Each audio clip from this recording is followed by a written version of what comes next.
Hello. Excuse me. Hello, camper. Hello, loader.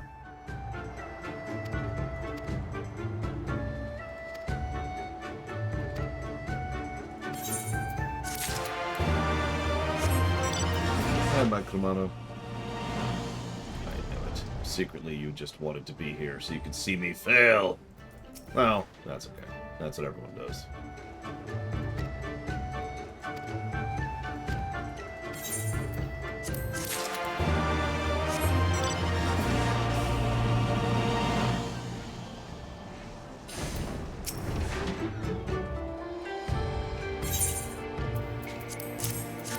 Gross.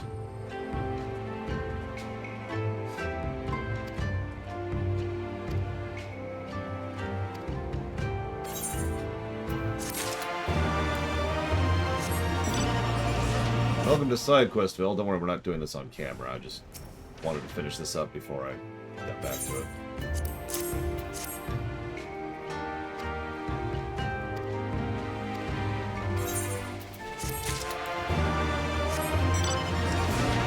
Good morning, Dr. Winter, Blade Traval, Valvatrix, and Sputnik Lock. What's up, everyone?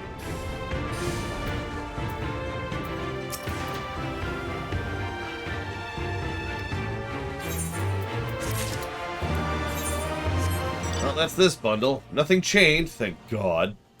You notice that once again we have reached the heady and nay dizzying heights of the side quests being a neutral. So far, obviously I've only done this one hub of them.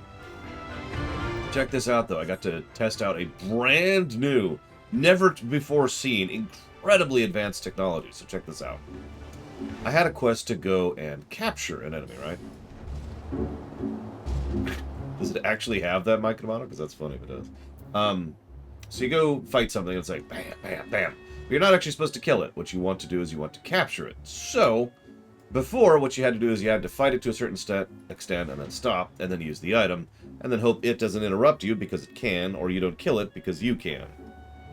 But on some of the enemies here, and it was only the couple, you had the ability to hit them until they would go down to 1%, and they would kneel. And you can't attack them anymore. So you can't accidentally kill them. And they're stunned, so they can't kill you. So then you could freely just use the item on them. Still not exactly what I would call stellar quest design, but substantially better than it used to be. I've got one more to do. Where's this go? So that's actually improved. So once again, side quests continue to be better than Heavensward. So far, we obviously have a lot more to do. We're going to do it all on screen today instead of doing the main story quest. Sorry, everyone.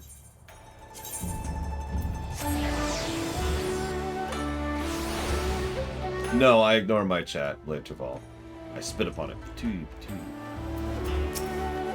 me deliver a love letter really quick here.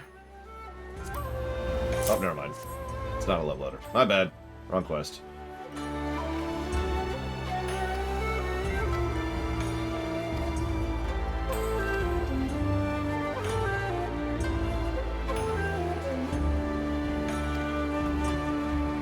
Okay.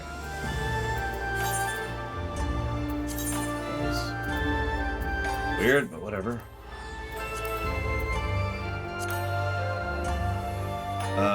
If you didn't hear me acknowledge it, then I didn't get it. Pretty much, period. But if you don't have a button to hit, especially after what is effectively a refresh, because it's been a day, then I'm not sure what to do about that.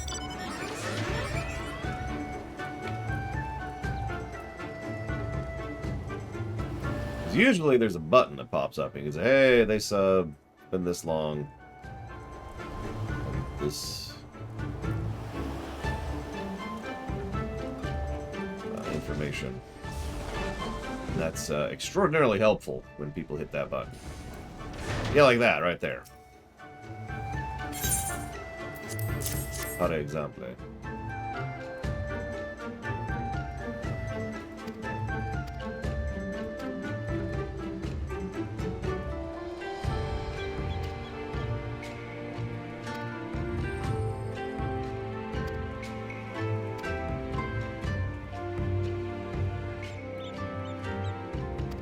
It might explain why I'm having trouble with something. Do me a favor. Someone do me a favor and give me a test queue really quick.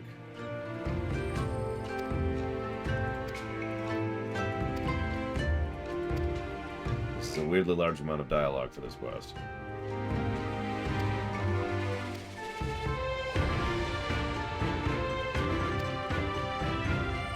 This is probably the regional. What do you want to bet? Yeah, no, it's totally the regional. Damn it. Yeah, that's the regional. Alright, we're gonna ignore that. Looks like it is working. Yay. Hey, there's Omega Legions 1. Woo! Okay. Oh! Ow, ow, ow, ow. Thank you, camper. As always. And I will put that towards whatever you put it towards. Which was Ori and the Will of the Wisps.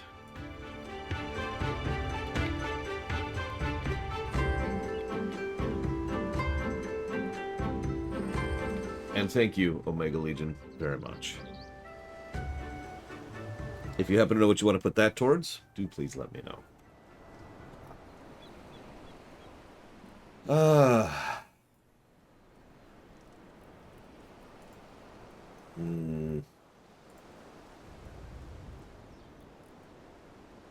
Missing something. There it is. Sorry. Okay, Stormblood. Right. Let's switch back to being me.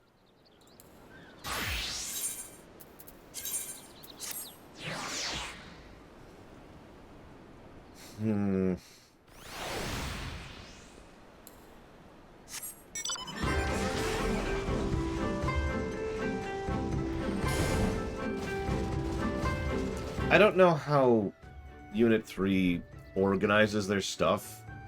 And yeah, US Incorp is already kind of getting there. Because the thing is, in some organizations, in some companies, the writing team is also the development team. You know, they're not a separate group of people. So, you know, the writers will write the story, but then they'll also work on X, Y, or Z. So if it's the same thing, if they are actually working, the same staff is working on the other aspects of gameplay, then it would make sense if they wanted to focus their attention on other things, and that means the story suffers.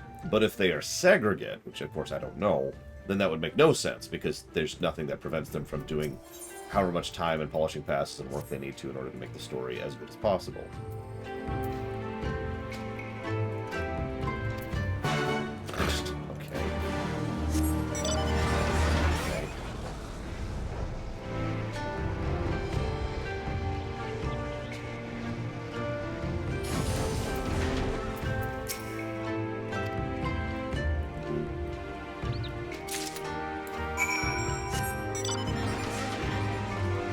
And yeah, there's no crunch for this one. In fact, I believe by Stormblood they had officially started pushing against crunch overall. Might have been by Shadow, but I know at some point or another Team 3 was like, you know what?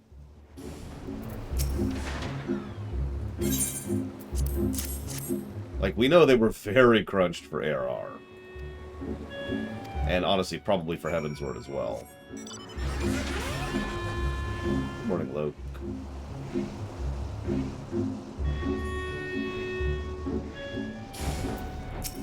Is it because he's swole? I think it's because he's swole.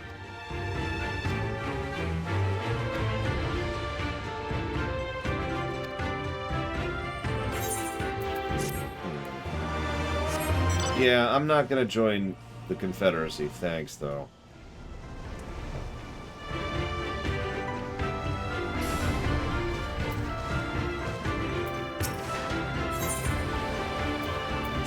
I mean, the more I've actually sat down and analyzed the story, the more I am very firmly in the opinion of the fact that this was supposed to be after ARR. Either by intention, or by design, or by accident, or by whatever. This really should be after ARR. And it fits so much better after ARR that it's just kind of weird to think about. Narratively, thematically, gameplay-wise.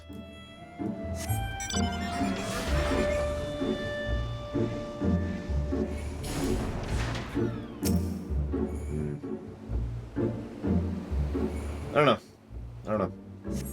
I only have speculation.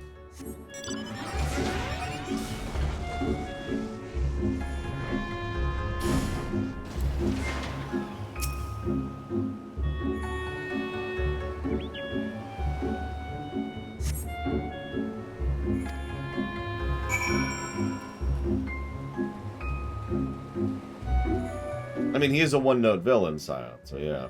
I do remember an STO story was out of order, actually.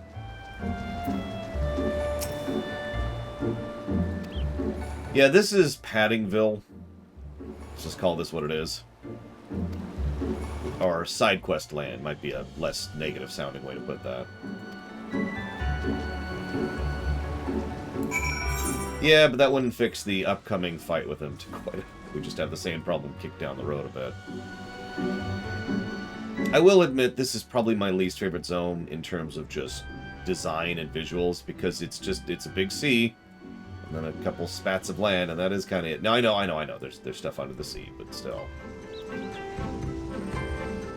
Oh yeah, that island over there has its own level of issues. We'll get to that later. Right now we're doing mandatory side quests.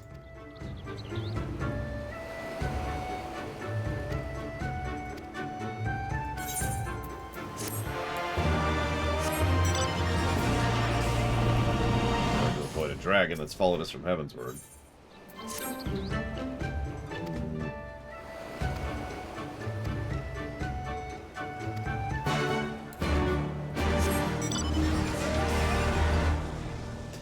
I will also mention, and I hate to sound negative, but one of the things I dislike about the way they approach this, they actually did this in Heavensward as well, but they've already done this multiple times in Stormblood. They mandate that you can only do one of the side quest branches at a time.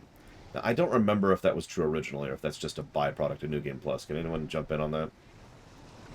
Like, I can't start all 3 mandatory side quests simultaneously. I have to do one, and then finish it to conclusion, and then pick up the second one. And so forth and so on.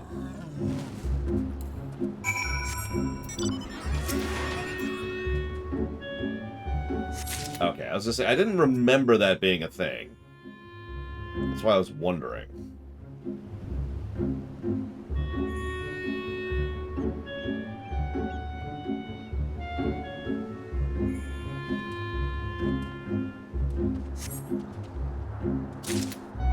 Well, that took a while to butcher that, but, you know, whatever. We're good.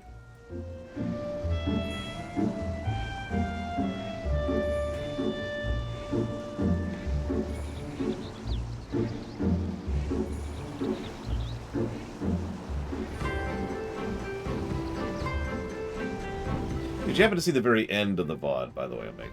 Because I dropped a bombshell there, and I'm curious if you saw that. Food.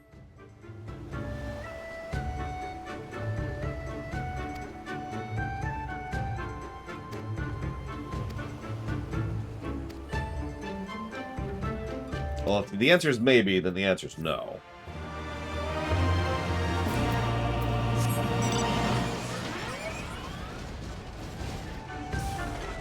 Yeah, this type of housing, like, this isn't great for any place that's going to have any kind of water problems, and this is an island.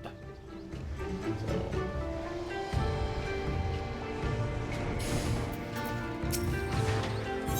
Yeah, that was the line I mentioned to Goida. So, to Goida saw it. Excuse me.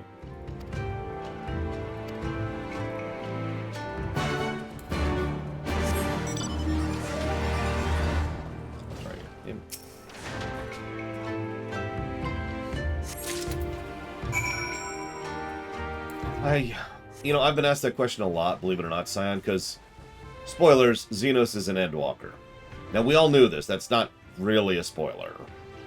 He was in all the promotional material. He was front and center on every trailer, and every stupid thing they released. It's like, hey, look, he's here, he's back, he's super amazing. And one of the most common questions I've been asked is, what will it take to make his inclusion in Endwalker a positive? And I gotta be real, I've never thought of anything.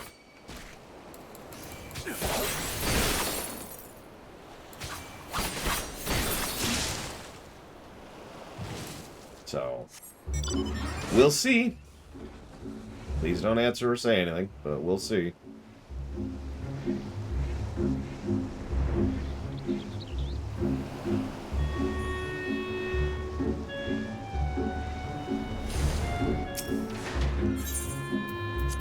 Killing him stopped satisfying me a while ago, I'm gonna be real.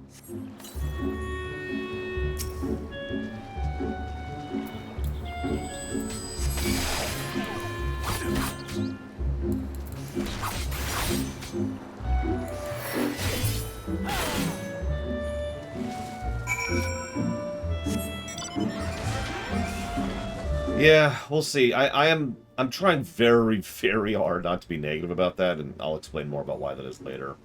For now, I am mostly curious more than anything else.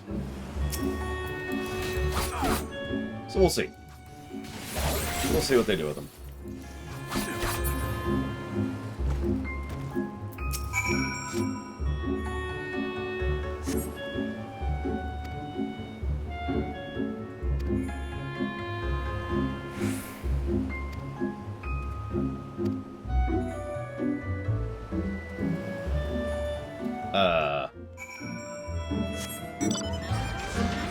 Okay, that's a much more aquatic mount. Where did you get that mount? You're just lounging on a shark? That's like one of those enemies in Barotrauma. It is very similar to them. Fishing. No, that's the 10,000 one. I don't have the 10,000 one. The Viceroy Lady. I'm keeping my mouth shut about her for now.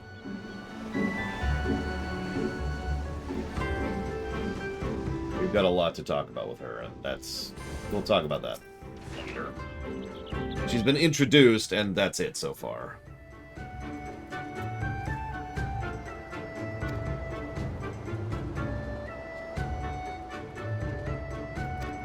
Well, no. Okay, so let's just go ahead and get this out of the way.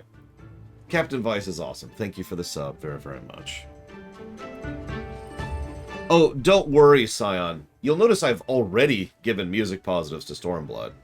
And I did that earlier in Heaven's Word as well. Metroid block. Done. Thank you. You are awesome, not just because you sub. Every expansion up to Shadow is going to get more positives from music, because the music gets better every expansion, in my opinion.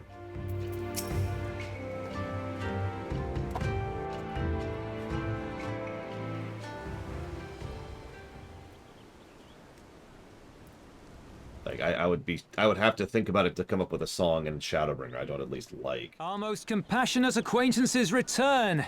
For your deeds we owe you many thanks. But something tells me our thanks are not sufficient. The strange thing is, I was certain you understood our position. And yet here you are with that same look in your eyes, and those same words upon your lips, I'll wager.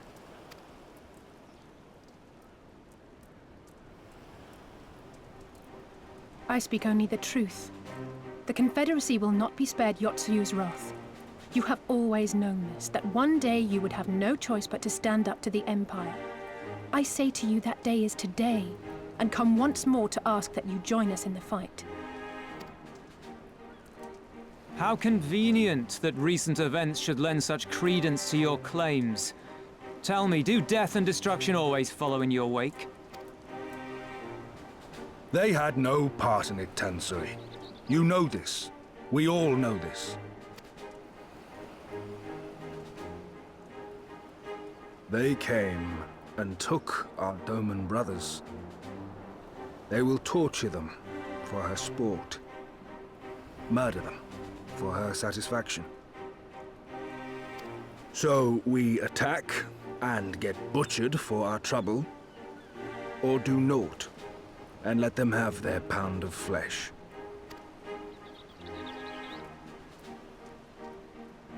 If this be our choice, I say we suffer the ignominy. We endure. We survive. There is no better path.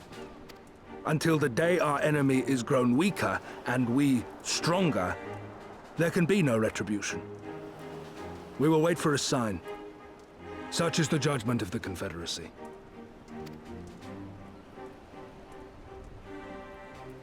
So that's it then. You're just going to abandon them to her. They'd die for you, you know, for the Confederacy. They would die for you, but you wouldn't even think to risk your lives for theirs.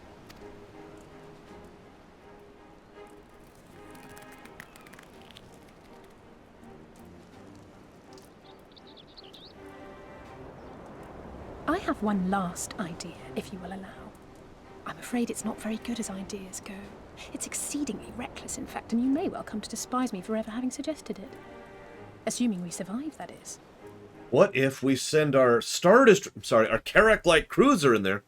By the way, I'm going to jump in here. Takota actually has a cool idea. So remember how I kind of complained about the earlier Yotsuyu introduction scene? Or Sukumi? Oh, God, what's her frickin' name? Twitface. Steppy lady. Imagine for a moment if instead of, walking up and being like, all right, oh my God, there's horribleness happening 10 feet in front of us. Instead, we come up and we find a person who has been left out there to die, on the verge of death, and we're like, oh my God. And then the echo hits. And then we see the cutscene play out, see her be horrible and evil and blah, blah, blah. And then we return, it's like, oh my God, and we share our information.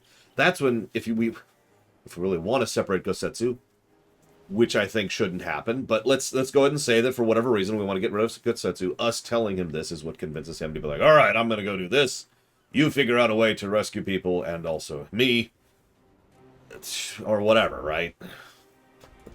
The question being, do you trust me? I mean, honestly, there's no reason for Gosetsu to leave the party at this point in time, but let's just ignore that. Ask me again later. I got you back, Elise. Hi, Twister. We can't stand by and let innocent people suffer, here or anywhere else. I'll do whatever it takes. Then let us roll the dice. Morning, Canada Bangs. If it's a sign you want, we shall give you one. One rousing enough to make you drive every Garlean out of Isari without a second thought. Pretty well, Omega Legion. You are wary of invoking the ire of the Imperial forces stationed in Doma, correct? Know then that once we have rescued our comrade, and freed Isari, we mean to liberate the nation as a whole. You will doubtless require assurances that we are capable of achieving this, and that is only fair. Accordingly, we shall demonstrate our seriousness by depriving the Garleans of a key ally, the Kojin. What, the three of you, just like that? Yeah. Actually, my esteemed colleague here will attend to it on his own. But the how of it is not your concern, only the outcome. And yes, Twister, I did get it. Sorry, I meant to bow. Thank you, Twister, for the off-camera sub. And I have put that towards Dungeon Siege 2. I'm pretty sure it was. I can check my logs, but I'm pretty sure that's what it was. If we succeed, you help us liberate Isari. If we fail, you lose nothing. A simple enough wager, if you have the stones for it.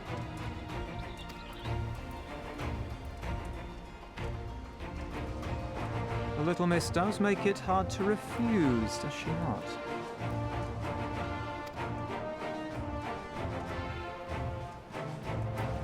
Words are air. We will weigh you by your deeds.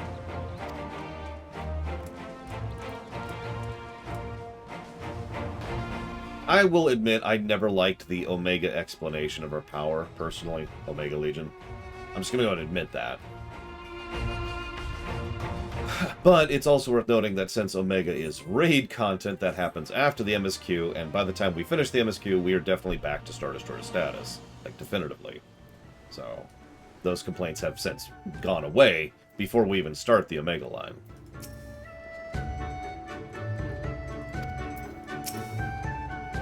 Thank you for placing your faith in me. All that remains is to carry out our promise. Yeah, we got this. I mean, a Carrack, I chose the Carrack as a very specific thing. For those of you who aren't huge ship geeks like me, the Carrack is a nice ship. It is a very competent, mobile, well-armored, well-armed light cruiser.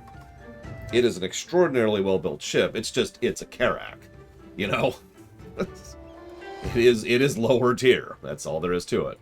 But that doesn't mean it's pathetic. We're not a... Mr. Red suggested, we're a TIE fighter. No. No, we're not pathetic. We're not terrible. We're down a few steps. Probably because Midgar's armor drained the energy up. Anyways. Two factions have the Kojin. Yeah, we know. Yep, we know. That's repeated information. Thank you. See, I'd pick a Carrack over a Lancer because a Carrack is more general use. A Carrack can do just about any job, whereas a Lancer really can only do like 2.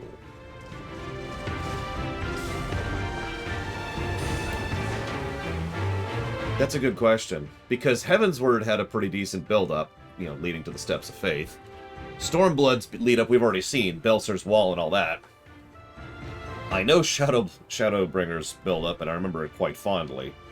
And I actually haven't played Endwalker's build-up, because I'm not that far in Shadow, so we'll see. Well, that'll be Premier territory once we get there.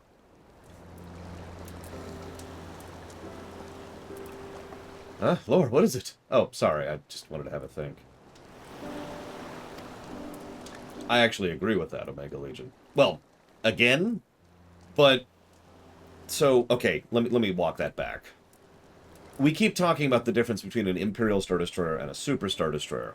And one of the things I am okay with, which they have not done, let's be clear. So, but if they had done it, if we were a Star Destroyer and Xenos was a Super Star Destroyer, I would actually be okay with that. Because then by the end of Stormblood, we are a Super Star Destroyer, definitively. And, yeah, right? You know, if you know what I'm talking about, you just reference it yourself, Omega Legion. Now, that of course then leads to the Omega Chain, which... Enough said. So anyways, worry we won't live up to our promises? No, not at all. If anything, I'm frustrated I didn't think of it first. Lise, thinking is not your strong suit. I don't even mean that as an insult. It's fine. Ida and my father had a way with words. They knew how to inspire people. I always hoped I might have something out of me, but I'm starting to think I don't. What am I even doing here? Hang on. I need to get a screenshot really quick.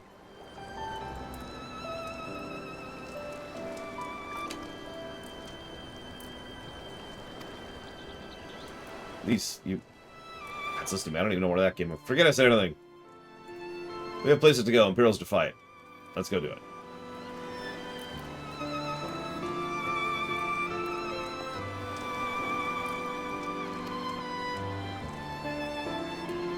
The Death Star Destroyers are stupid. Now, I gotta actually look up the Gladiator, because I actually don't remember that ship off the top of my head.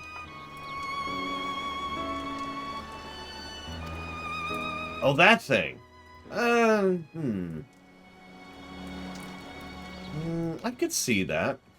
I don't know the Gladiator as by heart as I do the Carrack. And it is definitely a step down for the Imp.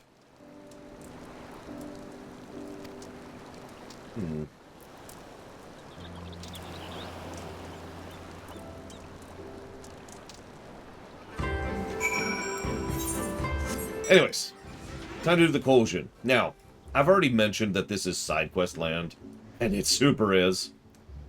I will admit, I don't mind in one part, because I really like the Collision, by memory. We'll see how much of that holds up in review form, but... Like, you know what I mean? It's side quest, but it's like, woo, you know.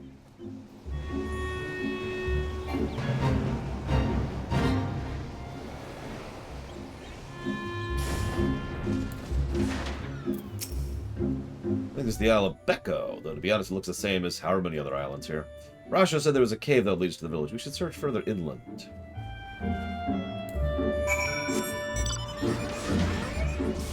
I believe you, Omega Legion. And I'm gonna keep my mouth shut at this point. I'm just gonna shut up about Xenos, because I can't actually discuss Xenos until we finish the MSQ. I can't. I have nothing new to add until we finish the MSQ.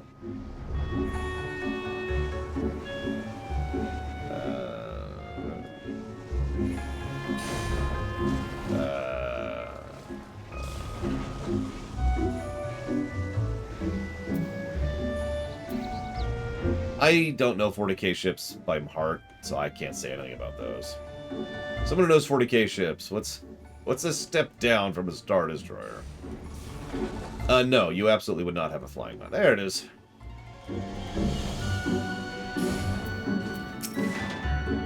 How much further do you think it is? Right there.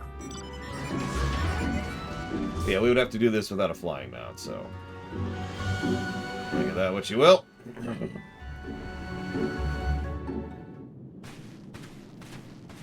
I mean, yes, Omega Legion, although I should probably mention I haven't read them, nor do I plan to. Is that light I see up ahead? And also, obviously, that won't affect the review, because nothing outside of the game actually affects the review. That's the standard policy. Well, okay, it's more complicated than that, but you get my point, right?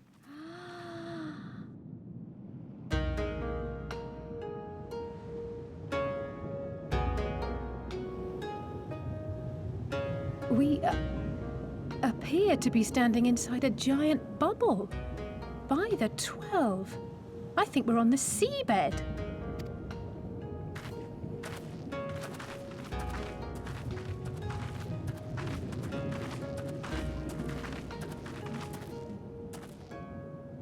Well, well, I thought I heard familiar voices.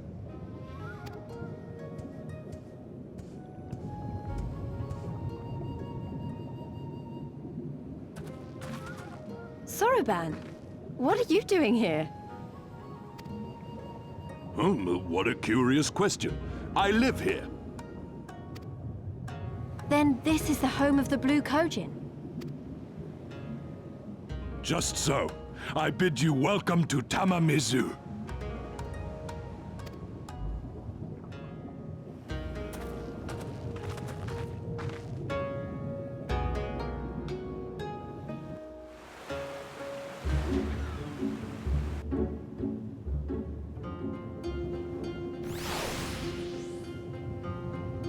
The Zerg Leviathan is about 7 clicks long, for perspective. Whereas by contrast, an SSD is about 19 clicks long. To give you a little bit of...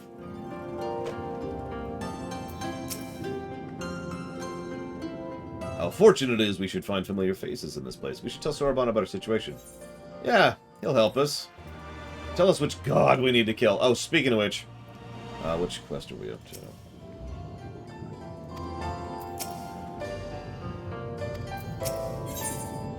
Kojin and Kami. There we are. We are 6 quests from a raid. If anybody wants to join us for whichever one that is, it's Susanna or it's Susanna. So if anybody wants to join us for Susanna, tell me, friends, what strange tides bear you to our home?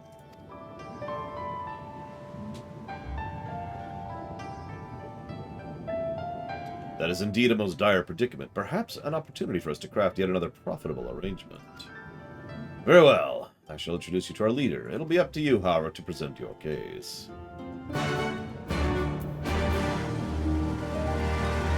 As usual, I'd like to be a samurai for that, but I will roll Phil however I need to. What the? That's weird. No rejoice. I mean, I rejoice that you're here, Gigaputty, but like, for no other reason.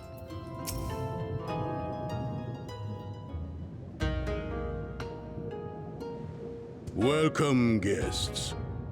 Gratitude to you for aiding Soroban in his negotiations. We thank you for your hospitality, honored elder. Pray forgive me my brevity, but I wish to discuss an urgent matter.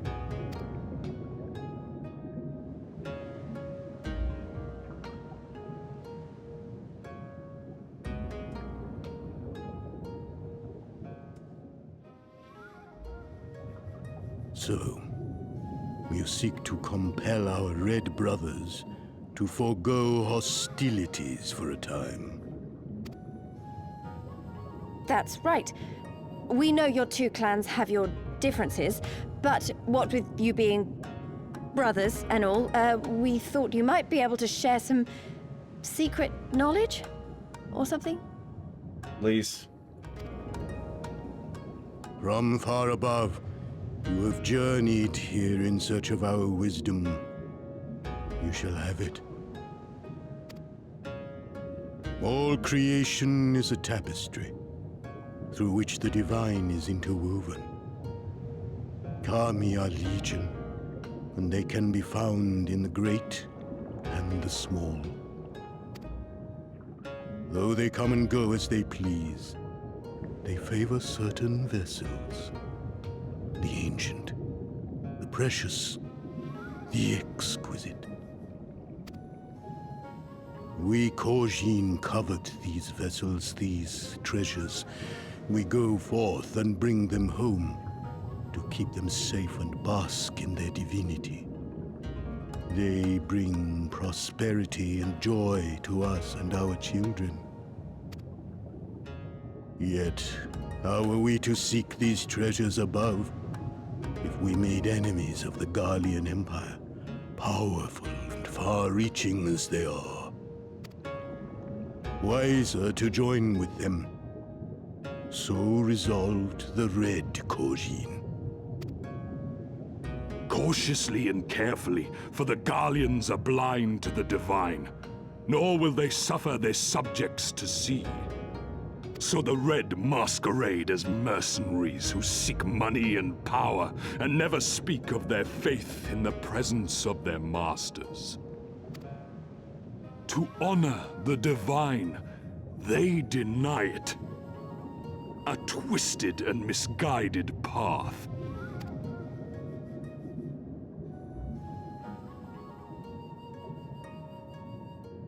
Aye, aye. Kami will not abide such foolishness. This they shall learn to their sorrow. While our Red brothers live by the sword, we Blue Kojin uphold the old ways, engaging in trade and valuing peace. Alas, men distinguish not between our clans, and judgment for the doings of the Red falls unjustly upon the Blue. Thus do men grow more and more reluctant to deal with us, denying us our treasures. This cannot continue. On that point, we are in agreement. You are willing to aid our cause, then? There is a way that the Red may be driven to retreat into their shells. But to share with you this knowledge is to reveal secrets of the divine. Assurances must first be had, trust forged, a bargain struck. So what you're saying is we need to go do some side quests in order to verify. Yeah, okay. Well said, Elder. In great crises is great profit to be had. If you're paying attention, we literally just did this with the Confederacy. Like, that was the step immediately before this one. Delight not overmuch in such things, Soruban. Now, tell our guests what must be done. As you wish. I'm like the Kojin, but the pacing of this section just... I've no idea what we've gotten ourselves into, but so far so good, right?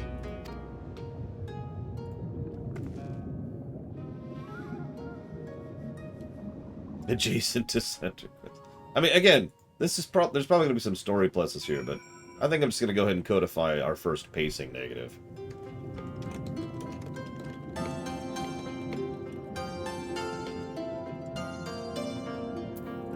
By the way, if you're paying attention, I actually praised the fact that we skipped all this nonsense back with the Resistance, if you remember that. So, what choice do we have? 1,000 gods within the great and small. Rather different from Eorzean or 12, but I've heard stranger things. And they're all wrong! There's no gods!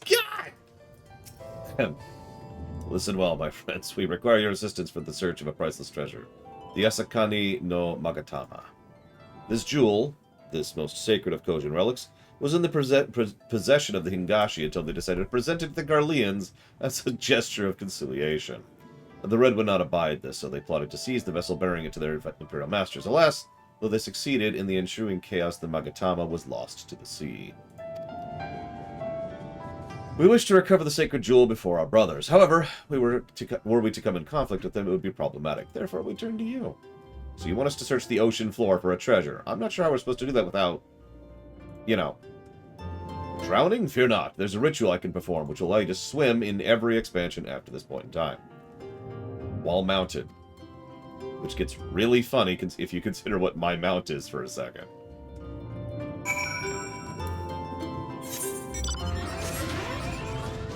Hang on. There's going to be a faster way to get out there. So yeah, this is actually a new mechanic.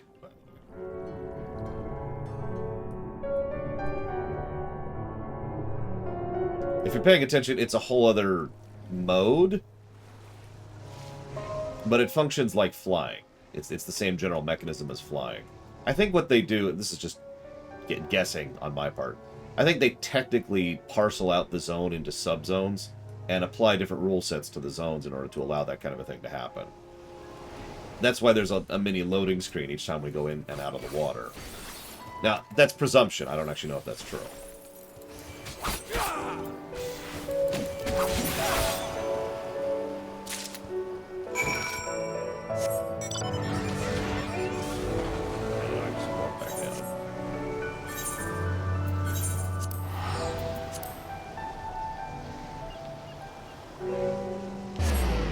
You do have to get a group for doing dungeons and raids, Loner, and several of those are mandatory. But otherwise, the other 99% of the content is effectively solo mandatory.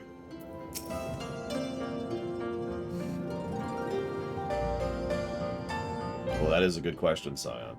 And I'll obviously hold off on that until we're there. Like, if you ask me right now, I'd have to think about that.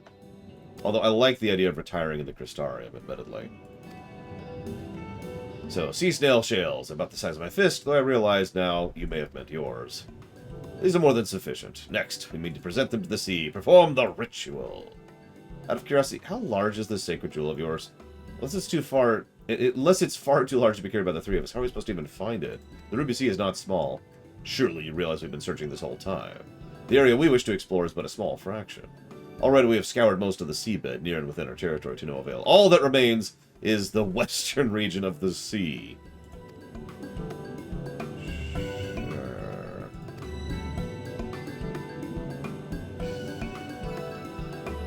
Correct, Dr. Winter. That's where we're at in the narrative right now.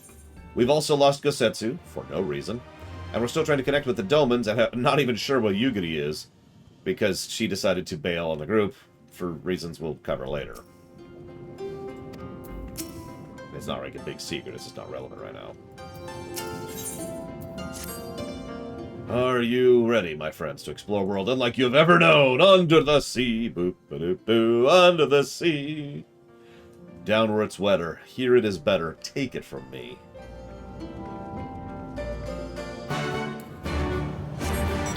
Oh, we're here.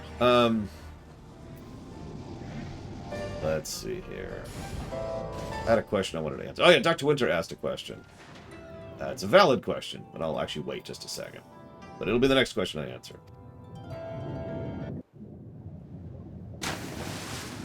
Sploosh. It is done. Your offerings have been given to the sea. The ritual can begin at last. Come and stand before me, my friends.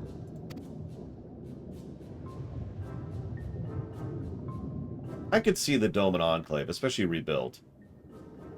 Which I will be showing off, of course. Yes, yes. Listen to my words, and let all else wash away. Listen to my words, and feel them flow into your heart. At first a trickle, then a flood.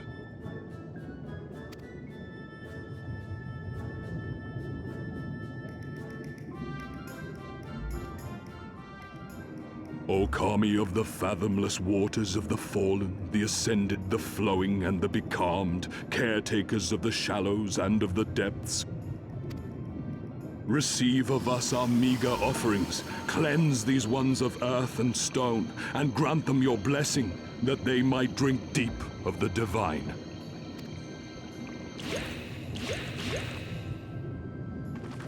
The ritual is complete, my friends.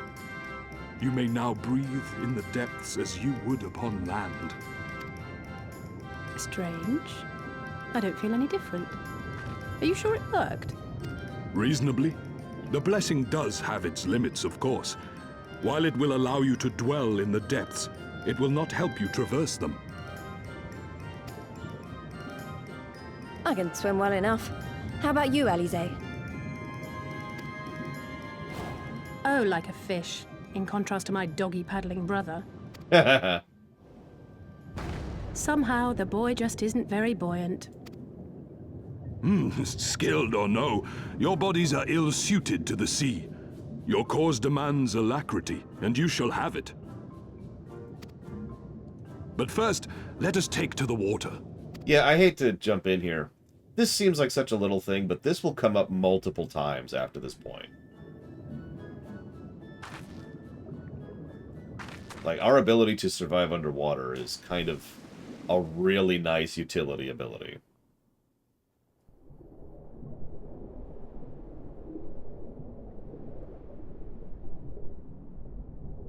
I mean, that makes sense, right? In most settings, the ability to just navigate the water freely without incident would be a fairly strong utility power. Incredible. I could swear I was breathing air.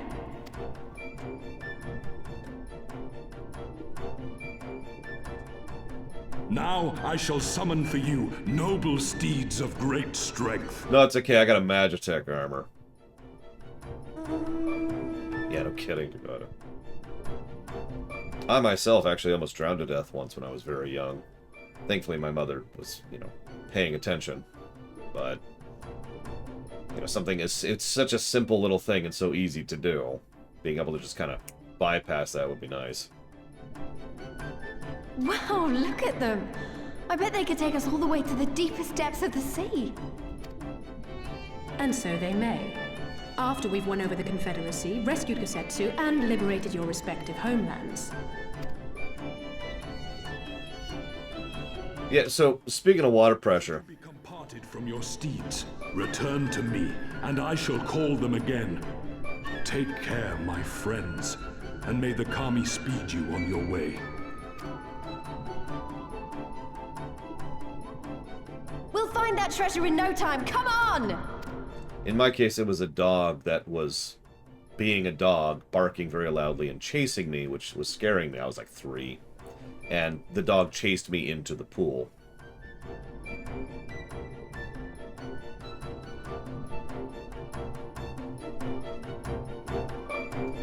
Look, Giga Pudding. We put a single thing over our head, and over Sabin's head, and over Cyan's head, and that means we can breathe underwater. Don't worry about it, okay?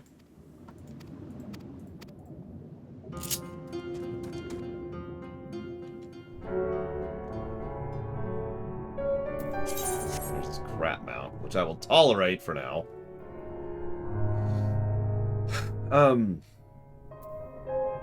Someone said something I wanted to respond to directly. I can't remember what it was. Nah, it doesn't matter. Whatever.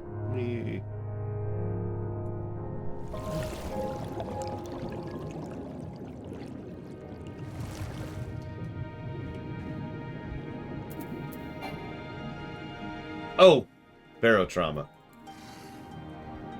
So for those of you who don't know where, Barotrauma is one of those you play a crew member on a ship kind of games, which at some point we need to come up with a genre name for that because they're starting to be more and more popular as of late. But anyways, you get the type, right? And in that game, you are on a submarine in the Europa waters, and it's a horror game for all intents and purposes, horror survival. And it's actually quite a lot of fun. But last night, Pax and I decided to pick it up for arguably the first time, at least our first time actually really getting into it, because we already decided we wanted to play it. So we get in our ship, we head out, and I'm familiarizing myself with the layout and trying to figure out where everything is, and boom! Pax, what's that? I think something's hitting us. Boom! We're like 2 minutes out of port. So I rush up, and there's water rushing in. I'm like, oh shoot, and I'm trying to figure out how to equip things. I don't know how to equip things properly, and I don't know how to shoot things regardless. And the basic low-level Goomba enemy punches through the hole, kills me, rushes forward, and then kills Pax. 2 minutes out of dock.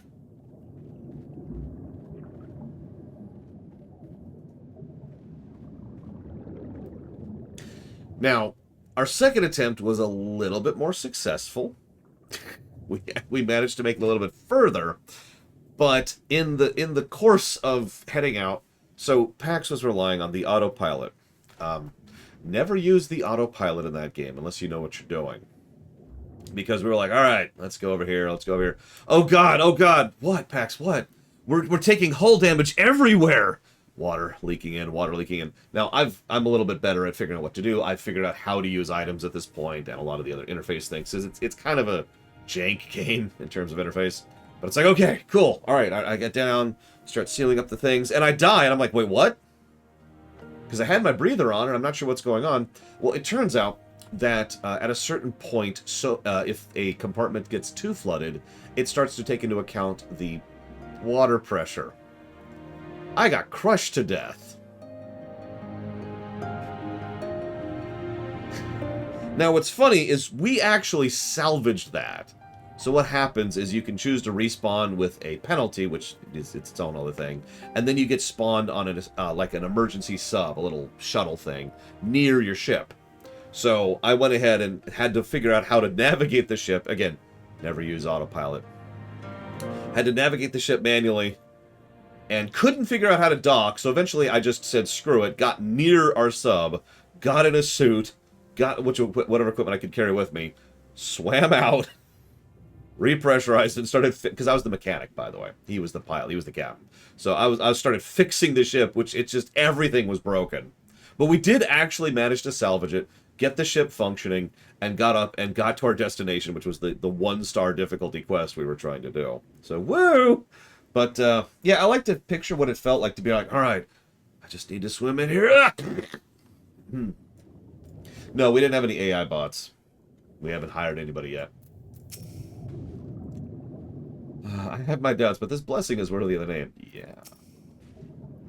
This must be Sui no Sato. It's a village. Let's find the jewel. I've heard a lot of negativity about the bots, but the way that we were suggested to do it is to go ahead and try to hire bots as we go, as we make money. We're kind of poor right now. We've only managed one mission so far. And yeah, it's just the two of us, so... Okay, let's find this overseer.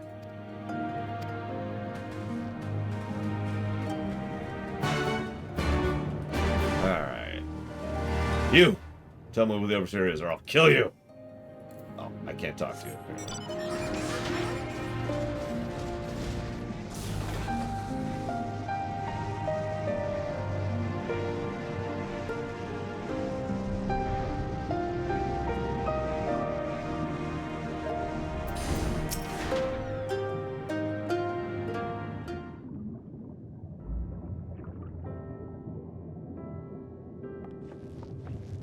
So, this is our man? Yeah, by the way, welcome to the first of the Aura.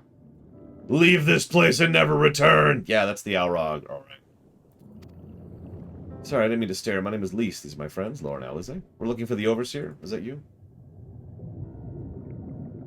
The Kojin of the Blue sent you hither, didn't they? I am no Overseer, nor would I claim to be one. I am High Priest of Shisui. Shisui of the Violet Tides, Shiosai.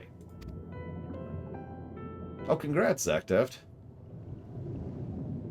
You are the man we're looking for. Great, we need your help. We're looking for this jewel called the Yasakani no... Stop, I will hear no more. We will suffer no outside troubles in our sanctuary, especially those of would-be treasure hunters. Chirp, chirp. Quiet, Asobi, or there'll be no dongo for dinner. I can do naught to aid you. Leave this place and never return. At the very least, sir, you might condescend to tell us of your village and why you're so loath to give us even the most basic of courtesies.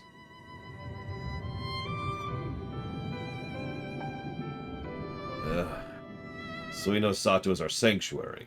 Under the benevolent leadership of the Ruby Princess, sovereign of Shisui, we reign, enjoy humble yet fulfilling lives, but it was not always so. Long ago, our forebears were driven from their ancestral lands. Beneath the waters, they sought refuge from ravages of war, and here they flourished. All that we are, culture, traditions, is born of the sea, as was I. Though we have engaged others in diplomacy, it has ever been our utmost caution. Isolation, independence are essential to preserving our way of life. I'm not even going to comment on that. So it was when Doma fell 25 years past. The Ruby Princess, in her wisdom, decreed we would take no part. As it was, so shall it ever be. Forever and ever part. Forgive me, I understand how highly you value your way of life, and how you will suffer none to endanger it. You may be assured we have no desire to do so. I would hope we have given you no cause to assume otherwise. You have not, but this changes nothing. Regardless of your intentions, it is not my place to break with tradition. Tradition is the most important of things! I must consider the wishes of all who call Suino Sato home. For me to defy their will and permit outsiders to remain would be a gross betrayal of my responsibilities. Please do not ask this of me. Thank you for your time, sir.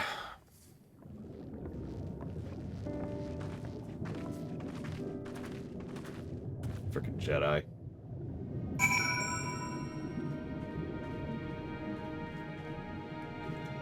Well, that was a waste of everything.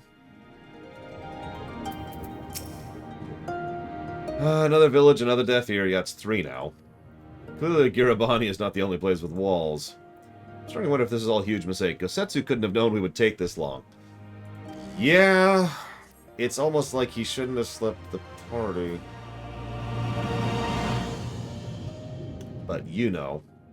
Meanwhile, elsewhere...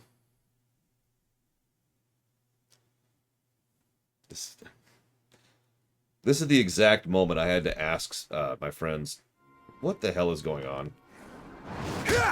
Because this is just... yeah.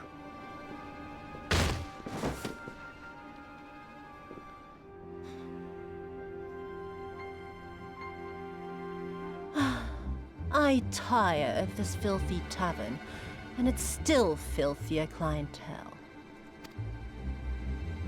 Tis scant reward for your treachery, aye. A painted woman of your rich experience deserves a better class of customer.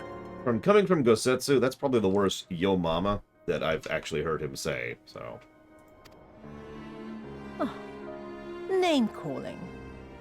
Is that what we've been reduced to? You've been kicking me with armored gloves. Orphan of the Nayuri. Widow of Sashihai. What joy it must have brought you to be revenged upon us all.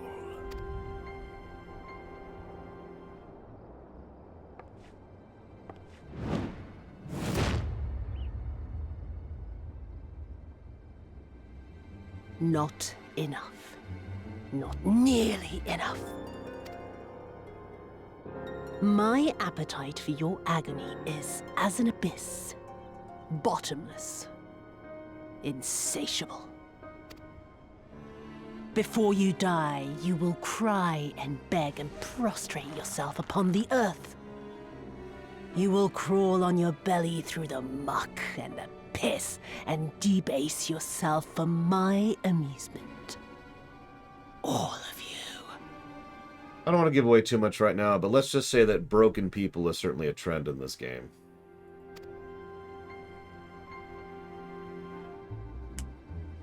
But you think you are made of sterner stuff? Rather than have him beat you, mayhap I should have my oaf go and fetch your master's head.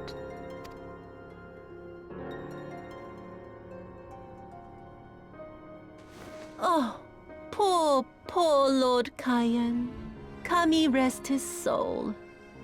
Noble leader of a fallen nation. A fine puppet he made for the Viceroy. For a time. 25 years he was content to serve his masters as a dog. And then everyone had to rise up and get themselves killed. Tell me, how did it feel to fail him that day? To live with the disgrace of his death? You'll notice that he hit her where it hurt the most. Which is why she hits him right back where it hurts him the most. Now, this is obviously, you know, mwahaha and, you know, what do they call that? Dueling taunting or something like that? There's a term for this in fiction. But what this also implies, if you're paying attention, is how much these two know each other and how much these two are familiar with each other. You have to know someone to know where they hurt, or where to hurt them. Like that. Not that you were a stranger to living with disgrace, of course. In the what was it? 25 years since you were humiliated and tossed into an imperial jail? You had plenty of time to get used to it. Oh yes, I heard the stories. About the samurai who would do anything to return to his master's side, even if it meant pledging his blade to his sworn enemy. They say he walked with death, that he slew 1,000 men in the Empire's name. Truly a tale for the poets. Oh, and to answer Zira, no, that's not the format, and so far the format has been working quite well, so we will continue with the format. Optional stuff will be later. I do not deny my sins, but I will not be reproached by the likes of you. Oh, I mean not to reproach you, but to praise you. You're a survivor, Samurai. Just like me. So, let us not dwell on the past, you and I, and instead give thought to the future. To wit, I would ask you again to help me resolve this vexing matter of Doma's missing heir. Living or dead, it makes no difference, really. But the Garleans are most insistent that we put this problem behind us. And I know you helped him flee. So tell me, what became of Lord Hien? Hey, I've been pronouncing it right. Yay. To my dismay, the details escape me at present. Mayhap your dog could jog my memory. Get on with it, and mark me, Brute. There is no limit to how far you can fall. Of all the bloody stupid... Ah! When I get back to Eorzea, I'm gonna find that little shite, and I'm gonna make him pay. Yeah.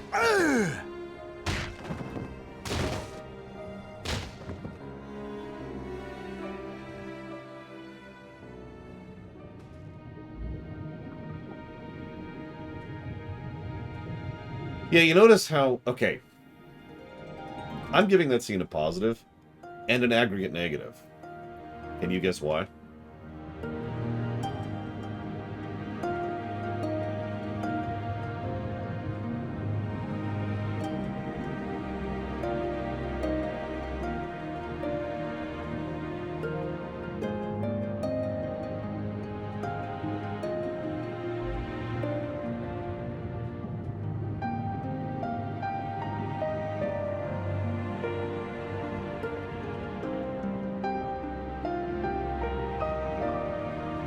Yeah, exactly.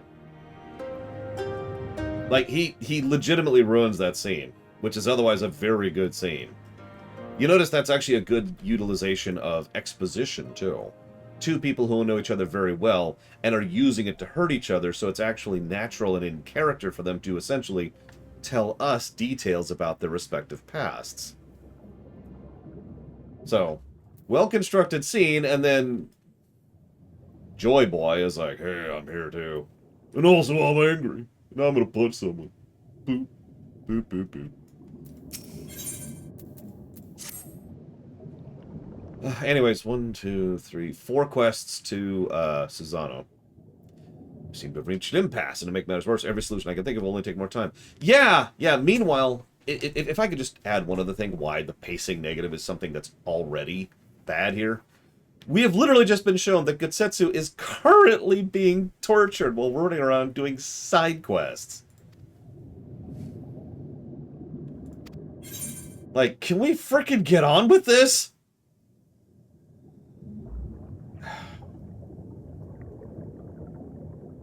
All these are bad options, so we'll go with the violent option. I want to just run in there and save Gutsetsu right now. You're the ones who came from above, yes? Can we have a moment of your time? My apologies, I did not mean to startle you. My name is Ihanami, and this is my wife, Yunagi. We were wondering, do you have any news from Doma? If so, we'd like to hear it. May I ask why? Yeah, never mind the fact that the Alamegan front is, remember, currently barely struggling to survive after having been smashed in the face by Xenos and Crow and Fordola. So yeah, we're kind of in a bit of a hurry. Can we go?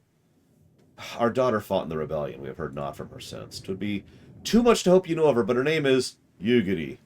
Or Yugiri. if you prefer. Yeah, no kidding, Wenlock. Kami be praised. She lives. She lives. Lived. Past tense. We're looking for her too, but, you know. I had no idea she hailed from Suino Sato. How come she came to serve Doma as a shinobi? Ah, it all began when she was a little girl. She and another child went out of the village, having grown curious about the outside world. To Doma they went, where they met a young boy, a proud son of Yangxia. His tales of imperial oppression left a lasting impression on her. When she returned, she spoke passionately of the Doman's plight and urged us to take the boy in, but my wife and I would hear none of it. We thought the matter closed, but she never forgot his words. She became convinced the Garleans would one day come for us, and in her search of the strength to defend, she left, years later, to learn the ways of the shinobi. When the Ruby Princess learned of this, she forbade her return, lest she bring misfortune to us all. We protested the judgment, but there was naught we could do, and so our daughter, who wanted only to keep people safe... Surely there's something we could do for these people. They who gave her aid and succor when no other would. We're looking for a gem. We're looking for a friend. We're looking for a gem! Okay, cool. You're gonna give me a lamp, which will help me find the gem. Yeah, the Garleans will never find us down here. Cut to barrow trauma. Oh god, oh god! There's water coming in everywhere!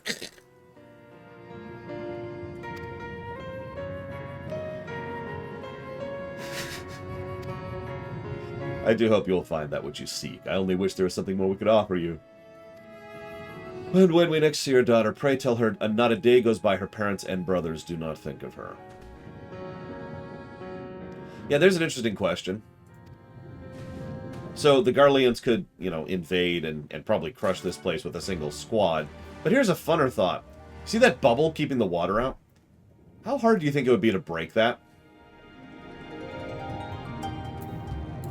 Just, you know, a couple depth charges. There we go.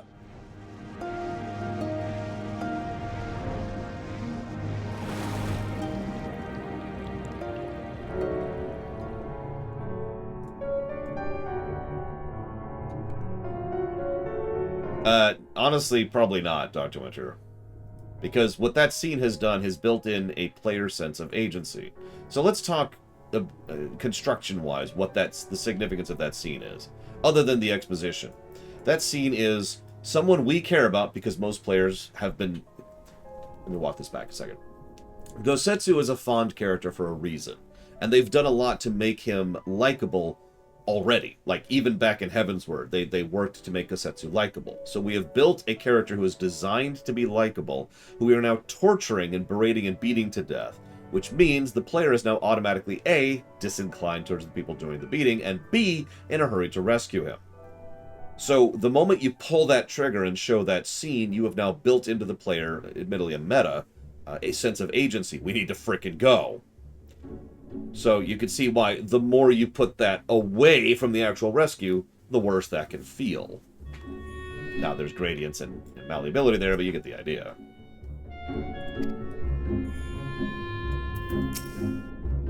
If the wreck is the self-same vessel which the Sorbonne spoke, then the gods are good, and Magatama's nearby.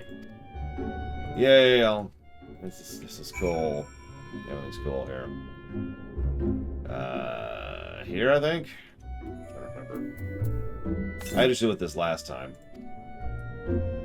Nope, not there. Great, okay.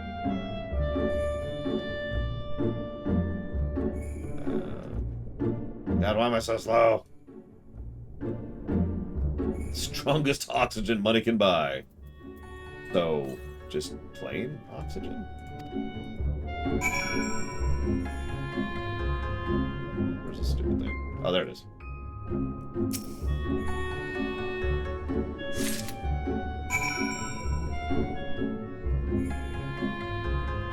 Now, I mentioned that, you know, that can work under some circumstances. Here's a way you could make this work.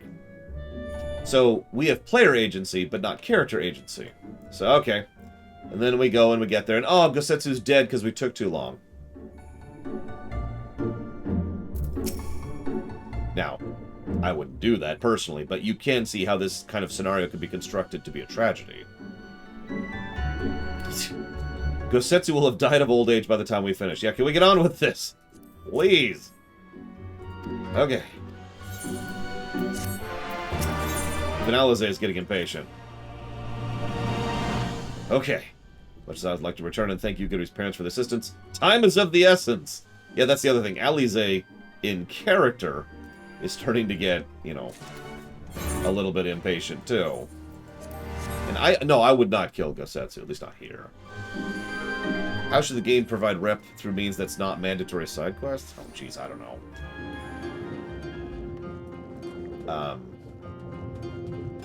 There's ways to do it. Mandatory side quests are probably the actual worst way to do it. But other ways would take time and effort, and clearly don't have that for Stormblood, so... Okay, we fulfilled our end of the bargain. Now it's their turn. What do you think it'd be? Some secret weapon? Or elaborate plan? Sure. Let's see what their great plan is here, shall we? We have to go kill Susano. No mistake. Well done, well done. So, about the Red Kojin, you said there was a way to make them retreat into their shells. Are you ready to tell us now? I am. For you see, divinity resides not only in material vessels, but in individuals. In laying claim to this most sacred of treasures, you have demonstrated affinity with the divine. To treat with men and women such as you is to invite fortune to our homes. Gladly will we aid your cause. All is ready, Soroban. Give them what they require. Rejoice in the glory of combat. The ceremonial knife? Before this blade, that which is sealed shall open. The treasure vault of the Kojin on the Isle of Zeki. It is there our most prized relics are guarded, be they of red or blue. Fiercely do the red guard it, for its contents are more precious than their lives. Were the vault to be attacked, their response would be by necessity be immediate. The Kojin would be summoned from malms around to defend their treasures. And were we to sow chaos, the Reds in service of the Imperials would have no choice but to answer the call as well. Giving the Confederacy the sign they've been looking for. Without the Kojin, the Imperials don't have nearly enough troops to hold off the pirates here. However, you must understand the vault is holy ground, home to 1,000 kami. To intrude upon it without paying proper respect is a sacrilege! So go do these other side quests. I'm not actually joking.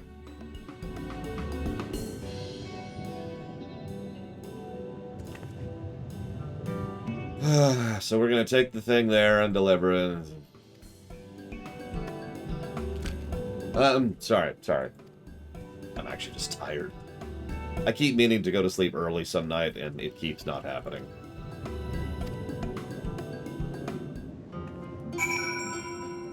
I feel like an assassin's about to kill me. Nah, I'm sure it's nothing. Right then, I'm not normally in the habit of sneaking into heavily guarded treasure vaults, but sure, whatever.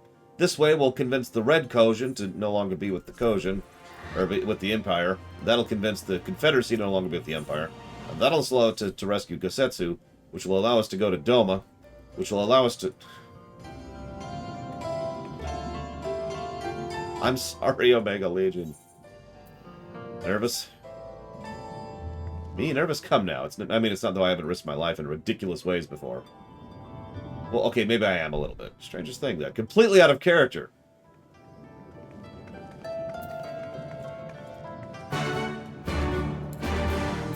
Alright.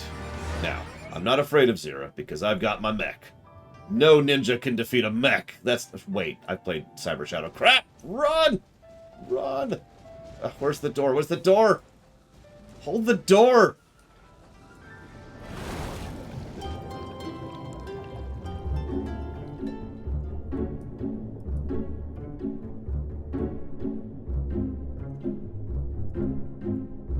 There's the bubble from the outside.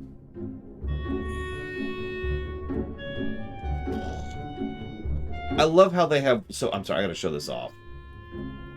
Because they have windows on the buildings that are outside the bubble. Like, obviously they're sealed, but like... You know? It's like, oh no, we need to ingress. Alright. Smash! There we go. And their city's ruined.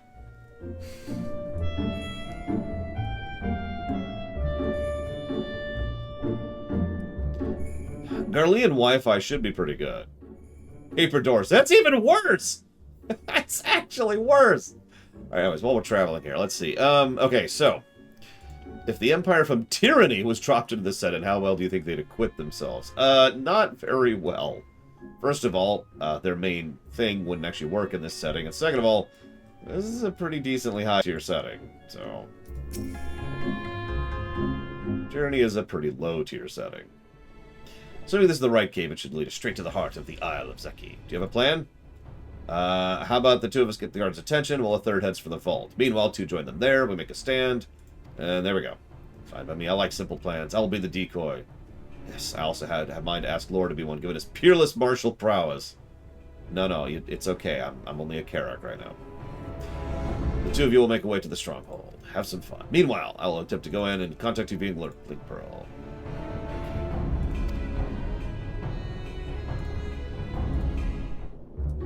Where am I facing that way?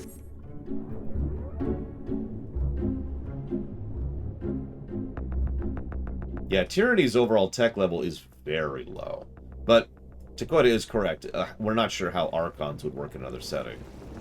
So, question mark on that front.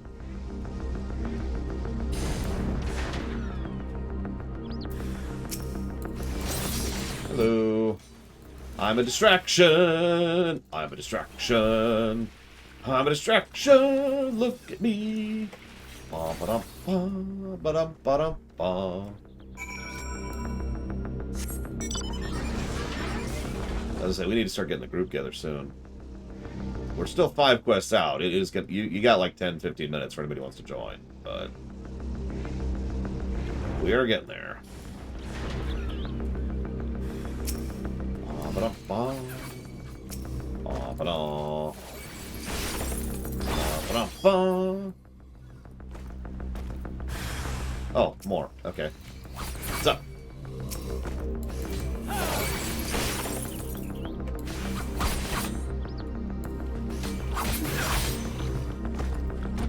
Cool? Cool. I'm kind of making this casual. I should probably mention that some of these quests kind of suck to do. Because of, you know, the density of the mobs in these areas. Oh god, it's a polar bear! It's the Garleans. Hey, Venters. I found the vault. Head northwest. There's a passage. Okay. So, I should probably mention, I've been telling you some of the paper cuts that were pushing Stormblood down for me. There's another one, and this is going to sound strange, because I'm not sure if it actually exists or not, if it was just my impression. So I'm going to tell you what it is now. By impression, there were more solo-only instances in Stormblood than in the previous 2 expansions. Like a greater density of them, if you will. You know, the yellow marks. And you might think, why would that irritate you? Raise eyebrow. Okay, let's do this.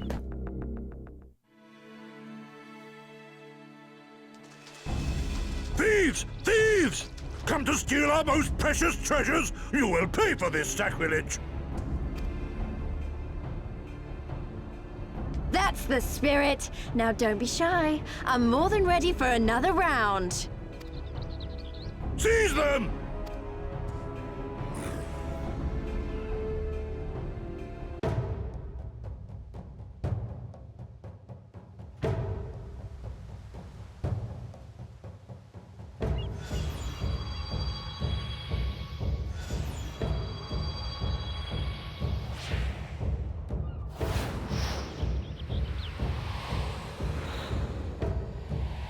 What in the world?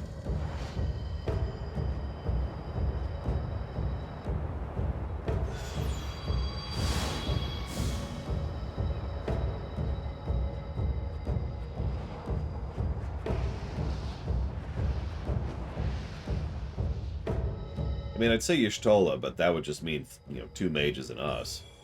Who hath made us whole? Hark! A great kami stirs. Yes, yes. A great kami of the sacred treasures. O great kami, we beseech your intercession. We who have guarded your blade and glass for generations, your faithful Korjin.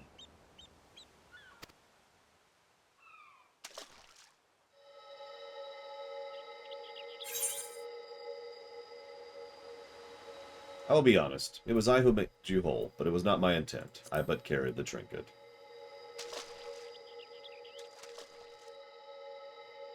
Thou didst freely deliver our jewel unto thine enemy's own treasure vault? How auspicious! We do commend thee, son of man. Such audacity is deserving of celebration, exaltation, a contest of wills to mark the occasion. Let lines be drawn, let sides be chosen, and for their loyalty we shall stand with the caretakers of our greater part. Oh, perfect. A contest of wills. Just what we need. It's okay, it's a good fight. Unlike some of the raids we've been doing, I actually know this one pretty well. Hearken to us, shelled ones. Upon this day your wish shall be granted. Curse neither your fate nor its executor, children of man, for we are of the divine, of both heaven and earth, the ringing silence, the raging calm. All riseth and falleth at the whim of capricious fortune. Assume your marks upon the stage and embrace the coming chaos.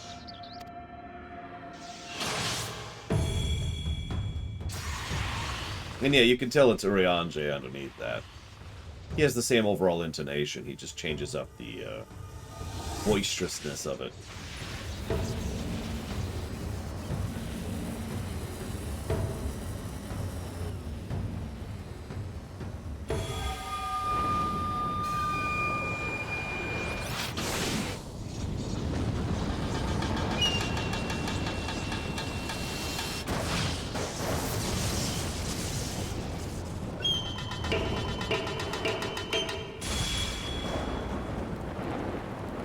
I love how massively disproportionate he is. Susano, and in revelry do we rejoice. Look at how narrow his frickin' spine is. That's a primal standing in front of us, right? Yeah. And a horde of angry Kojin at our backs. Oh, this contest is getting worse by the moment. Lise, help me clear a path. But we're gonna fight him anyways. Leave them to us and save your strength. You'll be needing it soon enough. Otherwise, also, Make way! Susano's also standing on one leg. Just add to the ridiculousness of Spoil it. not your appetite for the feast, children of man. The dish will be served whether you will it or no.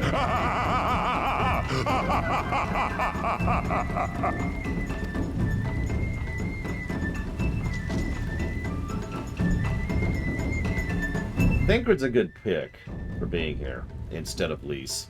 You're right, he's much better at this kind of infiltration thing, you know, lock after 6. You'd think Lise would be well accustomed to asymmetrical warfare given her whole association with the rebellion, but no.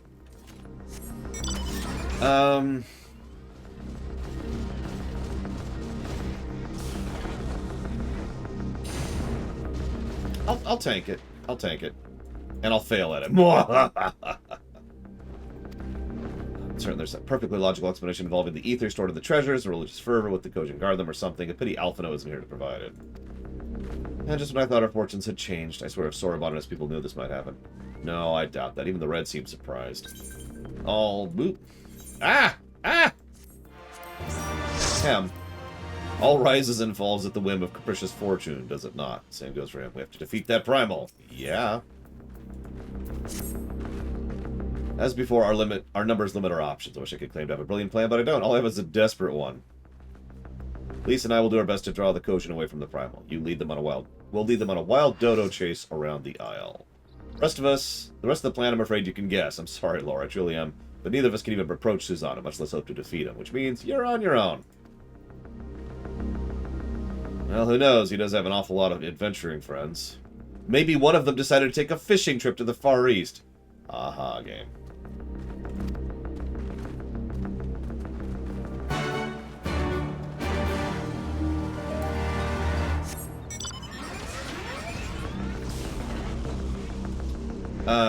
No, not yet, Dr. Winter, sorry.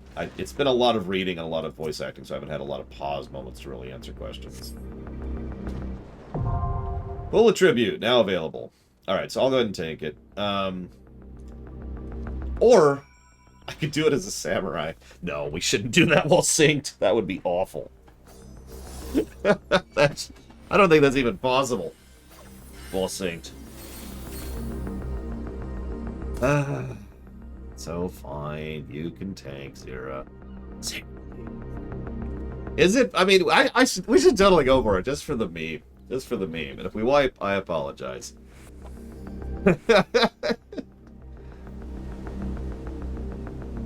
I just have to stand there to be the one selected, right? Actually, I haven't tanked this in a while.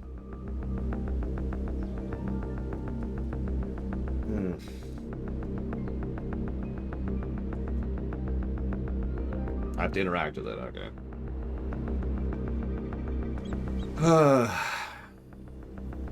Okay. I guess I'm good to go. This is gonna be awful. I'm ready for whatever level I'm about to be. Let's see. So Dr. Winter does ask, when it comes to optional content like side quests, is there a point where quantity of bad examples becomes relevant to the review? For example, would 3 bad side quests be handled the same as 15 bad side quests, or could there be a point of additional negative? So quantity absolutely does matter. It kind of depends. Usually I tend to bundle bad side quests together, mostly because each individual side quest is really, even though it's bad, is only a sliver of bad, if that makes sense. Heavensward was kind of an exception to that. Heavensward just really beat me over the head with a large number of bad quests. But quantity does matter, absolutely. Same with positives, too. If there's 3 good quests, that's neat, but if there's 15 good quests, that's awesome. Offshore Twitch account asks, if you ever review Pikmin 1 and 2, will you give a positive for the bread bug? I've never played Pikmin 1 or 2, so I have no idea. And Venters asked a question I've been asked many times before. If the PC from FF14 fought the PC from WoW at the height of their strength for both, who would win? The PC from FF14. As we've discussed before, in WoW, you are one of many. In FF14, you are one of one.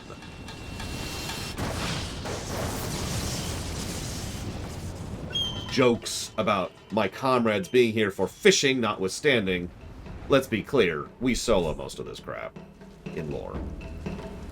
So, Susano. This should be fun. So what abilities do I have at this level? Do I have that at this level? We're up to 63. Let the rebels begin! Hazardous is correct. So let's go just do... oh, no. Actually, I have this at this level.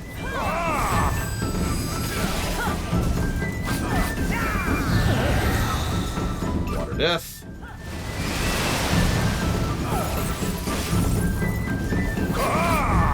Yep. We just kill him for fun, because we happen to be here.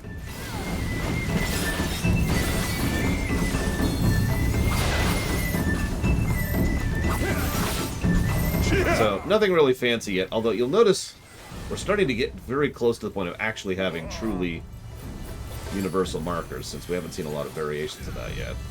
Not quite there yet.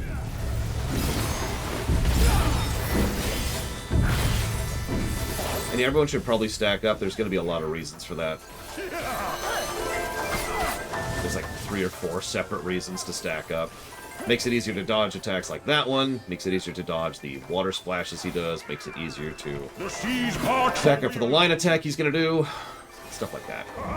Makes it easier for the person to get out. Makes it easier for this stuff right here. Like, you get it. In general, we should be nice and stacked for this.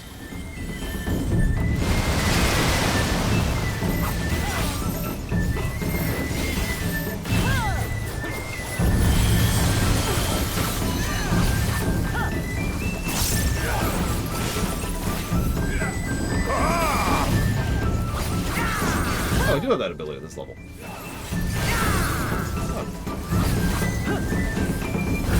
The seas part, for we alone.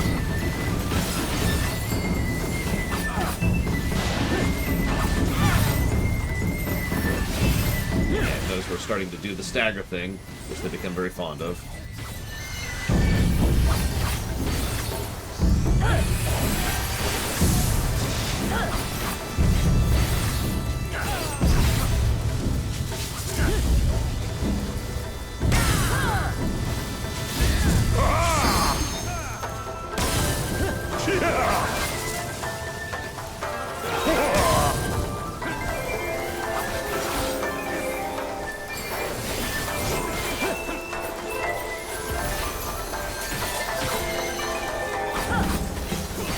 The seas part, for we alone.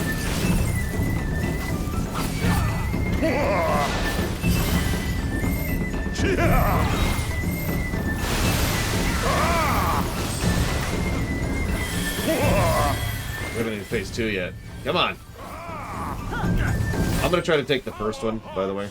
In the chaos. And die to it. That way it's not really that bad when I die. Wild and pure and forever free. There it is.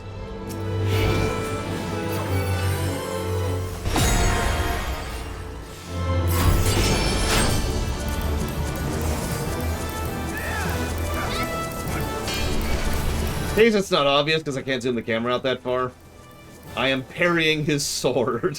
I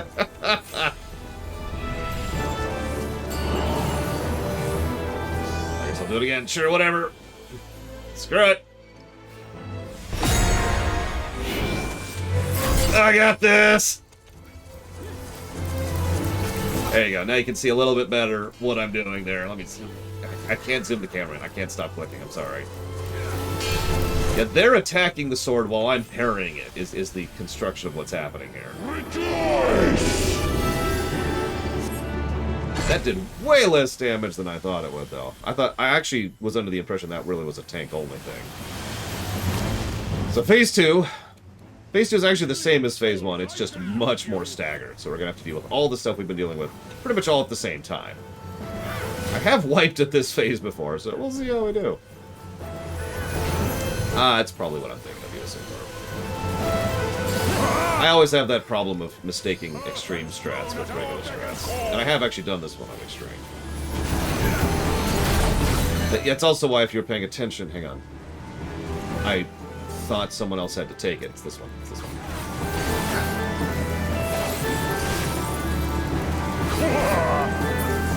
Yep.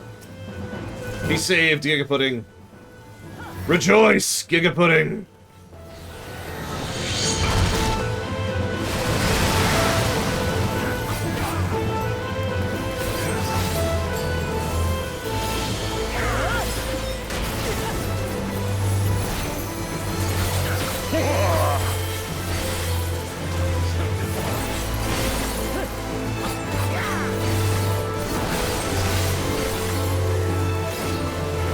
Is anyone running a completely made-up numbers thing right now, just out of curiosity?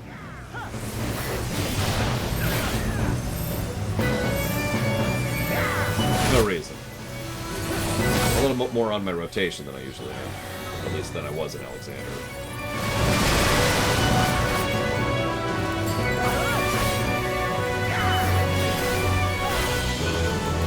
Thank you, Rex. Yeah, for reasons I probably shouldn't have to explain, I usually don't even have it up while streaming. It does get in the way a little bit. Such ferocity!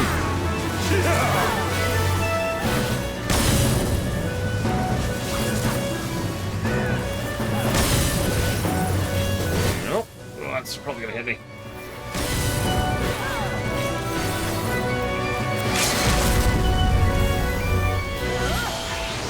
Oh, they would totally get along. Simon. No doubt.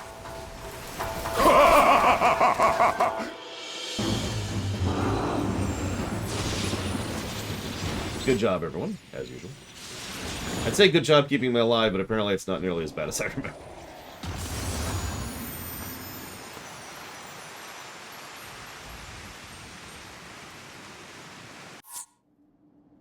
No, they would get along really well, right up until they started fighting each other, and then fighting each other, and then fighting each other. And yeah, they just fight each other to death for fun.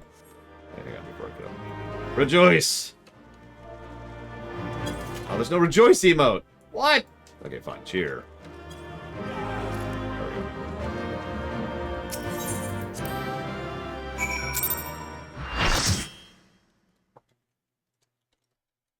That's true of Eldred. Meanwhile...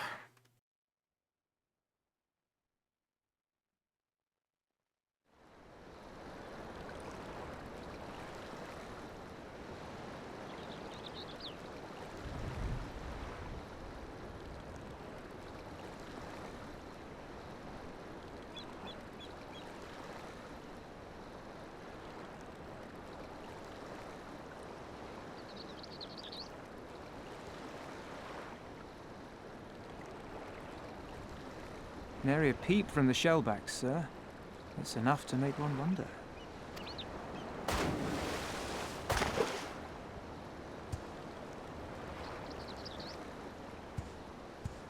The Red have sounded the alarm.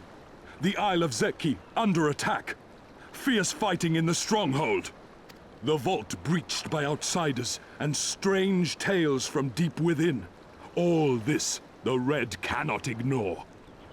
Even now, they abandon their posts and flock to the Isle. The Garleans are powerless to stop them. I'll be damned they did it. Well, Captain, wagers notwithstanding, I dare say we will not have a better opportunity to drive the Imperials from Asari and rescue our men. On the other hand, naught was put in writing. But if your mind is made up, then that is that.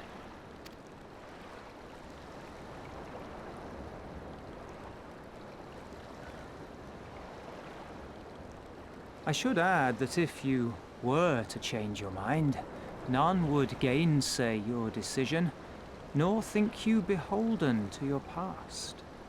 Nor would anyone begrudge you a spot of revenge into the bargain.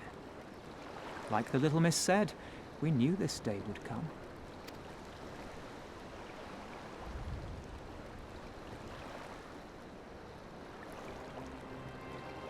Isari may be a rotting husk, but at least the tavern keeper never watered down his drinks.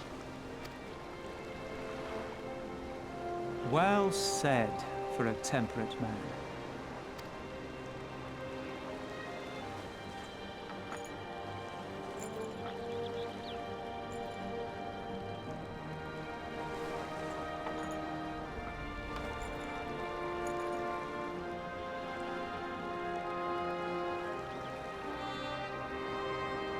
Hear me, comrades!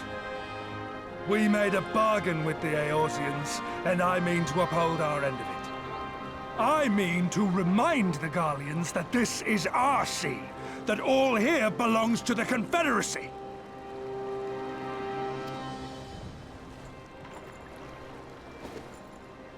All that is theirs is ours for the taking, and take it we shall. We will strip them of everything they hold dear.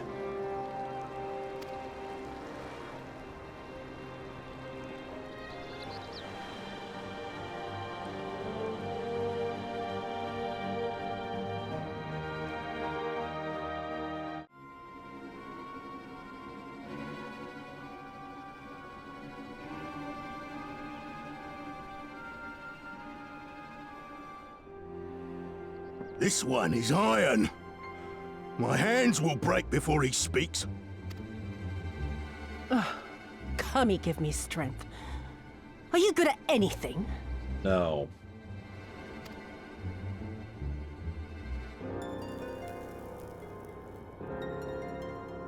I had hoped this might prove more productive than blind inquiries, but I see you are determined to waste my time. Very well.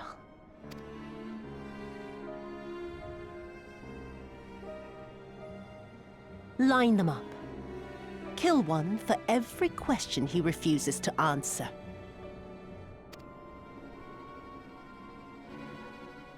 Hurt them, and you will get naught from me.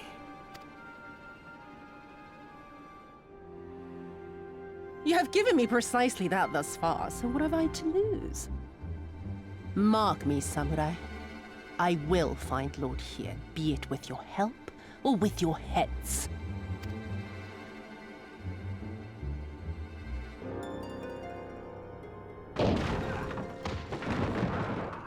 Confederate scum! You will pay for that! The Confederacy. They've come to save us!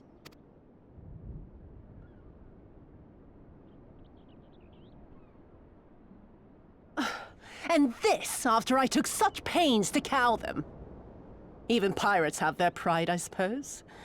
Enough to march to their deaths, no less. Oh, the stupidity of it all. It truly is a sickness.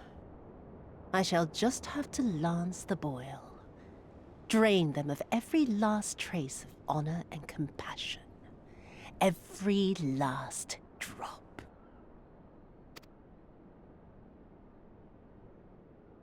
My lady, I'm going outside. Oh! Oh!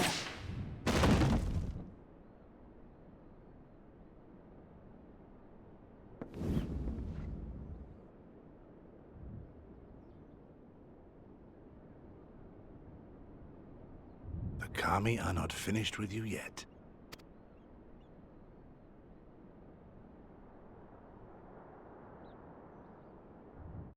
We're going to walk into a bar. There's not much left.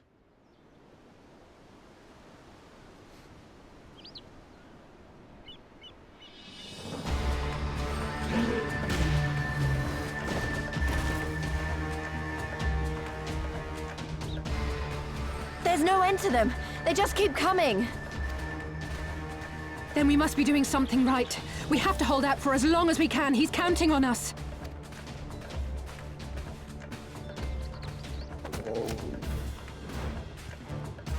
Susanoo is slain!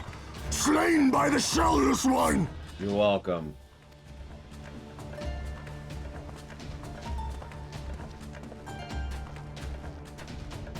I even parried his sword. That was fun.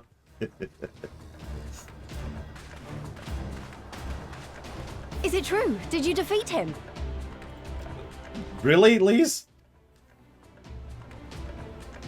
No, I've never killed a primal before. Fancy helping us keep the Kojin occupied until the Confederacy make their move.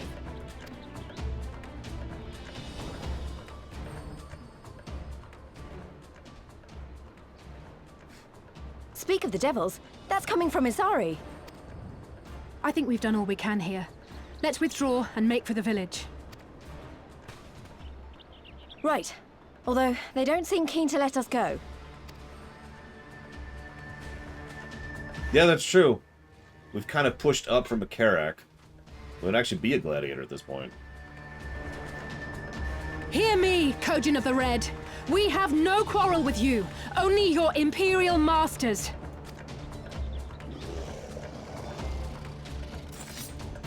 No more blood need be shed this day. I pray you let us go in peace. That's actually fair. We're probably a dreadnought. We're not quite to a gladiator yet. You dare speak to us of peace? Your flesh will feed the fishes, thief! Attack! I mean, if you want to die, that's your business. I don't care.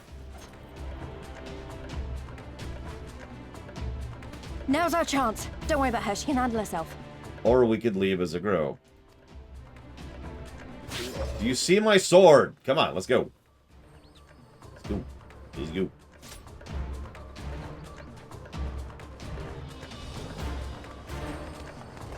It's funny, I was doing most of these as a red mage, so I'm just back there doing this too.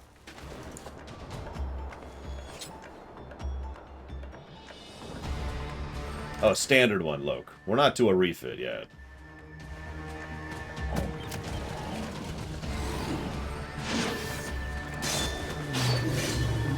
Have you started leveling your red mage yet? You should be leveling your red mage. We spent all this time on this class, damn it. I can't let you take all the glory, can I?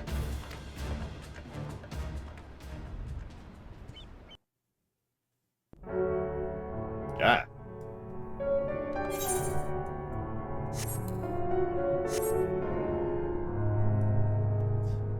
But yes, lots of quests till the next dungeon. There's nice big gaps between group stuff in Stormblood, for good or for ill. But the next dungeon is Bardam's Metal, so I imagine we'll have some competition for that one, for people who want to be there for that.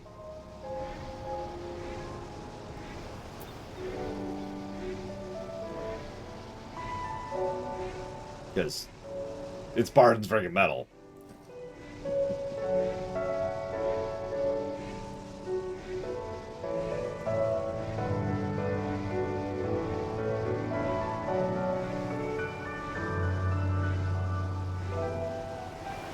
Oh, and I wanted to respond to something Jorian said. I think it was Jorian. Someone? Ah, there it is. Yeah. Creative fights. I would actually agree. I hate to say this because I hate to say this, but I would say there's only 2 MMOs out there which really get really fun and creative with their fights. And you know which the 2 are, so I'm not going to say it out loud. But I've played a lot of other MMOs, and it's not like other MMOs don't have fun fights, but creative or interesting or unique, you know, engaging mechanics or nice little cool extra things. Nah. Correct, Dakota, although most of them have nothing in them. However, we will also be able to access every underwater section from now on, which is going to be a thing. Okay, we're going back for Alize. Yeah, I'm coming with you. No, absolutely not. She stayed behind so you could escape. Even I know that. I love the options I'm getting here.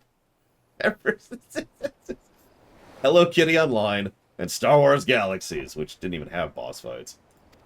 It had enemies with more HP. And yeah, Tor's boss fights, I mean, they're functional.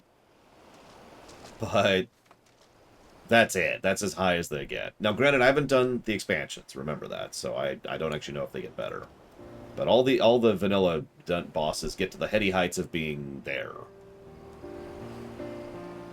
Why are you looking at me like that? I said I was going to distract them, not make a heroic and ultimately futile last stand. Who does that anyway? Oh, for the love... This is stupid. You're embarrassing yourself. And me. Shut up and let me have this. Ah, right. That wasn't so bad, was it? Really?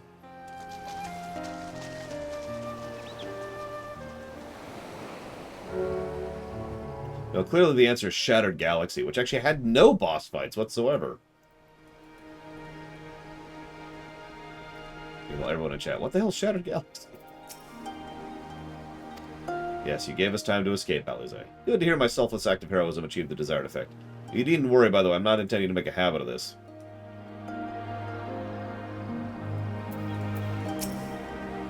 I don't see any soldiers. Do you think the Confederacy drove them off? Well, you know. Something definitely happened here. I see people who look like they might be injured. Let's give a hand. Okay. Do I need help? Oh, I'll be fine. It's nothing that won't heal. You should go after Lise.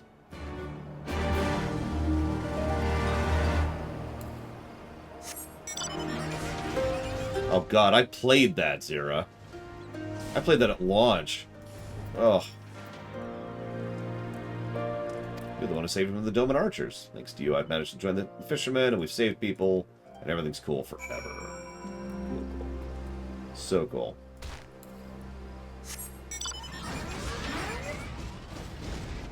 Shattered Galaxy... Is Shattered Galaxy even going still? Because it really shouldn't be. It was a one-node MMO. Interesting, but ultimately, you know, puddle deep. Can't be praised. I was certain she would have us killed or burn us sorry to the ground or kill us after making us watch or barrack us in our homes before putting them to the torch. Yeah, actually, Yasutsu... God, I can never remember how to say her damn name. Twitface is weirdly not, like... She could have been much, much, much, much worse here, and she wasn't. And, well, the only real reason for that is because she's a moron.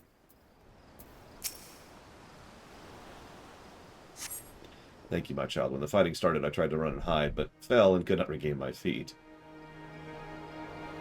Is it really? Wow!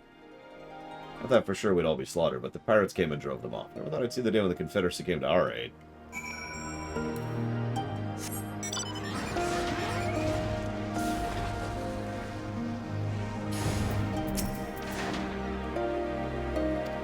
Oh yeah, by the way, I should explain. Shattered Galaxy was an MMO RTS. And it is, to my knowledge, the only MMO RTS. I'm sure there's some other one somewhere, but by virtue of uniqueness alone, I played it for quite a while. It was very fun, but again, puddle deep. There was no depth, no complexity to it. So once you got to a certain point, you've basically seen all there is to it.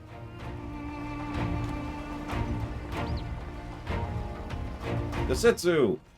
Frickin' finally. My Eorzean friends. Saw the smoke, did you? A pity you did not come sooner, though I gather you were busy elsewhere. Gosetsu! You're alive. You're all alive. And full of vim and vigor. Did I not tell you I was no stranger to chains? The fighting cannot have lasted long. Where are all the Imperials? Fled. They stood their ground for a time, until it became clear that their Korgian reinforcements would not be coming. We took some few casualties, but my deeper regret is having let Yotsuyu slip through my fingers. That bodyguard of hers may be a half-wit, but he's a mean bastard on the battlefield. In any event, I imagine all involved are satisfied with this outcome.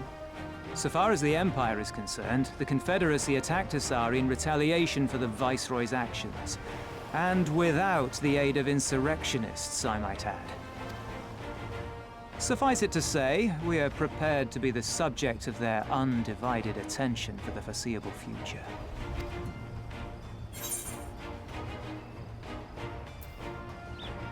I mean, don't be reckless.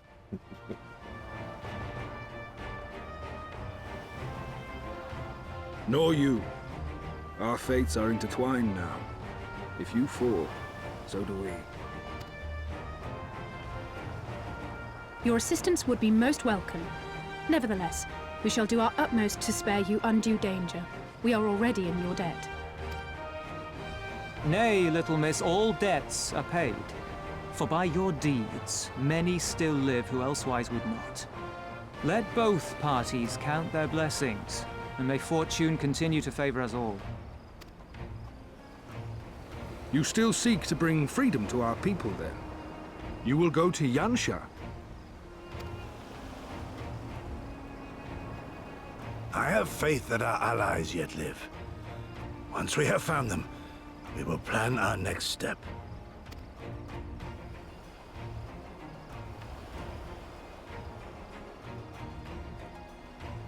Yansha was the crucible of the rebellion. What happened here pales in comparison to what Yotsuyu did there. Remember this. Fear changes men. Have care in whom you place your trust.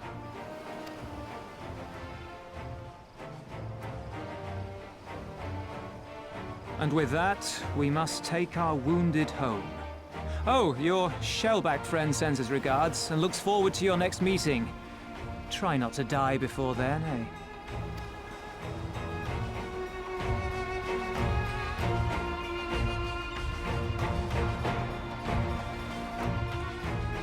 And yeah, continuing the Roman parallel. The Garlemald's navy is kind of crap.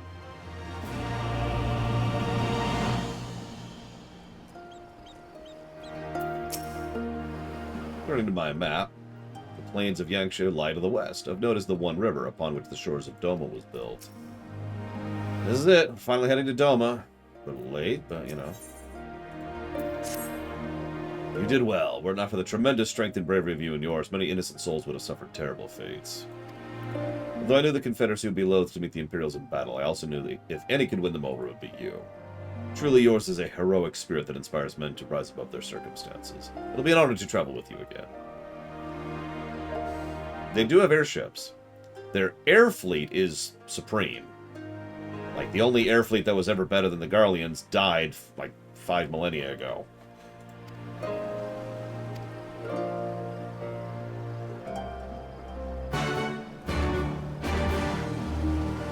this.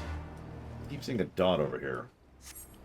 Who is this dot? Identify yourself! Aha! It's the assassin. And the other assassin. Why is everyone trying to assassinate me? What did I ever do? God. I feel, excuse me, I'm gonna go foment rebellion against the local empire. God. Yeah, their air fleet brought down a dragon, although also vice versa. That was a pretty big hit to their fleet. That's one of the earlier reasons why they didn't manage to push through Eorzea way back in the day.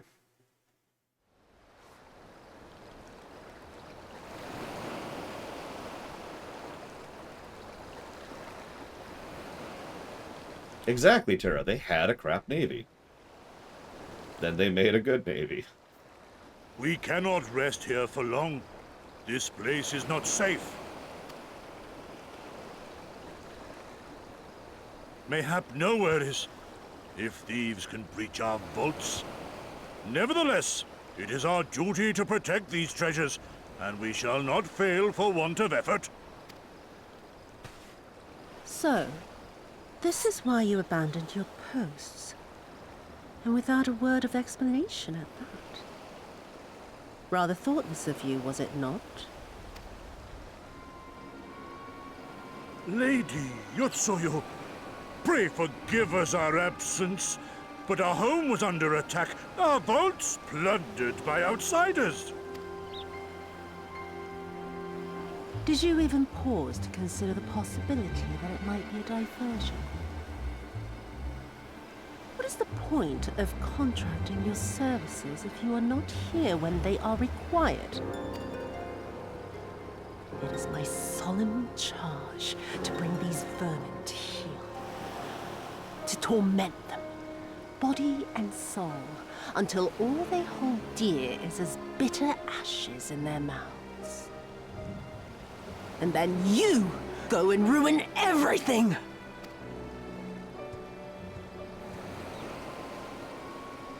Well, there's naught to be gained in belaboring the point. All that remains is to administer your punishment. You know, I'm starting to suspect she might be evil. My lady!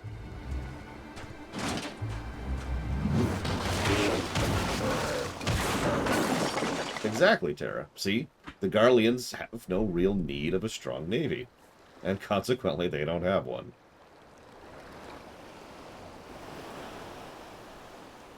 The Roman parallels continue. No. No, it's no good. There's just no joy in it. No release. Yeah. There needs to be some investment. They were negligent imbeciles deserving of punishment, but it was hardly personal. 10,000 such courting could not satisfy me half so well as a single doman. So, I was gonna kind of save this, but I actually thought of someone else who's more evil than her. Only one person.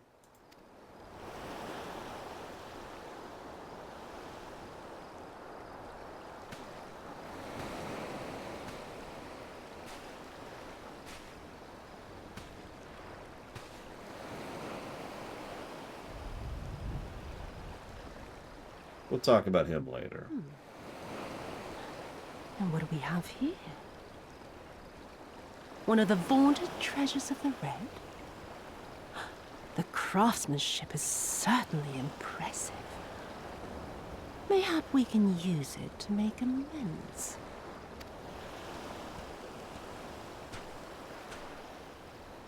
How long before Lord Xenos reinstates me, do you reckon? I've got unfinished business back in Eorzea. God, get out of the scene. Is serving me really so unbearable? At least pretend to enjoy it, you witless lump! If you are so desperate to earn a way back to Eorzea, then be quiet and do as you're told. And bring that sword while you're at it.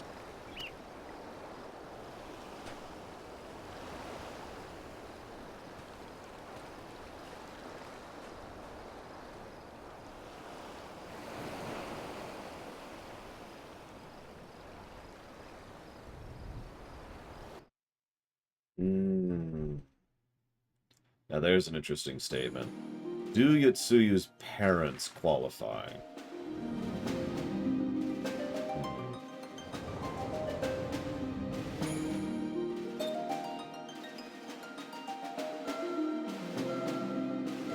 That leaves a bad taste in my mouth, even remembering that they exist. I mean...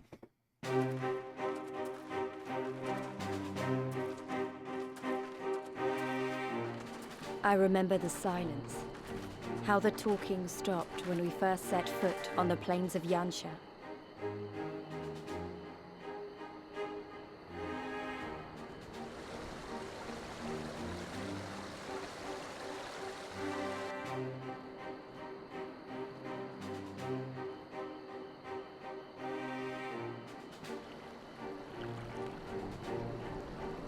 Before us stood yet another wall, and through a great Magitech field we glimpsed Doma Castle. I'll never forget the sight, or the anger I felt that day. Correct, Dakota. Side quest land has been defeated. Life, liberty, hope, so much lost, so much taken. As we walked through that war-torn land, no one said a word.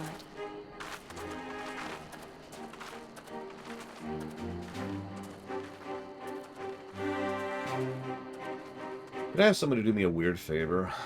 I want to know where the Doma solo fight is. Which quest it is would be the useful information. If you don't mind looking that up, please. Oh, looks like I'm already out of the group, but I would still like to know that if that's okay. Please and thank you. I don't know what I expected. Yeah, it's a fun place. There's a weariness, a desolation, and emptiness. Yes, this is far enough.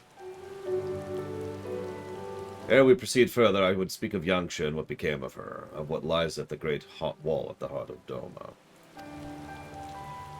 And we should be glad to hear it, but is it wise to have a conversation here on the road in the open? Your caution will be warranted, but no longer.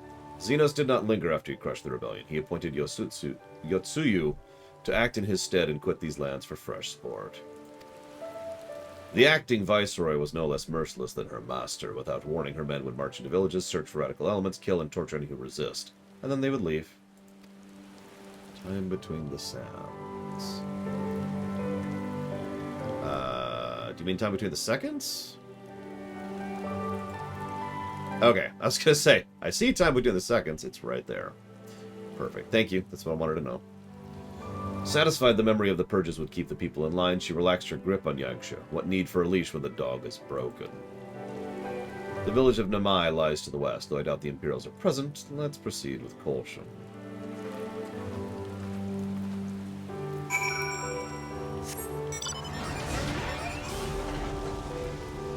Fun little zone here.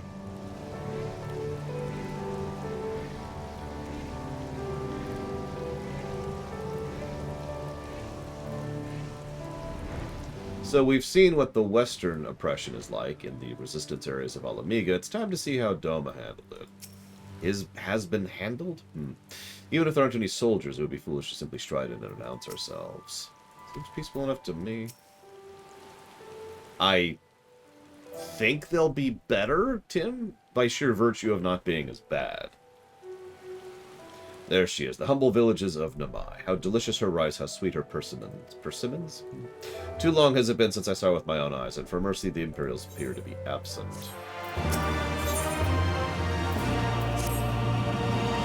Let no man claim I am reckless. Prudence was ever my watchword. Lore, venture closer. Confirm there are no soldiers. Me? That's okay.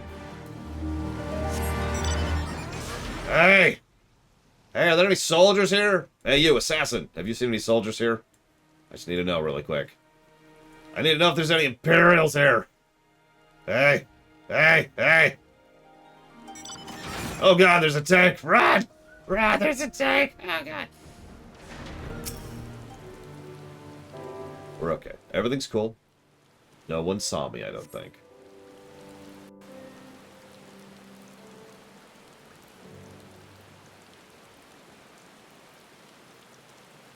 We may be in luck.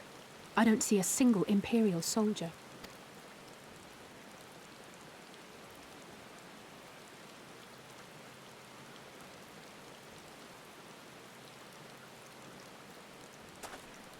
Then there is no need to remain hidden. Let us go and greet them as friends.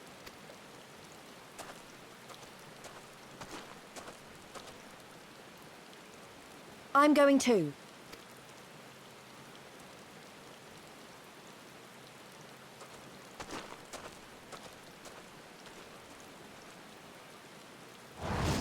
Good people of Namai, hearken to me. We come in peace and desire only information, to learn of recent events. Isn't that the general? Lord Gosetsu. Kami, preserve your right. He lives.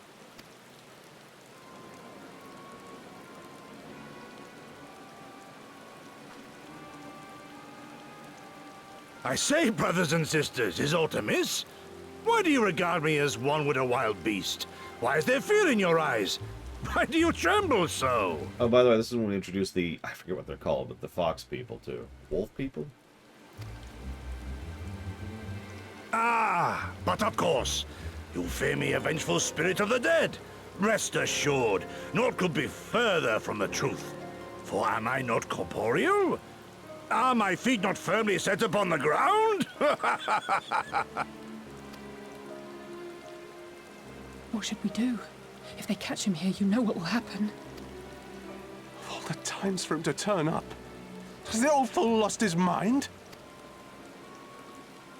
What?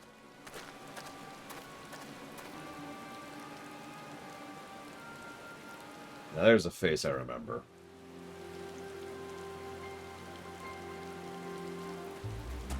You!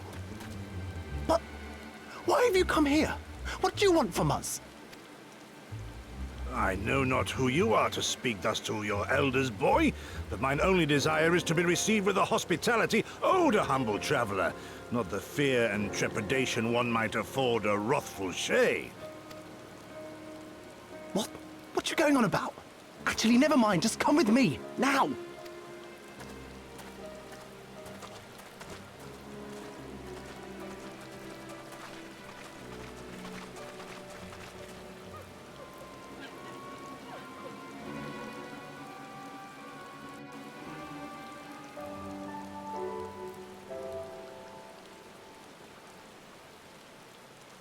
Good morning, Ross. Oh, and I meant to say something, but I didn't know how to phrase it, so I'll say it out loud. Thank you for the kind words last night. I appreciate it. I do try my best. Who's this boy? Where's he taking us? Judging from the reactions, it's probably best we left. Don't understand. Was it not clear we wished to remain a while? Ah, Gosetsu. I don't know who you think you are, but do you have any idea what would happen to us if you were found in our village? Again, you address us with unwarranted spite. I've let your impropriety pass until now, but no longer. Who are you, boy, to speak to me thus? Know you not who I am? I am Issei of Namai, a farmer like my father before me. I am a father like my father before me. I wouldn't expect a man like you to know who I am, but I know you. We all do. Lord Kyan's retainer, leader of the rebellion, Gosetsu, notorious fugitive, wanted dead or alive by the Empire.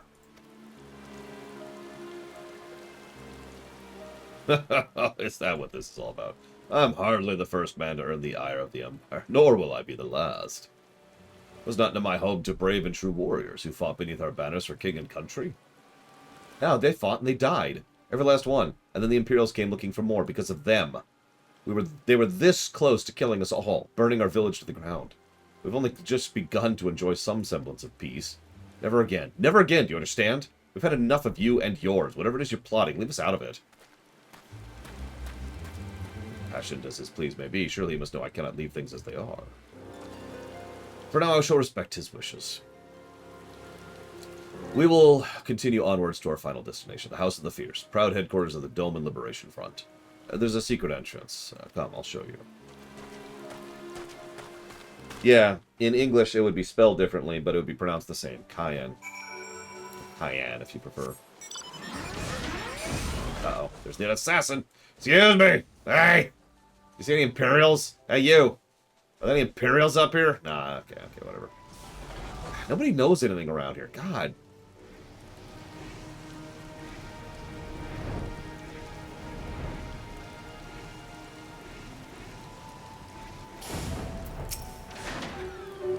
There I was thinking our swimming days are behind us. No, we're going to be doing a lot of swimming from now on.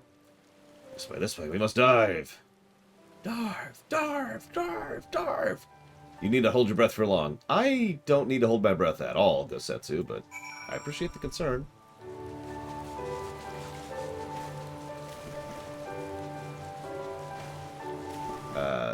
Shoot. There we go. 6. Come on. Dum dum dum dum dum. Why does nobody tell me if they see any Imperials? Ugh. This whole village has gone mad, I fear. Alright, I'm ready, Omega Legion. I'm ready for the complaint. Oh god! It's an Imperial! Don't worry. Everyone else take a step back. I'll keep them at bay. Oh god, they're behind me too. Ugh, I must escape into the one place they cannot follow. A cutscene!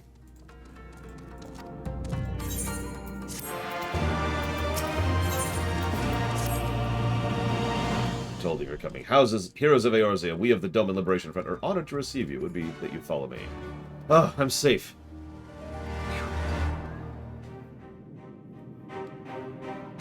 Hey, look, it's a broken aetherite. No, think about it for a second. There's actually a logic to breaking people's aetherite as a tactical maneuver. Or a strategic one, even.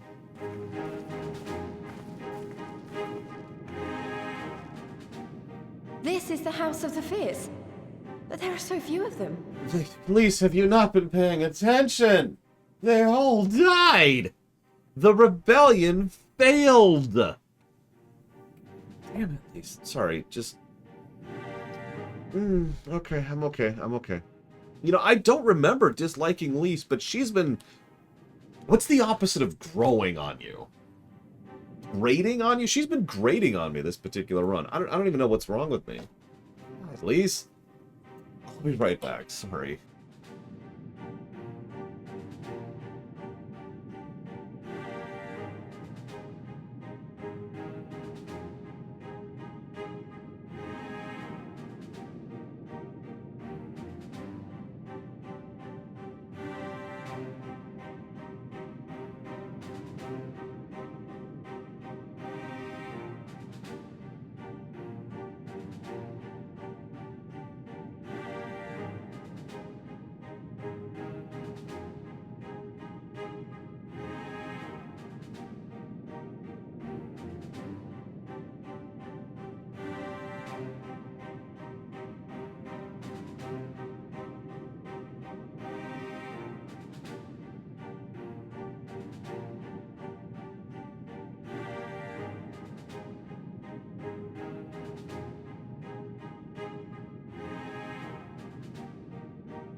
Many kindred spirits remain in hiding following the rebellion. Many others gave their lives for their nation. We are the stubborn remainder. Even accounting for our comrades in the field, we are at a fraction of our former strength, 'tis true. Yet we few are patriots. Brothers in arms, prepared to fight with every fiber of our being to set our people free.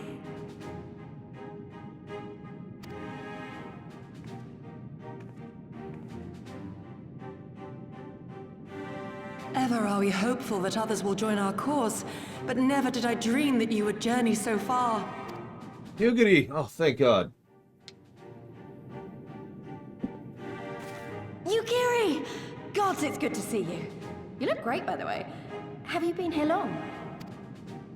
I returned but recently, having concluded my mission. Oh, it is good to see you again, my friends. Did I hear aright?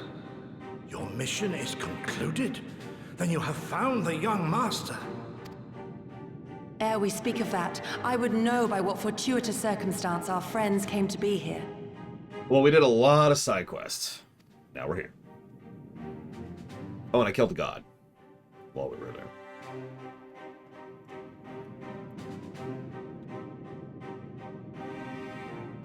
The Empire's crimes are all too familiar. Lys, my heart goes out to your people. We wanted to stay and fight, believe me, but we knew it wouldn't work. We needed more time to rebuild, and more allies to stand with us against the Empire. So we decided to come here and help you free Doma. To show everyone that you're not alone, and that the Garleans can be beaten if we work together. I'd like to think we proved that in the Ruby Sea. That you did, Lys, and far more besides. Needless to say, your assistance would be most welcome. Hear, hear. Now then, Yugiri, you must tell me of your search for our master.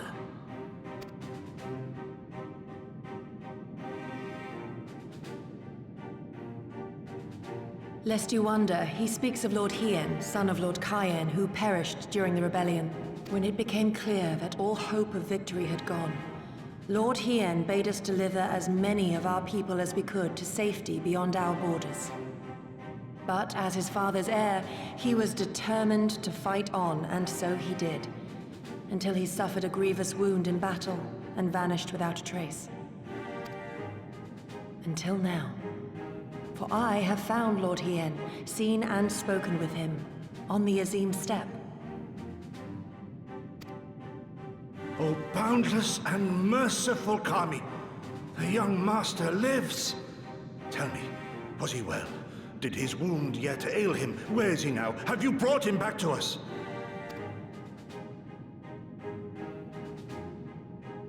You may take comfort in the knowledge that he is hale and whole. However, when I invited him to return with me to Doma, he had this to say.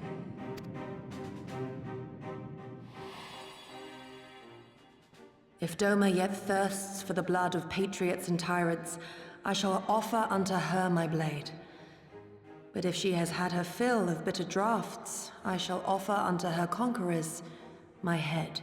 Thrice did I declare to him that no true son or daughter of Doma would ever accept such a sacrifice. But for all my passion, he would not be swayed. Learn the truth of her heart and return to me, he said. And so I left him.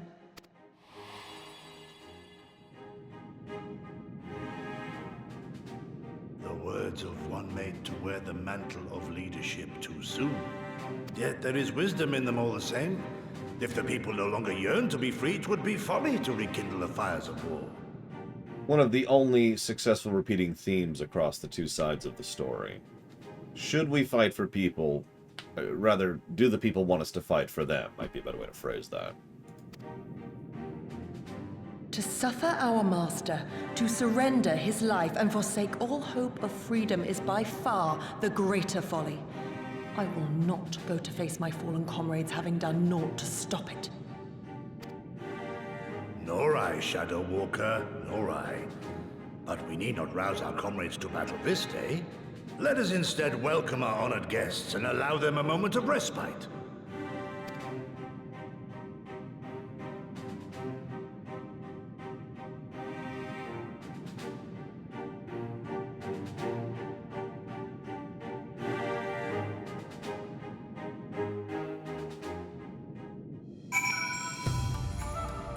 Okay, so, you know, woo, as they say. Very woo, very woo. As you can see, they went to great lengths to disable the Aetheryte. Apparently in the twilight days of the rebellion, they feared Xenos would be willing to risk sending unattuned conscripts. That said, it's hardly irreversible. They may have the necessary materials. It'd be a challenge to repair it alone, but mayhap with brothers' help. Stop. It's making sure they can never restore. God, it's weird to see it like this.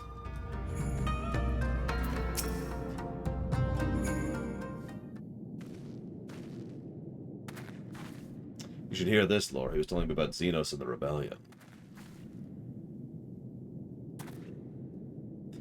What you have to understand is this was not a simple matter of numbers. The bulk of the 12th never took the field. It was Xenos' stratagems that won the war because he's so brilliant. His formations were unorthodox, bewildering.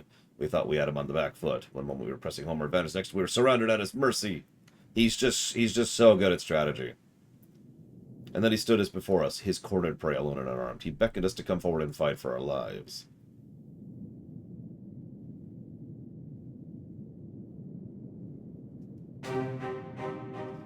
One by one, my comrades charged, fearless and unflinching. He would dance amidst their blades for a time and then draw close, as if to embrace. One after another. He made us watch. Do you understand? He made us watch. What kind of monster enjoys killing people? I don't think there was joy in it. No justice, no morality, no meaning. To him, the weight of one life is no different than that of 1,000. A challenge had been issued and was accepted, but on finding no challenge at all, his objective changed. There were tales of Imperial soldiers being flayed for slaughtering families, for breaking brave men's spirits. Only later did I come to understand why. He did not desire obedience, he desired hate, and men consumed by him. A new battle, a new enemy, a new challenge. The hunt, I am told he called it. A hunt without end. And when all our best lay dead and broken, he left, muttering that we had bored him. But our weapons at least held his interest, for he took a fallen samurai's sword, having grown fond of it. Since that day, he has ever wielded Far Eastern blades. He is said to be fascinated by ones with storied histories, and so soldiers who seek to curry his favor often present those of defeated enemies as gifts. I should explain the strategy thing, by the way. The thing is, these people talk in ignorance about the fact that they think that he is a good strategist. The truth is, he is actually a terrible strategist, because his strategies aren't... How do I explain this? His strategies aren't. He does have a tactic, which was just explained, but that's what he does, not what his soldiers do. He orders his soldiers to do whatever. He doesn't really have a plan, if that makes any sense. Yeah, exactly. He doesn't outmaneuver, he doesn't outflank, he just kind of says go. In modern terms, he A-moves. But even that doesn't really get it across, because he really does use random tactics with regards to his soldiers. Because he just doesn't give a damn. And he has no reason to. He only bothers with that until it's like, alright, I'll go ahead and take the field myself, see if there's anything worthwhile here. Which is what he did with the Dome and Liberation Front. Yeah, F1, F3. And yeah, it works because the rest of the military do their frickin' jobs. If anything, most of the tactical battles that he wins are probably attributed to low-name NPCs. No-name NPCs we don't even hear about, because why would we? But of course, who gets the credit? On the battlefield, reasons do not matter. The victor is not the just, but the strong, and the strong become the heroes of the tale. We were not strong enough. It's not sufficient to be right, to be just. Without strength, our path has no end. Yeah, you need power. The ability to do. Anyways, I just wanted to clarify that, because it makes sense that his enemies would be like, oh my god, he's such an amazing tactician. But they're wrong in a good way. Like, it's good writing. They have a flawed perspective of the defeated party.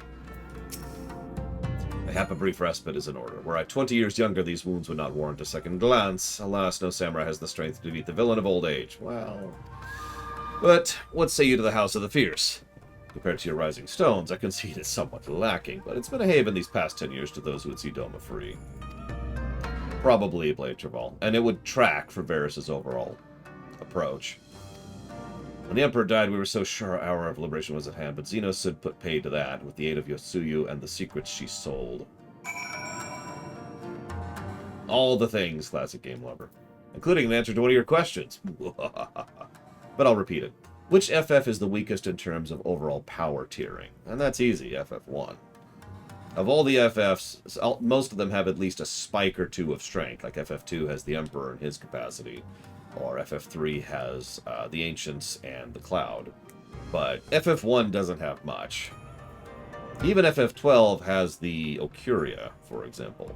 Even FF Tactics has the Lucavi. But FF1 has, like, a slightly bigger than normal dragon. And an ancient people who, it has been retconned, managed to make a city in the skies, not a space station, so... And robots. The strong do what they will, and the weak suffer what they must. Oh yeah, sorry. FF1 has Killing Chaos. I'm actually looking more forward to that game the more I hear about it. By the way, I actually verified. That game has near full campaign co-op. The only reason I say near full is there's a couple of specific details which we're not sure of.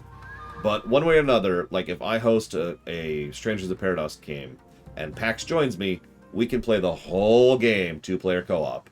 It also goes up to 3-player, by the way. So yeah, I'm getting much more excited about that. I can't wait for it to come out on PC. Anyways.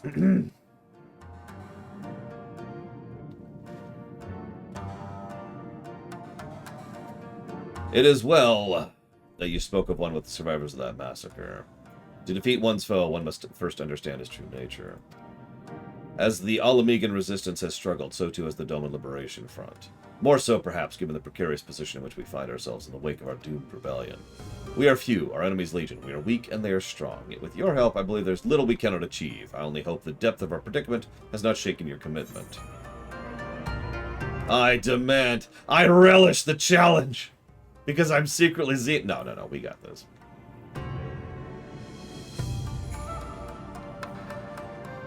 Kinda well, with the hero of Eorzer on our side, we cannot lose. Well... You know... Now then, I should be glad to discuss our next course of action. Though, now that I think on it, I myself have been away from Doma for some time, and even after my return, my search for Lord Ian commanded my full attention. Maybe we should check out what's going on here. So let's go talk to people. Let's bear witness to their hardship. And unlike Kosetsu, I can travel with you without untoward attention. Lise, I'd like to join you. How many of you saw the picture I linked in the memes channel in the FF14 Discord? Because... Yeah. Yeah. Anyways. Let's just head over here. Let's see. Questions. Cashel! Cashel's not here. No question from Cashel. I already answered the Tim thing. I have reviewed a dating sim. 1. See, Cashel's AFK. Nuff said. I really do like that armor. I wish there was a male version, but obviously Agrius' armor is kind of designed for female, so that tracks.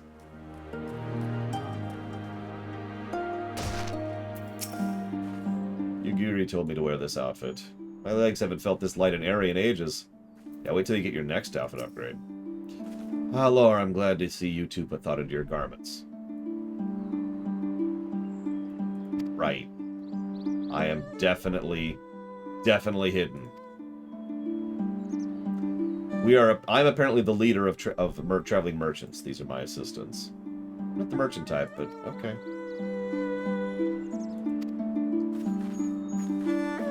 I have never reviewed anything anime, especially the game. Hang on, there's an Imperial Patrol. Evening, officer. Okay. I've never reviewed anything anime. I've never reviewed... Okay, in all seriousness, obviously I have covered several things that are rather anime, including Persona 5. Which is probably the most anime thing I've covered. Warms my heart to see traveling merchants in Nemai again. Though the Imperials never sealed our borders, folks like you have taken to avoiding Yangsha ever since the rebellion. Unfortunately, that has only made it harder for us to survive. You may have noticed, but we lack for many things. It's not much worse. It was not much better before, but it's only gotten worse. Listen, I've never reviewed a Japanese game ever. Ignore all the Mega Man games immediately, but fine. I'm here. Now, that being said, have I ever actually covered an anime? Only once, and hopefully that will be the sole exception.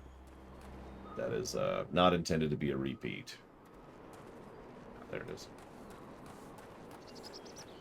Ma'am, you're sweeping. Okay, so what she just said was I have to keep this square clean for when my grandson comes home from the war. So I was going to make fun of the fact that an NPC was sweeping dirt, and that just got a lot more depressing. Hang on, Imperial officer. Evening, officer. Imperial salute. Yep. For the Empire. For the Empire.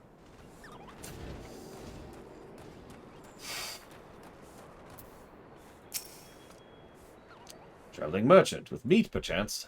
Better not to know when I have so little coin. I feel your eyes upon me. Do you not know the Lupin? Surely you have not been in Yangtze long, otherwise you would. For generations we served the lords of Doma, compassionate and wise as they were. But the memories of such time fade with every passing day, as others will tell you. I do, classic game lover. This is my mount.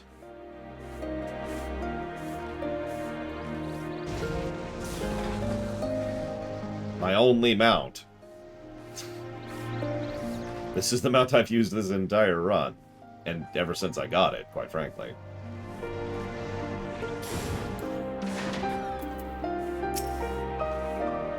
You? A merchant? Forgive me my skepticism. You strike me as less a man of commerce and more a common sellsword.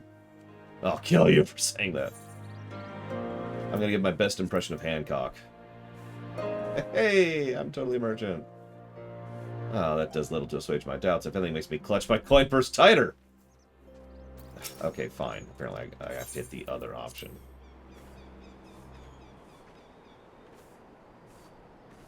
I stand corrected. Such warm and cordial nature. I pray you forgive my earlier rudeness.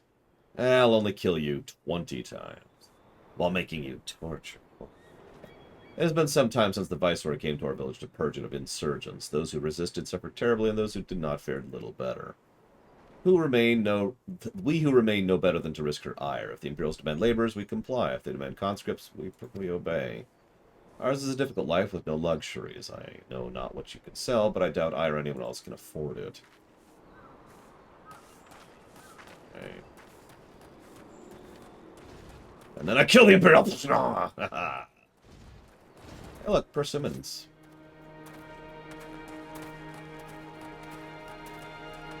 And of course, there's another person somewhere. Hey, there's a... Oh, that's a Gisal green. Never mind. Although I could eat the chocobo. I do like chocobo meat.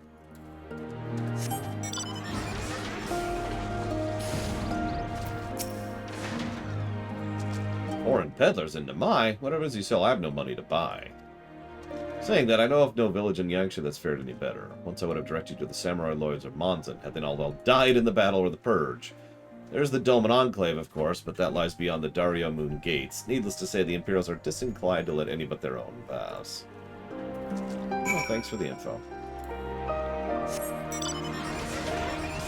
That's true. It's probably not enough fat. By fat, I mean meat. On the chocobo. Owl.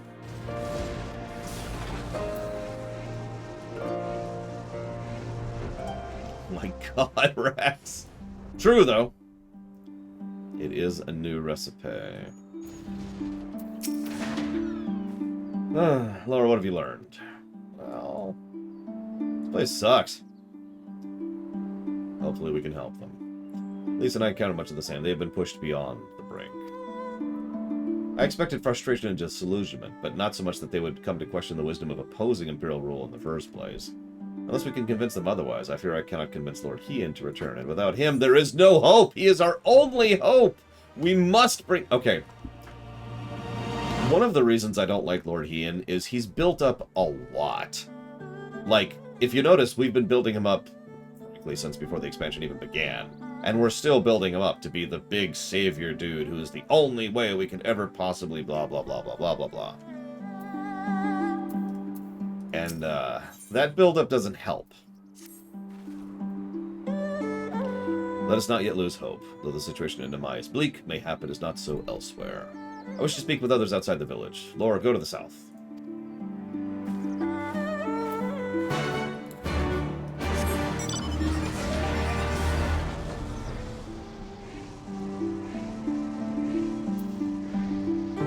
What the hell? Is that a beetle? 50 feet outside of town? Jesus. Dum-de-dum-dum-doo. Yep, that's a tiny caterpillar. The size of a dog.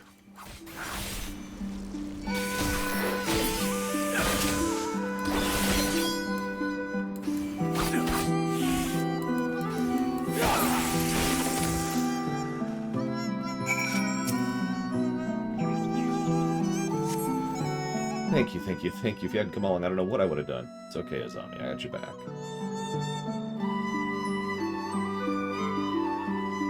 What am I doing out here? Oh, looking for flowers. I need some for my parents' graves. The ones my brother and I usually bring are yellow, but it was because it was my mother's favorite color. You haven't seen any, have you? Not around here. Let me go looking for some. Let's see. Yellow, yellow, yellow. I think I found one.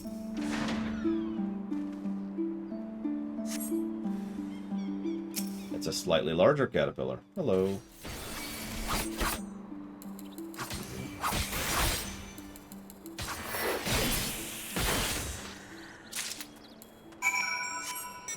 Yep. Nobody cares about this poor kid or dead parents. Oh yeah, no kidding. The overall just gloom of Stormblood. My goodness. Only yellow ones will do. Here you go. I got you some.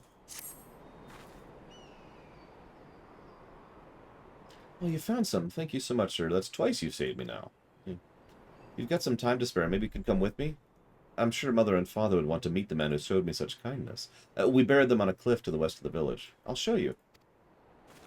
See you around, Valerian. Good luck on the routing and the constructing. Yep, we actually are meeting Batman right now. So Zactef says, what would be a proper way to do something like Miles Morales, a new hero dropped into the fire? Oh, geez, that's a complex question.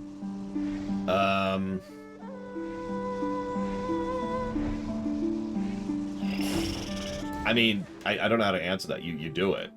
You do it properly. I can't sit here and give you a 2-hour diatribe of all the steps that would be involved in doing that. Sorry. We're here. Give me a moment to put down the flowers, and I'll introduce you.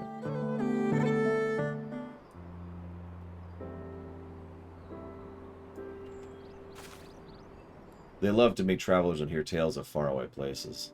Maybe you could tell ones about your homeland.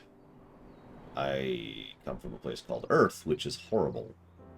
Azami, there you are. Oh, Azami. Remember him? You should not be here. Get away from my sister. Don't be rude. You saved me from monsters, brother. He even helped me pick flowers for Mother and Father. Get back to the village. Now. You're scaring me. I said go. Stay inside. Lock the door till I return. Go ahead. It's okay. Don't think me ungrateful. My sister's the only family I have. If you saved her, then thank you, but it changes nothing. I asked you to leave, and now I'm asking you again. I'm not going to report you to the Imperials or anything stupid like that. It's too dangerous for you to stay here, so please, I'm begging you, leave us alone. She said your parents were buried here. So she told you, did she? Yes, that's right. My mother and father believed in the rebellion. They left to fight for Lord Kyan. They came home in a cart driven by Imperial soldiers. The soldiers demanded the families of the insurgents present themselves or they'd burn the whole village to the ground. So we did. They beat us in the village square, with hands, with sticks, with anything. They kicked us while we lay on the ground begging for mercy. Made us denounce my mother and father, call them fools, call them traitors, say they deserve to die. I heard them laugh, but I dared not look up. They're gone. They're never far. All it takes is the wrong word in the wrong ear, and they will turn. And then I'll have to dig another grave, if I'm lucky.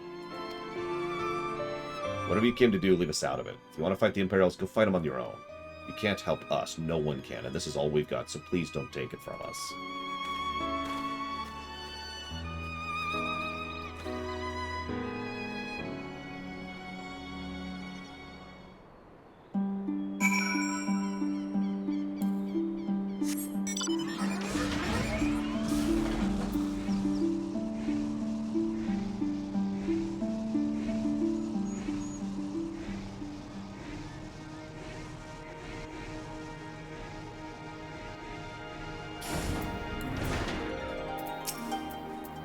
What's wrong? Did something happen? We need to go kill all the Garleans. No, I'm kidding. We need to kill a lot of them. You remember how I made a point of mentioning how the Garlemald people were kind of grayed out a bit back during Heavensward? Well, they're being blackened up a bit during Stormblood. And we could talk about that. In fact, it's a whole topic, but one way or another, they definitely make them a whole lot worse here. Just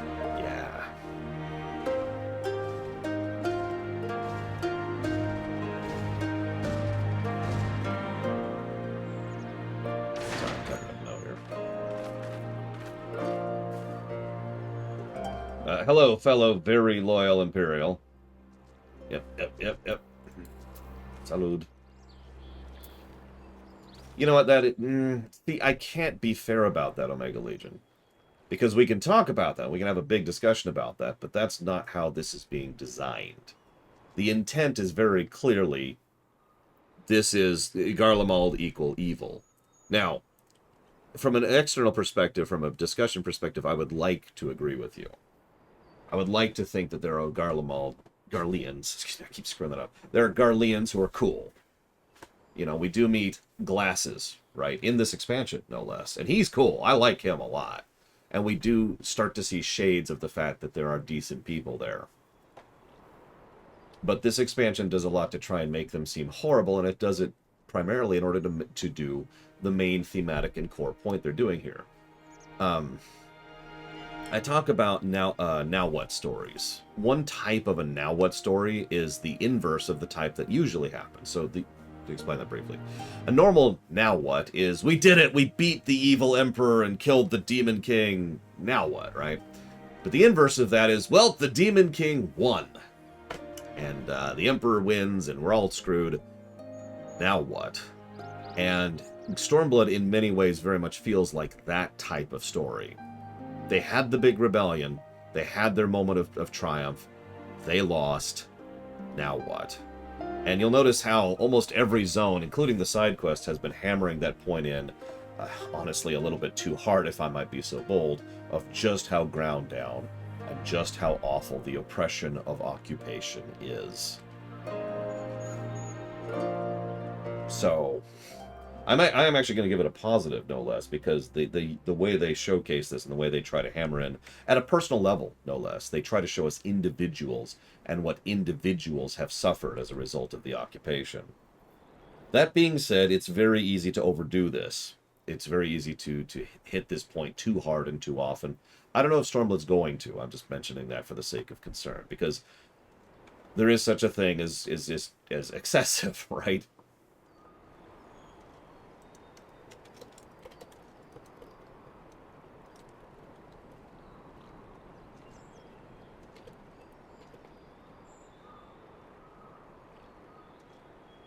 So, yeah.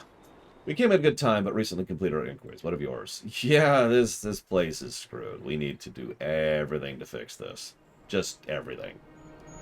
The boy told you all this? Such disgraceful, despicable crimes. Yeah! If I knew the men responsible, I would not hesitate to hunt them down and... Yeah? Yugiri is also a great compliment to someone like us, assuming we were a Star Destroyer, because she's a scalpel. I've mentioned this before. I mentioned this when this game is written very well. We are a nice, big, obvious hammer, right? We lack subtlety. Someone like Yugiri is a perfect support element for us, because we can go bam, bam, bam, and she just slips in the back and takes out the one thing that needs to be removed from the equation. Anyways, forgive me, that outburst was unbecoming. The more I learn of the Imperial's actions in my absence, the more I find it difficult to marshal my emotions. Yet you and me both. Could Lord Hien have foreseen this, that our people's spirit would be broken so? Though at first I scoffed at his pronouncement, it feels all too possible now that he might resolve to surrender himself. I mean, it won't make it any better. Despite everything we have seen and learned, I refuse to renounce this cause. We should return to the House of Fears, consult our conduct, and perhaps we might... Oh no, we must hide! Zira has found us. Damn it, Zira!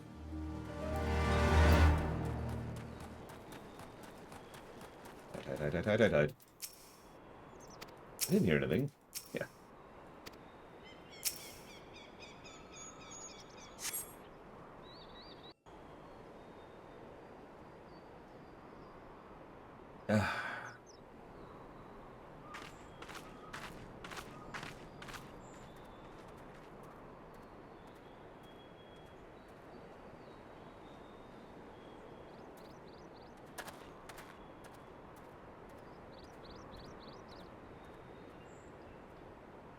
Imperials.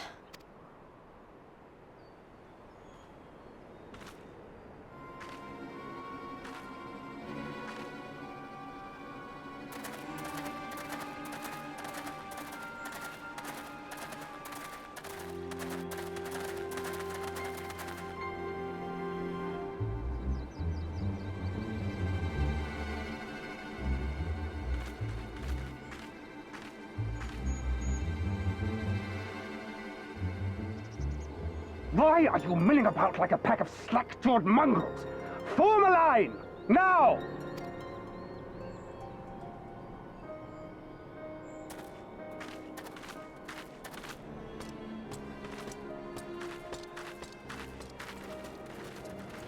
Finally.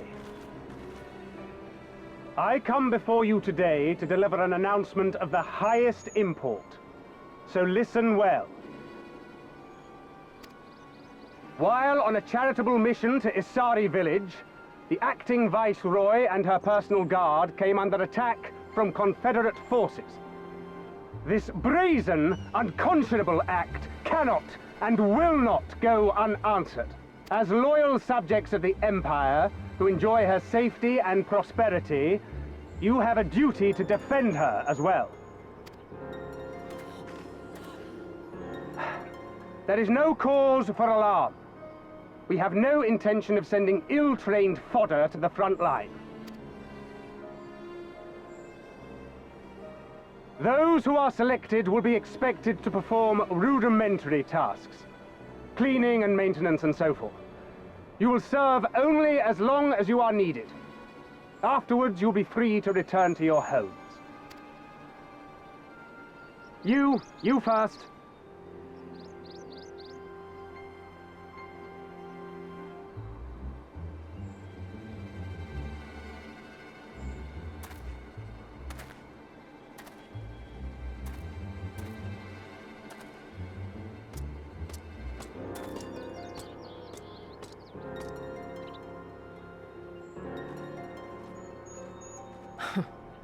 The Empire has no pressing need of cleaners.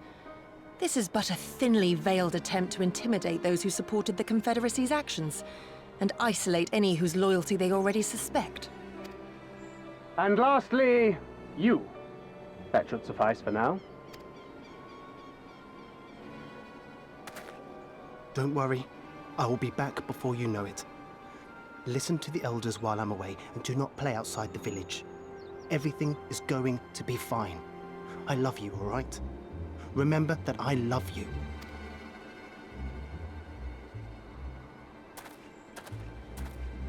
This is Thancred? Sorry. We thank you for your cooperation. Rest assured that this will all be over very soon, once the Confederacy has been made to pay our own ruby tithe.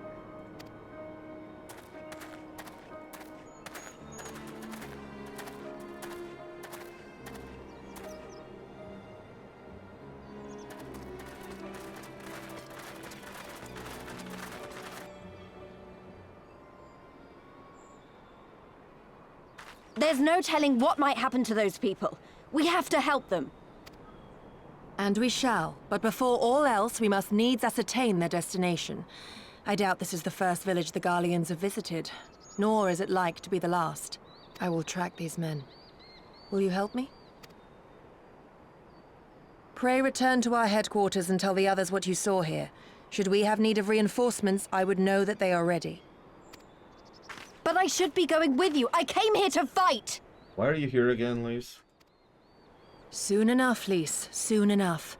For now, we must proceed with caution.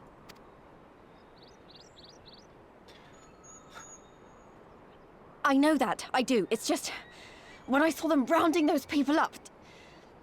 Look, if anything happens, anything at all, you'd better call for us. I mean it, Yugiri. Anything at all.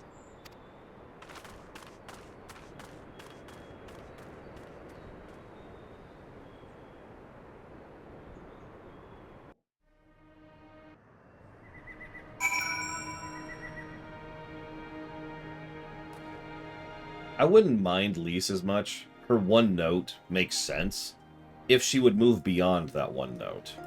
You know what I mean?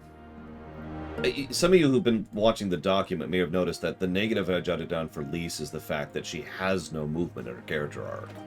She's just Lise. And that's it. We'll see if that pans out, but so far it certainly has been true to date. Regardless of what the officer claimed, I fear they have crueler designs for these people with me. Yeah, no, I sympathize with her too, but... yeah, see Alpino. Oh, for the Empire. I sympathize with these a lot, actually. In fact, I mean, you've seen me several times. I've said, why aren't we going out there and doing something? But the problem is, what I would want to see, I always like to, critique when I criticize. I would have liked to see Elise who gets smarter about how she starts fighting. Not because she wants to, not even because it's necessarily in character for her, but because she wants so badly to do something that she is forced to adapt. Forced to outthink her opponents. Forced to do something other than go in and punch things. Right? And so as she sees these situations like, ugh!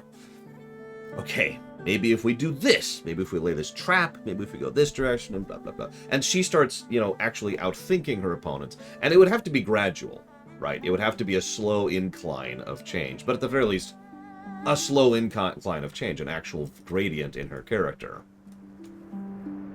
As opposed to just, I want to go out there and punch things. Please. Given the circumstances, we must make every effort to refrain from needless violence.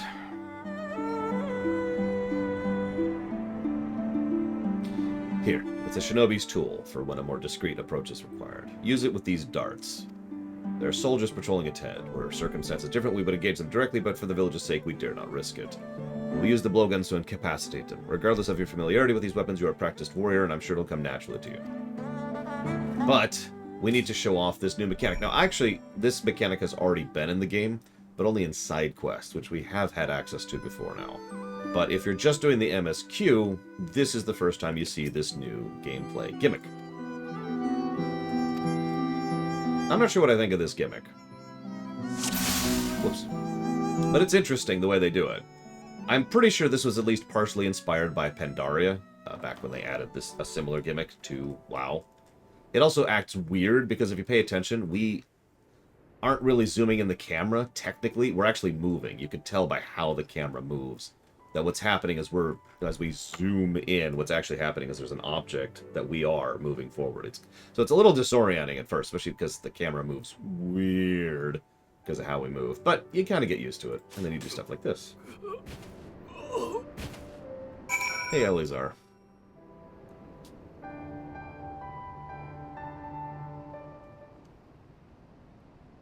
Well done. Now give me your map.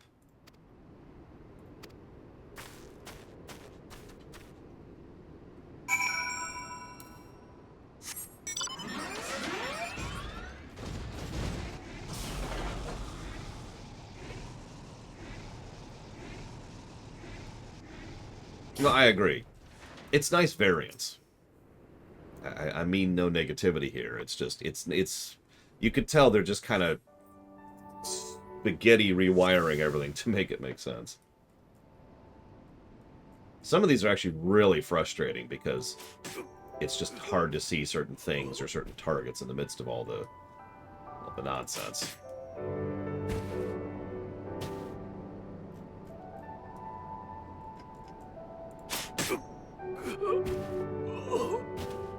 But yeah, exactly, USM Corp. It's nice to have some variety. And it's all very trigger contained, as you can see. They literally play a cutscene and take control away from the player in order to properly accommodate the fact that you have succeeded at a task. Oh, I have no idea, Elizar. I played Gen 1 first, and I didn't even like it.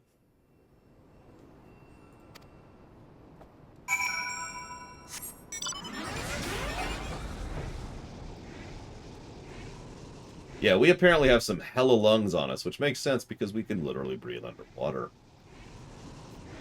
I know that doesn't translate, but damn it.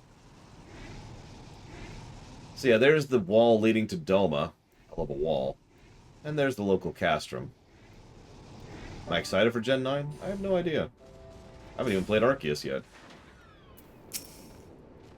Excellent work. They appear none the wiser. The villagers are being held in the castrum. Luminous? Once it was the base of operations for the Garlean occupation until 10 or so years ago when they relocated to Doma Castle. Now the castrum serves as little more than a storage facility. I spy 2 sentries near the gate. As you have proven yourself to be impeccable aid, go incapacitate them. Okay. I hope so too, but I'll only be able to play Arceus if it's for the show, as per usual. Not that I'm plugging it, that's just a statement of fact. The only time I have to play games off camera is co-op games with my friends, and that's, you know, a few scant hours in the week. Poke. What the? Poke.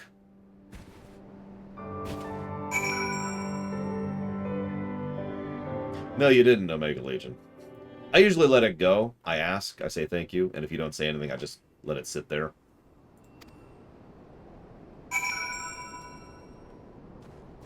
I mean, if I didn't have friends, I wouldn't spend that time playing games. I'd spend that time working. But I will put that towards Pokemon Arceus. Sure thing. Fine work. You have a gift in the ways of the shinobi. I mean, I am a level 80 ninja. And I kind of starting to get into it. Like, you know, I've started putting real effort into it. I still am never going to be efficient because I'm never going to be able to do the mudras properly. But, you know, it's a decent class. And I like the concept of the mudras. I just have a bit of an impediment to enjoying them properly.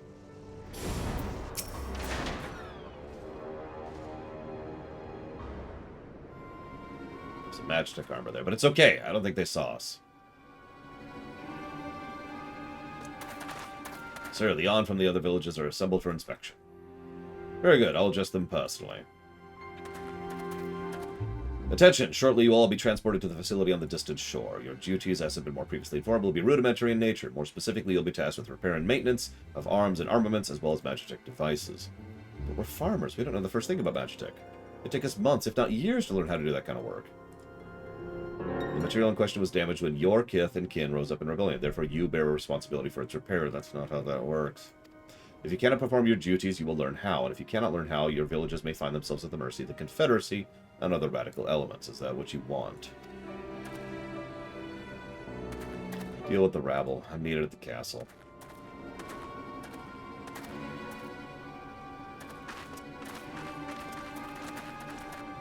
This is no temporary measure. Those men and women will die in servitude. Once they are taken to the facility, it'll be too late. If we are to intervene, we must do now. Agree? Agreed. We do need to actually intervene.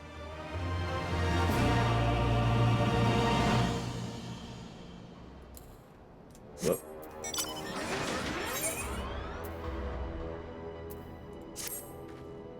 Will to live. We're getting pretty close to the thing I'm probably going to give a gameplay negative to. Despite the urgency of the situation, we must still proceed with the utmost caution to ensure the safety of the villages. To wit, we must infiltrate the castrum without raising the alarm. Oh god, is this another forced stealth section? Oh, by the way. Just for flavor.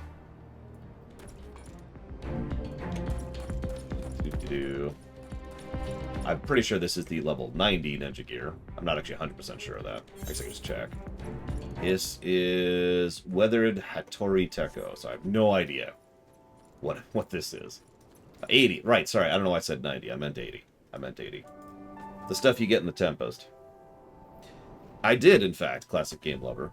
Although I only gave it an aggregate, because it wasn't as egregious as I thought. Maybe partially because I knew what I was doing. You know, you don't have to repeat yourself, Eleazar. The whole point of the question queue is to answer questions when I have time to answer questions. But I shall go ahead and stop streaming and go ahead and answer questions for just a second. But it's okay. I'm not irritated because I was planning to stop streaming for a second anyways. So I will answer your question really quick. Scroll down a little bit. What do I... so you're asking which do I prefer between Bulbasaur, Charmander, and Squirtle. And the answer is Bulbasaur is usually my favorite because I tend to lean towards grass types. I don't really have a good reason why. I just tend to enjoy them. Oh, I think someone saw me. Hang on, I gotta hide real quick. Whoop, that's the wrong button. That is super not what I meant to hit. Haha. Where's stealth? There it is. There we go. She'll never see me now. I tend to lean towards grass types in general, but it kind of varies from thing to thing. But that being said, I've never actually liked Charizard, and I've never actually liked Blastoise, so my choice is clear. Bulbasaur. That being said, I dislike the original starters so much that I tend to not use them in general. The moment I get something better, I tend to dump them in the box and then walk away from them. So you're probably wondering what the other reason I was planning to stop and talk for a second is. I don't know how much this is true in FF14, but one thing that tends to be true... Okay, I think they went away. I think we're safe. Whew, okay. In a lot of fiction and real life, is the idea of, okay, you've got an occupied force, or occupying force in an occupied territory. Now, you have a lot of different strategies for how to deal with this. One of them is to go ahead and just kind of send... Well, let me walk this back. You have a situation in which you have a society which has tiers of status. They're effectively castes. They're not literally castes, but they might as well be. You know, you are either a citizen, a Roman, or you are not, in which case you are less than a citizen. And there's actually other tiers to the Garlemald tiering, just like there was back with Rome. So you have a situation in which you can abuse or misuse people who are not Garlean because they are literally, legally, not as much people as you are, okay? Now, that kind of environment not only encourages you to speak less of them and to do ill by them, but it attracts the people who would otherwise be that kind of unpleasant person to begin with. The racists, or the psychopaths, or the abusers, or whatever, right? The bullies, to put it into a broad category as I can. So even if you are a leader who is trying to push against this kind of thing, simply by virtue of logic, there are going to be people who are going to want to have assignment to occupied territories because they have the free will, the blank check to just be as horrible as they want to be, to abuse those around them, and to try and make themselves feel better about themselves, or to enjoy the suffering of ever, or whatever, right? Whatever their particular reasons are for being a terrible person. So, in general, these kind of occupied territories, especially under this kind of a circumstance, with this kind of dehumanization, magna great term, is going to engender these kind of crap. Oh, Imperial. Whether you want, even if you have a leader who isn't trying to engender this kind of situation. Then we add into it to the fact that the 12th and the 12th occupied territories are run by Xenos, who, and we've already seen this cutscene, so this isn't a spoiler, is actively trying to make people hate him.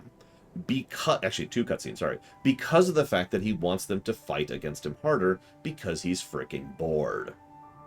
So Xenos is allowing people like Yotsuyu, who is a sadist, in order to run things because he wants to piss them off. And so the people in charge are allowing worse people in charge. And when you have this kind of problems at the top and a system in place to dehumanize those at the bottom, what kind of soldiers do you think, what kind of occupying forces do you think are going to be prevalent, are going to be pushed forward into positions of further power, and are going to be this horrible? Like, this is top to bottom horrible, is what I'm trying to say. The system is bad, the person on the top is bad, the person below the top is bad, and everything down below that is bad. So this is why I wanted to take a moment to talk about this Omega. This is what I was referencing earlier. Because in this exact specific circumstance, it makes sense that the occupying forces of both Alamigo and Doma are worse than your typical Garleans. Because they literally are worse than your typical Garleans. Because this is bad all the way down. Right? So it is one of the reasons why I do appreciate how both the patch content and later things will try to flesh out the Garleans a bit more and emphasize that, no, it's okay, this was the worst of the crop. But yikes, you know? There's a lot of Imperials patrolling this castrum, it's weird. Anyways. And yeah, Tekoida has a great way to put this. He's a disloyal, powerful vassal. There are other issues at play here, too, which I am not at leave to talk about because we're not there yet. But it helps to understand why this place is so oppressed and why these people are so horrible. And yeah, I'm not even talking about Valen because, God, I hate him so much. I actually gave him a negative already, technically. And I haven't even finished that quest chain because I haven't finished Shadowbringer, so I've only seen the first couple of fights in that one. Anyways, okay. I just wanted to take a moment to discuss all that because holy crap. Let's go ahead and slip over here. They'll never see me. I'm super hidden. My super stealthy outfit. How do I see in this thing? Whatever. Yeah, let's go back to being death, because I'm going to need to be in a minute.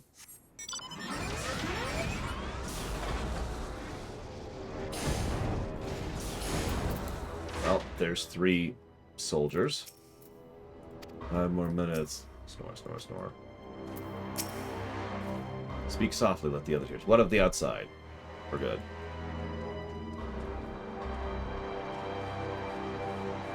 That's good. We may proceed as planned. I didn't mean to double-click that one.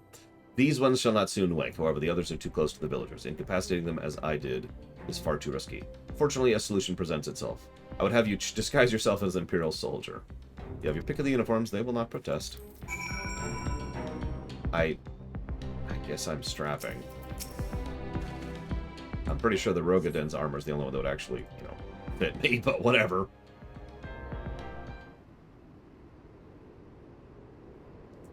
You relieve the sleeping care of their uniform.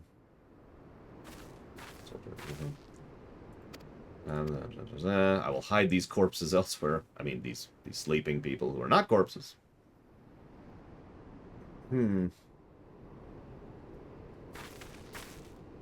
Our sleeping beauties have been laid to rest in their bunks. Oh, and while I was in your barracks, I happened to crown these spare uniforms in case the items in your possession were not to your liking. Yep, I just keep stealing pants. It's weird how often that's happening. It's a bottomless burlap sack. This Kabuto and Teko should match the Uwagi, Hakama, and Choka in your possession. Thanks. With that, you have a full set. I'm sure once you change, it'll seem as though it's bespoke. Yes, I know where the Imperial salute is. It's right there. Oh, I don't have a preference, Eleazar, between the two. So, I actually happen to have had this stuff on me for some time in preparation for this exact quest.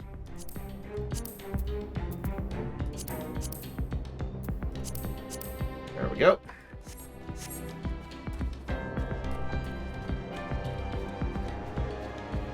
Don't worry. They'll never know it's me.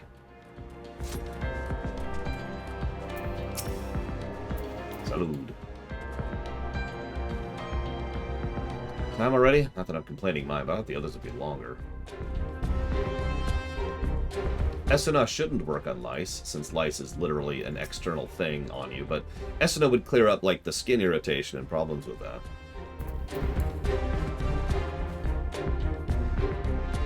Change of the guard, huh? About bloody time. Just looking at these on is making me depressed. Reminds me of when I was in their shoes, pissing myself in fear. Yeah, about that. Did I mention that the Garleans have a regular... So speaking of the whole policy thing, hang on, I'm going to talk one more second about this. While I take my post here, yep, standing guard. One of the other things they do, and this is something we've talked about a lot, because it shows up a lot, it's the idea to always make a target for your oppressed. It's a way of rewarding the oppressed with climbing up the ranks so that they can oppress the ones below them, right? It's designing a ladder system. You're running a prison yard. You want some of the prisoners to want to become assistants to the guards, so that way they can look down on the prisoners and they're more loyal, right? It's that whole system. And so it's the same thing here. The Garleans, you can actually earn Garlean status. We've talked about that before. And even if you don't earn status, you can earn a degree of status. Like I said, it's more than just 3 tiers. There's a whole ladder system. So you can earn the right to be a soldier, and in that case, you can then look down at the workers, or the occupied, or the non-citizens, and from there you can work your way up to Garlean citizenship, because you need, I think it's 10 years of military service to actually work up to Garlean citizenship, and so forth and so on. So they encourage people, or is it 20 years? I forget the number, but they encourage the conquered to become the conquerors, and they conscript quite a bit. And yeah, there's also the skulls, which is another showcasing of this exact same concept. Well, I need to go over here. And yeah, it's a whole mess. Like I said, it's all the way down. All right, I'll get him. Assassinate. Okay, we're cool. It's a whole mess from top to bottom, like I said. Yeah, I'm sorry. Did you actually /die? I got her. Him. It. Okay. I'm safe.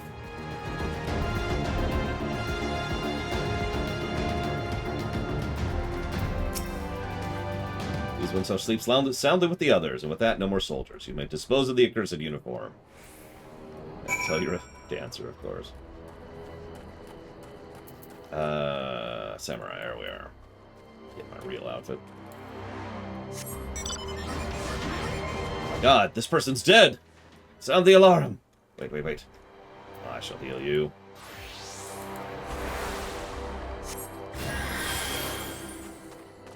Actually, just really quick, I love this spell so much, I just want a reason to cast it again. I love Holy 3. I can actually zoom out more so you can really see this sucker. Anyways. I think I just killed him again. Sorry, hang on, hang on. Be healed.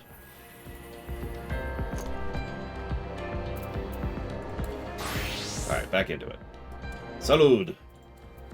For the Empire, the real Empire, not this crap. Someone asked us a question, I forget who it was. But they said, oh, it's classic game lover. If you had to be oppressed by a fictional power, which would you pick? So they're all kind of bad. And the more you study about them, the worse it gets. Like, the Cardassians have comfort women, enough said. The Galactic Empire had a lot of nonsense going on. The Garleans, we were literally showcasing how messed up the Garleans are. The Gestalian Empire in FF6 isn't that bad, but I really do suspect that that's mostly because they just didn't have the time and space to really flesh them out to be more horrible. That being said, we do see a lot of the internal, the ground level soldiery of the Gestalian Empire, and they're not that terrible for the most part. So, based on that alone, I'd probably go with the Gestalian Empire. Now, the Arcadians are interesting, because their oppression kind of isn't. I know that sounds absolutely awful to mention, but that's a massive topic. So I'm going to step over that really quick. But that being said, actually, now that I think that out loud, I think I'd probably go with the Arcadians. I didn't actually realize that. So yeah, let's go with the Arcadians instead of the Gestalians. Who would you rather be oppressed by, Xenos or Varys? Varys. Absolutely no question. At least Varys is, you know, not going to torture me, so I hate him more. You know? And Yotsuyu is right out. She's just straight up sadistic. Which is a topic we'll talk about when we get there.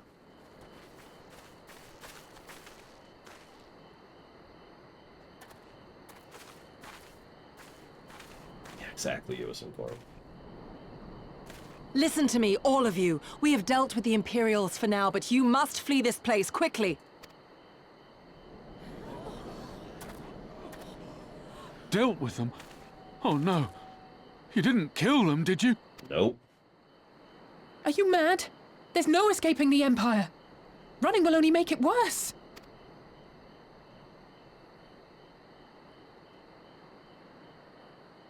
To stay is to die. You know this to be true. Even if you lack the will to fight, surely you have the will to live! Or has that, too, been beaten out of you? Is this what has become of Doma?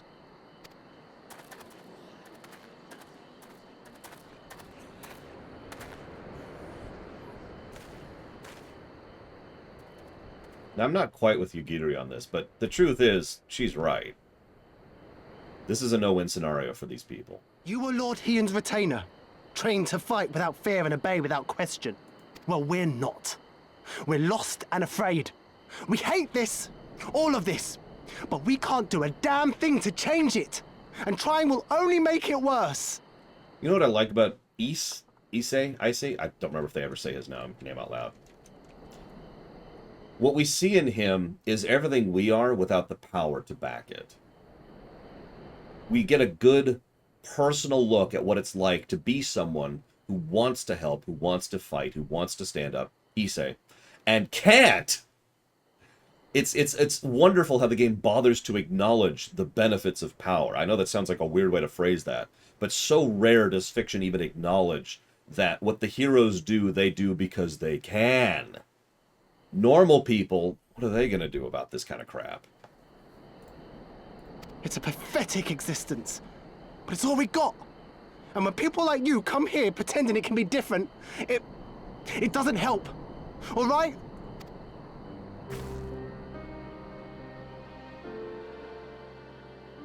Peace, boy. Peace. She came to help, and for that we should be grateful.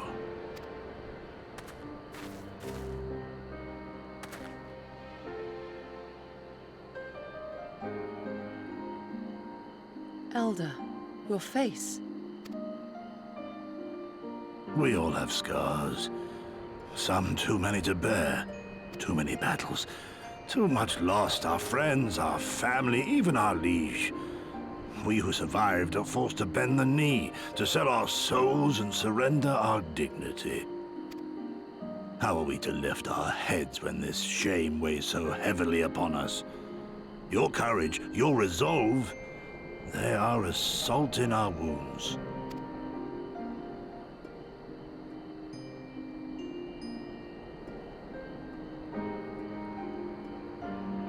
If they only knew what you would do for them, my lord.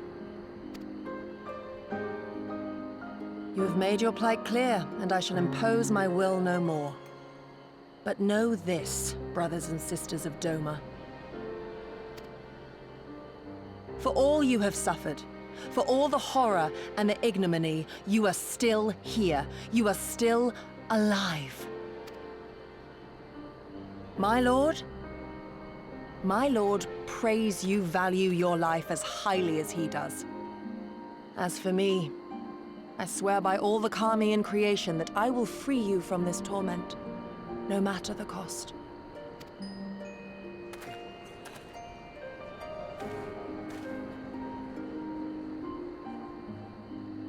If the Imperials come for me, I will tell them we were tricked by an Ori woman. Tell them whatever you must, to keep your loved ones safe.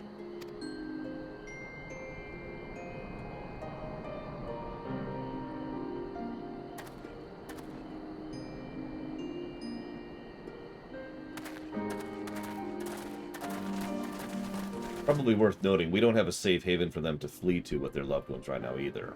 The only real place they can go back to is their homes, and, well, that's just a giant target. Why would you... After everything? Because of everything.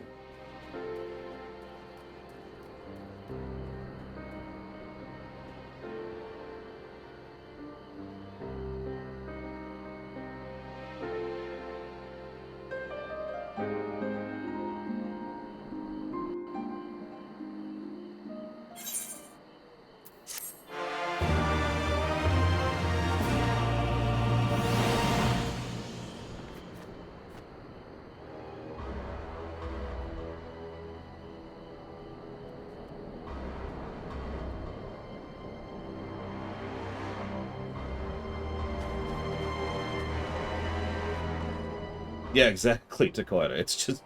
Oh my god. This is actually getting to me more than I thought it would be.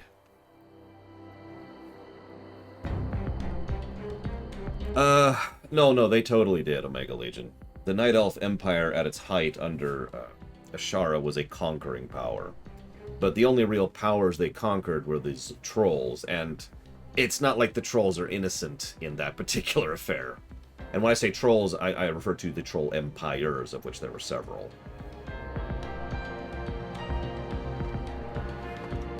Yeah, we saw that Hunger Caterpillar earlier.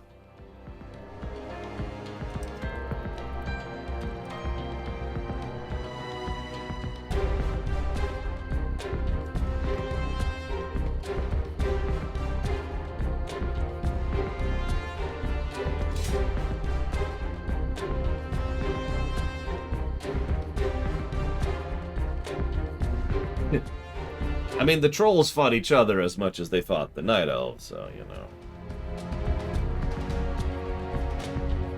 Oh, absolutely, Little Ion. Absolutely. I guarantee you there are... we've actually already heard a story. I think it was back in Alamigo. It might have been a side quest, so forgive me. But there was someone who specifically... they were talking about how their kids went off to war for them. And so they don't... I think it was part of the main story quest, as I'm narrowing it down in my memory. Their kids went off to war for them in order to help salvage them, but also became a blackmail threat that the Garleans could hold over the parents. So the parents stay in line so the kids are safe, and the kids are staying in line so the parents are safe. And it's just a wonderful, messed up situation all around.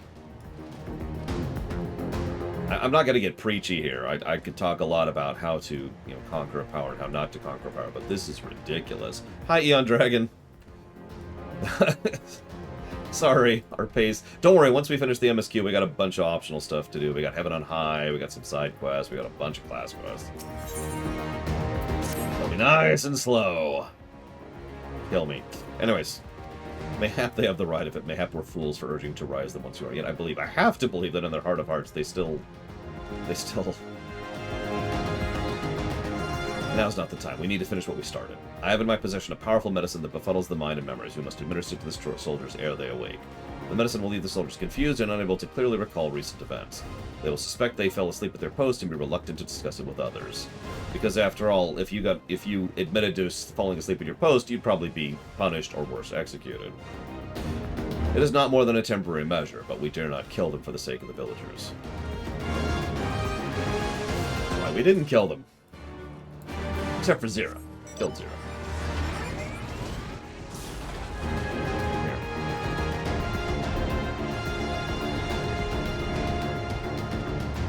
Although, honestly, I'm with Dakoita, but whatever, as they say. The problem is what we need to do is we need to start acting like a Star Destroyer under the command of the Rebel Alliance, if that makes any sense. So you know how the Rebels would be like, lightning strike, cause issues, leave? Imagine that, but with the firepower of a whole Star Destroyer. Move in, obliterate an entire spaceport, wipe out an entire shipyards, leave. We need to start doing surgical specific strikes with the kind of power that we command. We're not, because again, we're not a Star Destroyer, which I continue to have issue with. But you get the idea. We could probably still do that, as a Karak or whatever.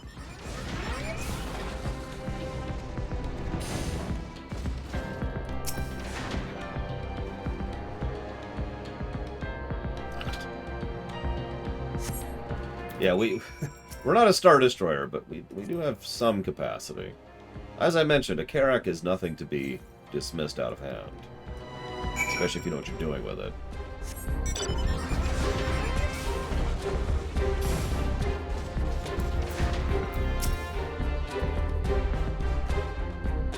I guess that would be story-wise.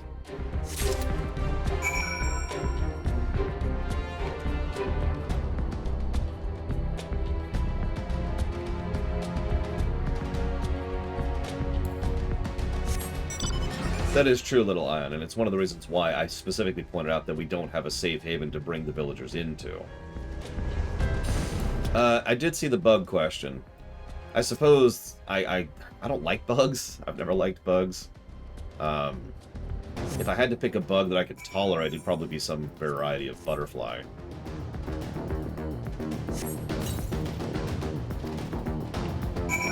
They did in the EU, Classic Game Lover. There's actually several Star Destroyers under, Republic flag. And, in fact, it's actually a story point, a background story point, but a story point nonetheless, that the New Republic went out of its way to decommission the Star Destroyers, not because they weren't extremely useful, amazing ships, but because they were afraid of the, let's call it the PR side of the New Republic employing Star Destroyers. I wasn't even bring up the Errant Venture, which is awesome, by the way. It's such a cool idea. For those of you not aware, the Errant Venture is a stripped-down Star Destroyer, which was salvaged by a merchant lord, and it's literally a flying market. It's a market. You go on board, and the whole hangar bay has been hollowed out to be this massive bazaar. I love the whole concept. Take care, Eon. Hope the drilling goes, well, quick, because I know exactly what that's like, so... Oh yeah, there's also a casino. I forgot to mention the casino. It's also an information hub for information brokering. It's such a cool concept. I love the Errant Venture.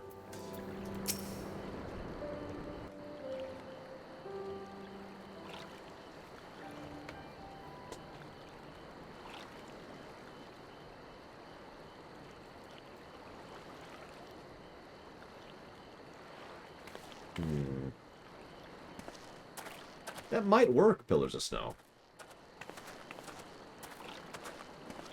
Forgive me for making you search. Real quick, I should acknowledge the question. The Pillars of South says, would a reasonable depowering moment for Stormblood be when the Warriors of Darkness used up the power of their crystals, and we did too, in order to, deal with them as we did at the end of Heaven's Word?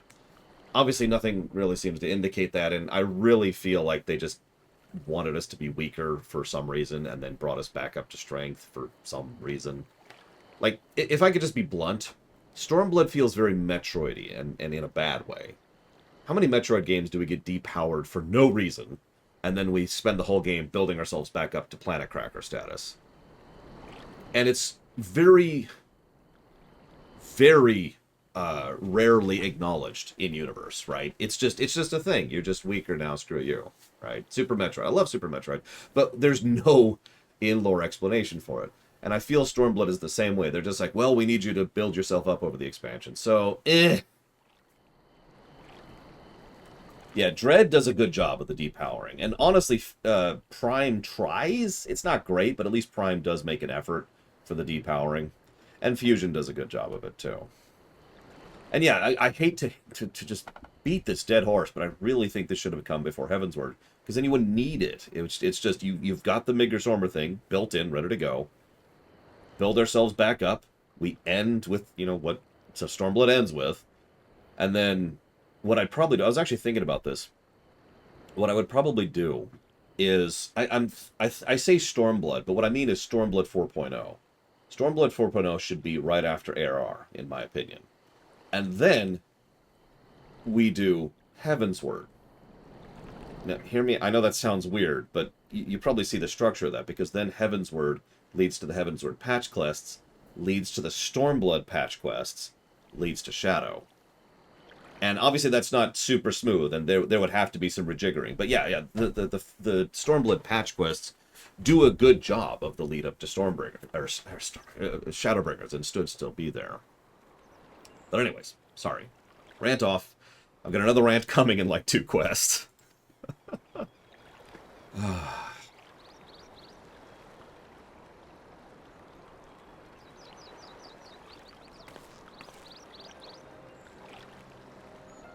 It calms me, the sound.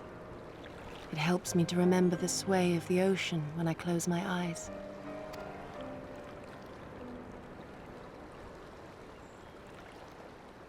Despite the many great and noble things I said, in truth I am not of Doma. I was born beneath the waves of the Ruby Sea.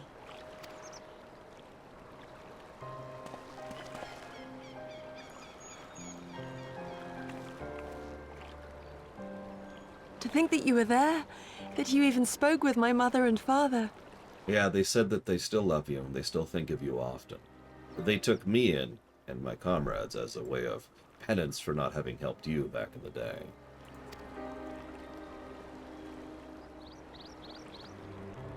They are in good health, then. The knowledge is of great comfort to me.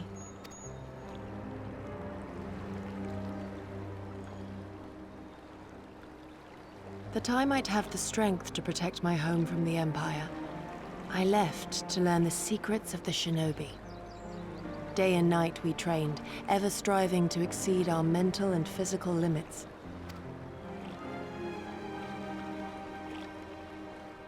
After a time, my skills were recognized, and I was dispatched to assist the Doman Liberation Front. It was then that I met Lord Kaien and his son, and their loyal samurai, Gosetsu. Good men all, brave and true, so clear their eyes, so pure their purpose. Any shinobi would have been proud to serve them and Doma. But in the end, I will always be of the sea. Every day, I pray for my home and for the people I left behind, that they might be spared the wages of war and live in peace, untouched by this madness. I confessed this to Lord Hien once. Do you know what he said to me?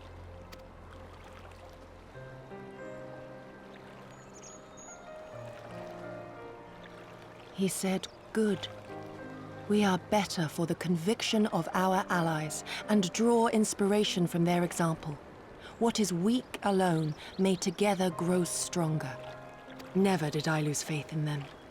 Even when all was lost and I led our people to Eorzea, I clung to the belief that our dream would one day be realized.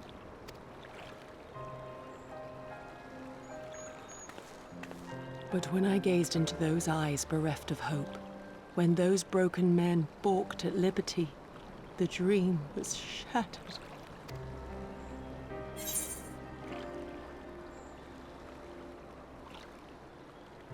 It is true to state that it will not always be so.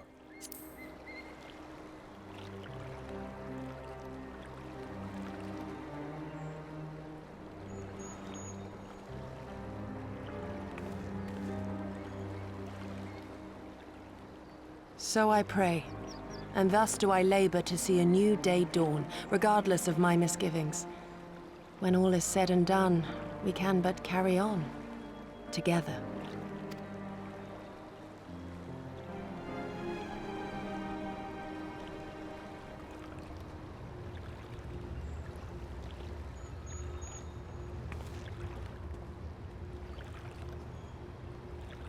An Imperial airship. It is bound for Doma Castle. Quickly, we must rejoin the others. And yeah, that was one of the first...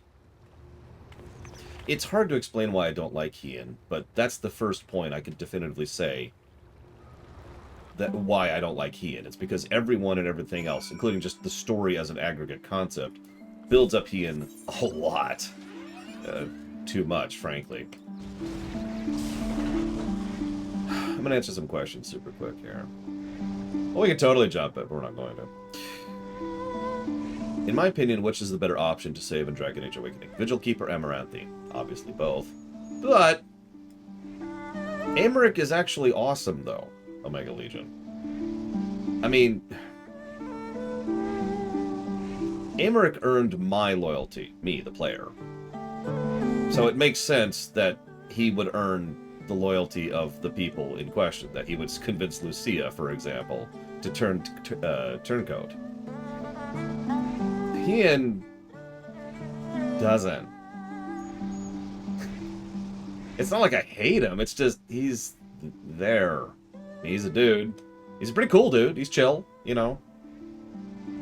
But that's it. In many ways, I've always felt that a lot of the characters loyal to Hien because you're supposed to be, because Japanese. Because Doma, but more accurately. There we go. He's cool, you know. Tight.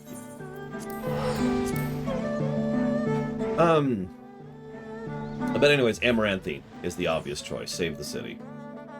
A keep without a city is going to be an empty, starving keep very soon.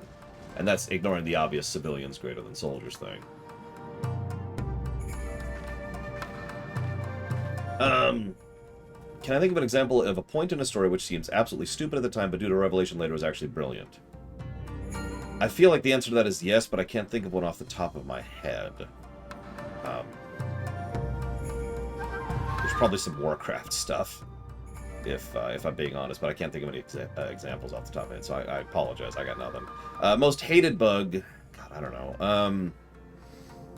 What's a bug that I hate more individually? Just all bug, you know what? Any tick is just the worst, and needs to die and be wiped out from reality.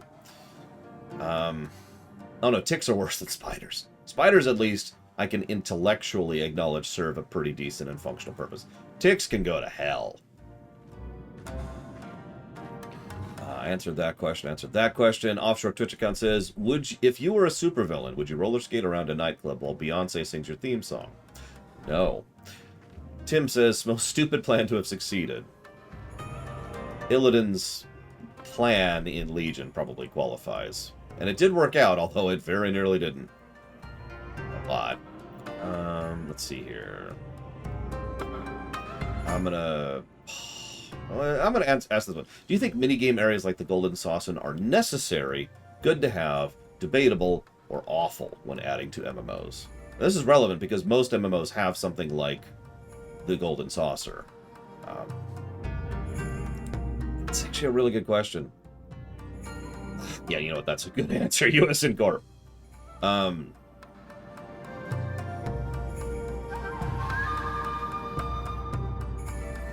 They're definitely good to have. Let's go ahead and admit that. The thing is, these kind of mini-game things, first of all, they're not my thing, so I can't really speak personally. But from, you know, detaching myself from the circumstance, mini-game sections, mini-game areas are good for retaining people. You know, people are, you know, giving them something fun to do, something to do in your downtime. As long as you make them enjoyable, that's really the key thing. You know, make them something that's fun. The only downside of those is that they tend to, you know, drain away time and resources from other development. But it's also worth, on the plus side, noting that you can also use minigame areas as a way to test new tech. Now, I don't actually know if FF14 has done this. Please feel free to jump in. But WoW definitely has done this. Quite a bit of the fair, the Dark Moon Fair, has been used as tech tests for new ways of implementing engine functionality or trying to do new things, which they would then implement in quests and main story stuff throughout the rest of the game and in subsequent expansions. So even for that purpose alone, that's a good thing. Never mind the obvious fun, enjoyment, hanging out, blah, blah, blah, kind of a thing. So, yeah, no, I think I'll go with that answer on that one. Mosquitoes, do I hate them more or less than ticks? Less. I would have said mosquitoes if I hated mosquitoes more than ticks. If so, why? Because ticks are horrifically, nightmarishly evil death, and in many cases, like, if a mosquito lands on you and bites you, that sucks, but you slap it and it's dead. If a tick lands on you and bites you, you're probably going to need fire to remove it. Or a knife. Barbacoa. Barbacoa, Rex! I'm probably going to get one. Should I get it today or should I get it tomorrow?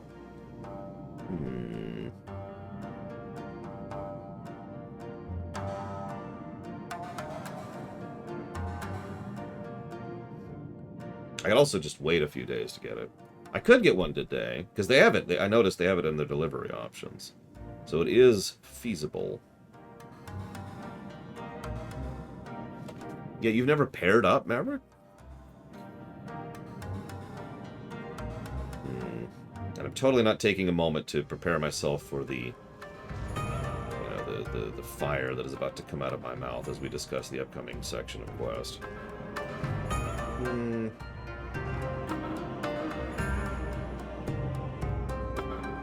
Where's that? There it is.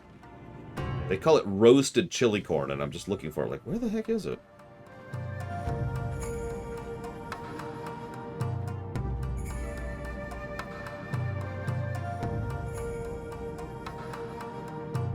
I'm gonna half barbacoa myself.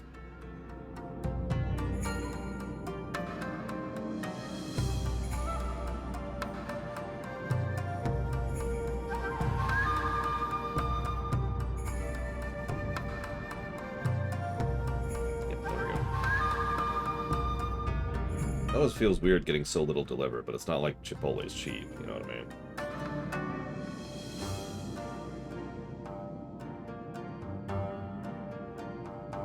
Okay. I'm not going to order that yet. It'll get here too soon.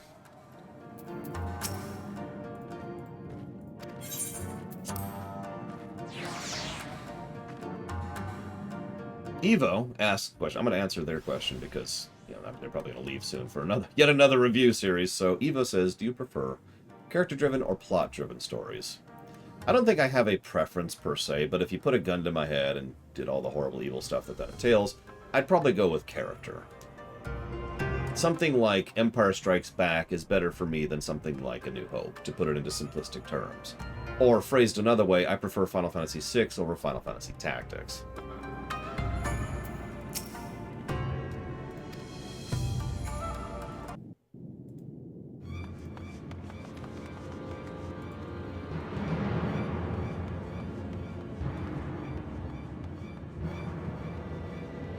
Man, Chipotle's chorizo, I got that every single time I went there while they had it. It was just really, really good.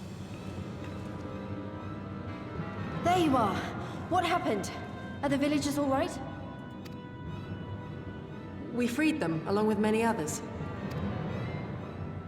Gosetsu, we spied an airship bound for the castle. Know you aught of it? Aye, that we do. The Crown Prince is come to Doma. Because of course he is. We suspect this is a result of recent events in Girabania. Our defeat notwithstanding, there appears to be some concern in Garlemald that subversive elements may be rallying in other provinces. Really? Though Yotsuyu governs Doma, Xenos remains the province's anointed viceroy, and it would seem he has come to assess the current situation in person. I am so sorry, Maverick. If Xenos is here, we must seize this opportunity and kill him. Would that it were so simple, Lady Yugiri. You may recall that we encountered Xenos at Rolga's Reach. We have seen firsthand what he can do. His power defies explanation. Uh-huh. He faced the Alliance, the Resistance, and the Scions, and he defeated us all.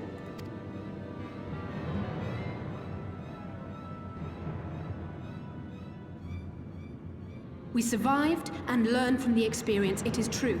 But if we are to defeat him, it will not be through simple opportunism. We will require a flawless plan. We know his strengths. A prodigious swordsman trained from childhood by the finest Imperial tutors, reputed to be without equal on the battlefield, which is why we must not meet him there. Nay, we keep to the shadows, the domain of the shinobi, and thence we strike. You need only give me the chance. Were this but a matter of personal revenge, I would not presume to bar your path, for I myself crave that same vengeance. But to draw steel against the Emperor's son is a grave decision, and one that will shape our nation's future. Do not forget Lord Hien's words. What, that we should sheathe our swords if the people lack the will to fight? I will not squander this opportunity. If we do naught, our master's life is forfeit. Even should you succeed, Xenos' death will not win Doma her freedom. More likely, her doom. Can we defend our people against the Empire's retribution? We few against a legion? Do not be a fool, child!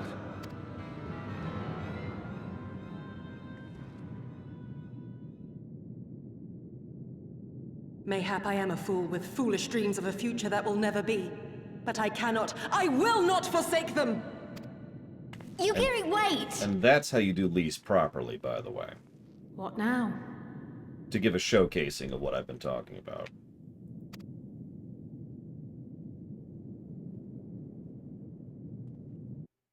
Hell, frankly, it's also doing Ilberd properly, but let's not get into that.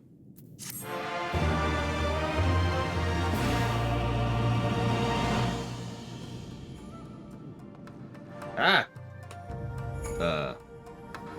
That's weird. Hang on, let me see if this works. Hello? What's up?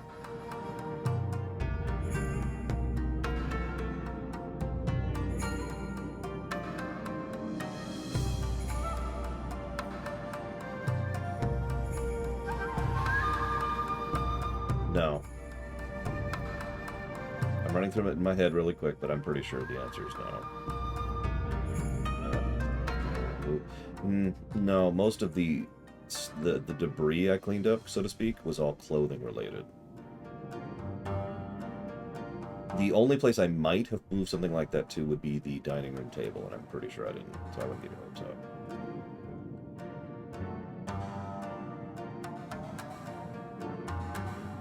It's a...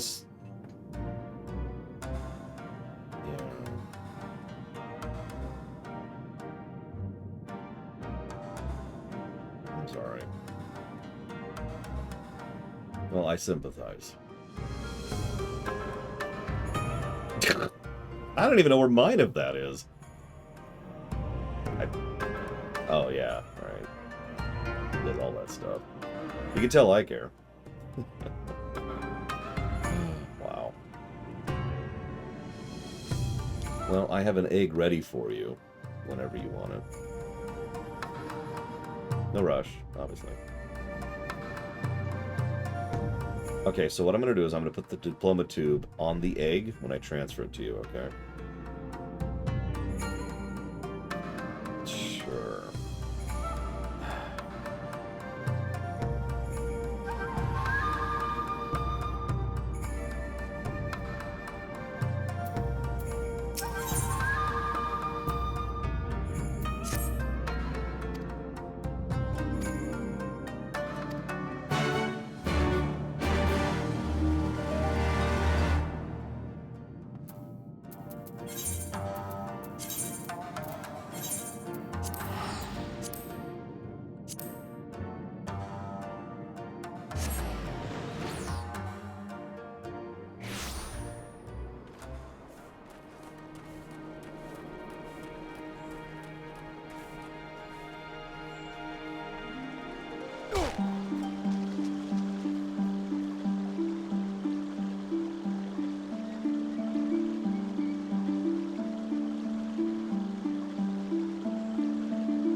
Sorry, give me a second, guys. I'm talking to my sister. Let's see here.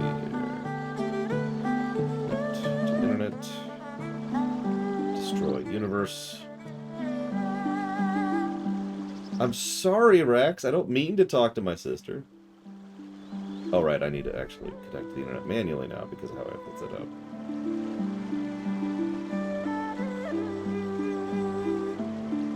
Listen, USN Corp, I didn't do anything. I helped clean the place, and now she's missing something. So those are two very unconnected points of information.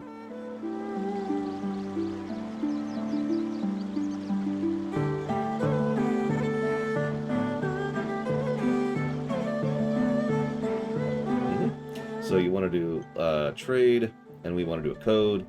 Go ahead and tell me the code. Yeah, it is my fault, USN Corp. It's always my fault. Oh, and this isn't cowboy themed or pirate themed. This is samurai themed. It's literally a samurai outfit.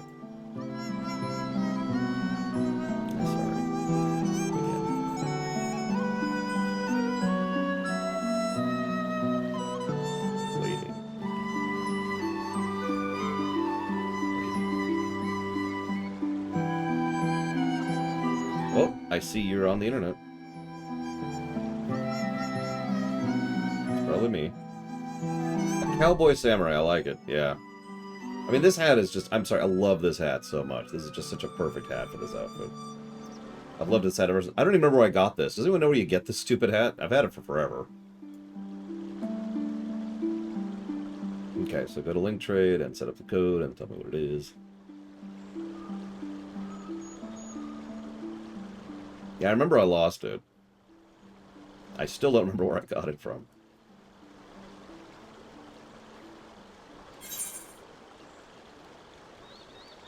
It has to be 8 digits.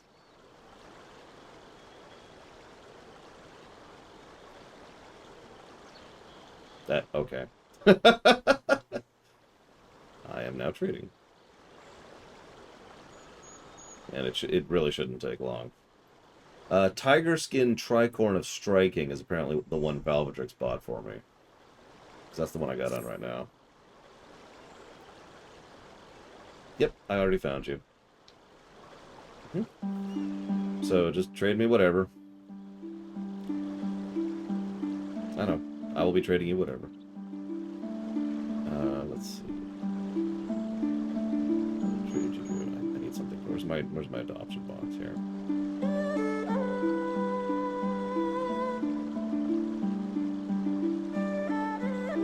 I've got all the evolves. Just have the sound on. Sorry. A good character flaw for a protagonist of an adventure or exploration story. Sis, what is a good character flaw for a protagonist of an adventure or exploration story?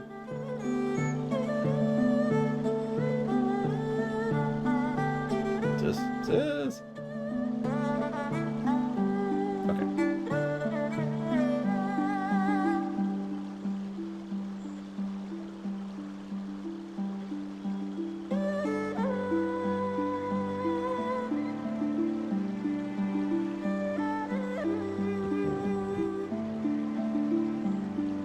Hates goblins isn't really a character flaw.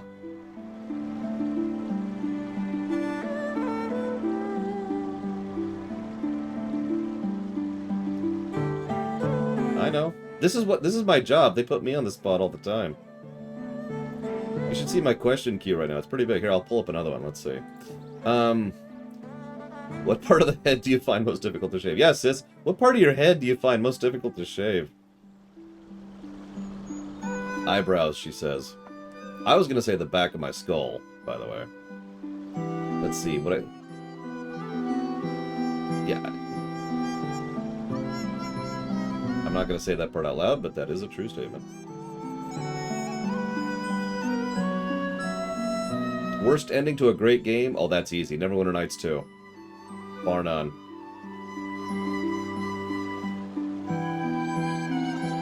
Really? Wow.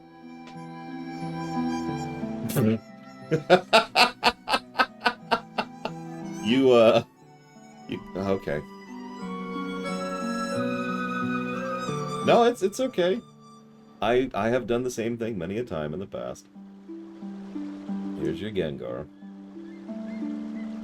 Oh, there's a bunch. There Alakazam and whatever the Geodude's third thing is. Golem, I think. Yeah, KOTOR 2 is another good example, Evo. Thank you. Sorry, I'm talking to chat. There's some you need an item, which I'm going to skip over here. Oh, you quitted training. Okay, well, whatever. Well, if you look it up, there's you could literally Google, you know, Pokemon that evolve with trading. And then just get up a list, and I'll help you out with that.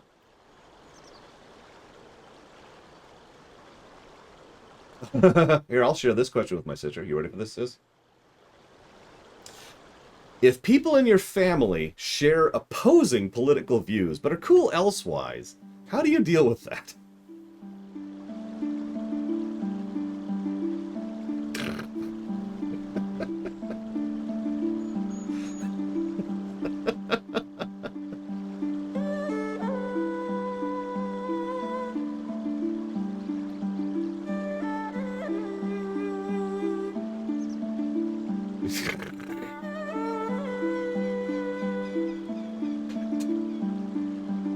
Yep. Nope, that's about my answer too. I will reveal the second part of that answer. You don't. You talk about other things, or you just don't engage with them, and that's kind of the end of that. Alright, I need to get back to streaming this. Yes, but I'm gonna give a big rant in a minute, and I don't want to be distracted. Like, I'm staring at this quest. I guess I could pick up the quest. What do we got here? Is this the quest? Oh, shoot. I guess we'll find out in a second. Oh, I might have voice act. Bye.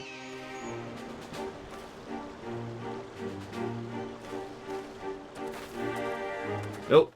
Quite there yet. I think it's the next one. Did Kosetsu send you to stop me? No. No. You came of your own free will. I should be surprised if you agreed with my chosen course. No one else did.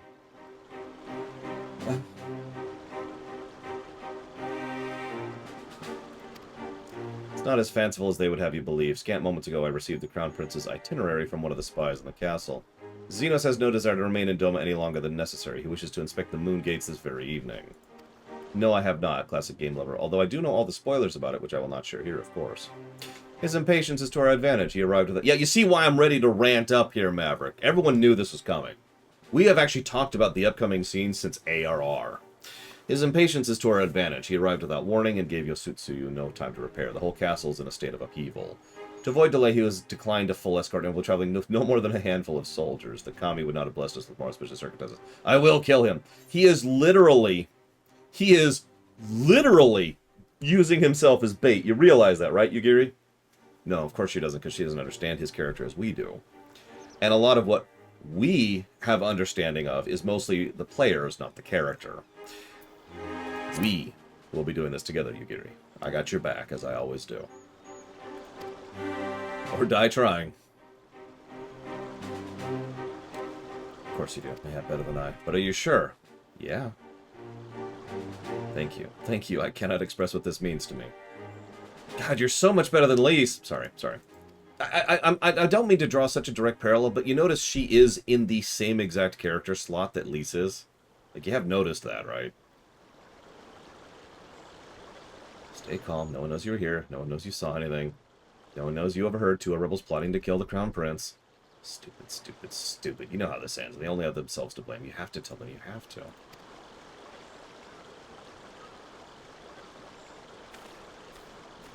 I didn't quit over this upcoming scene, but you know how I keep talking about all the paper cuts Stormblood was doing to me? Well...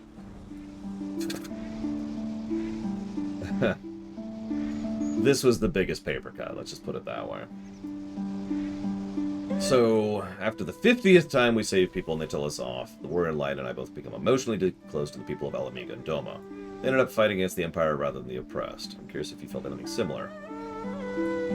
No. I've seen too many times in real life as well as in fiction where someone is ungrateful And that's not why I help people, if that makes any sense. I hate to quote Doctor Who, but, you know. Yeah, ours is a very thankless job. That's all there is to that. So I should mention the first time I did this quest, I was a red mage, and I'm just going to go ahead and admit that I died. I failed, and we've already... the mere way that I mentioned that kind of gets across some of my opinion about what's about to happen here.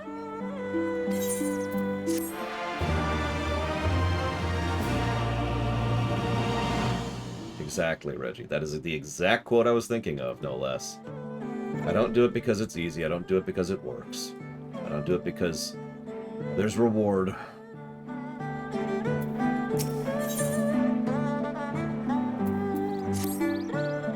Yeah, exactly, Blade Turball.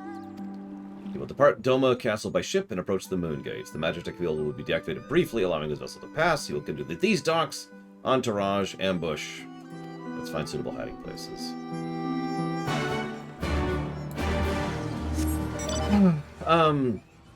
So Gum Gum asked a good question earlier.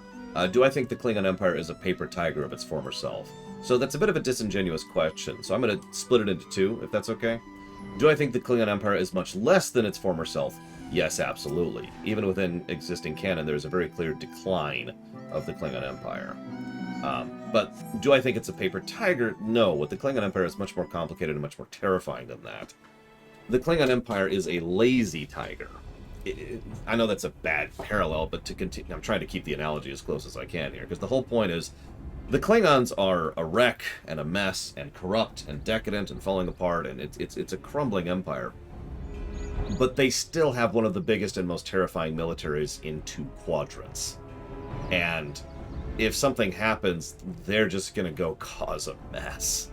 So, and I say that specifically because, for example, if you compare that to the Austro-Hungarian Empire at the titular paper tiger, they weren't that kind of a doom stack like the Klingons were.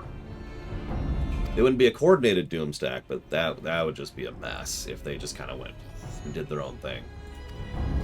As discussed, if all goes to plan, he shall fall with my first blow. If not, we shall engage in open combat. The escort is of no consequence, which means they will have 2-to-1 advantage. Nevertheless, he is not to be underestimated. Oh, God.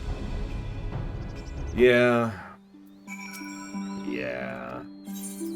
Oh, by the way, I should mention that this was still when PAX. Now we're playing this game together. That's another of the paper cuts. In fact, I know that because last night when I mentioned this, he brought it up without me bringing it up, because he still remembers how irritating going through Stormblood together was. But my point is, we were actually talking in Discord while we were doing this quest, and we were both doing it at the same time. And yeah.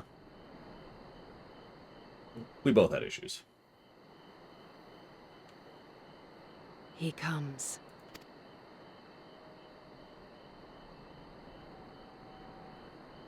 I've tried to convince him a couple times, Rax. Not really that hard, because I don't blame him.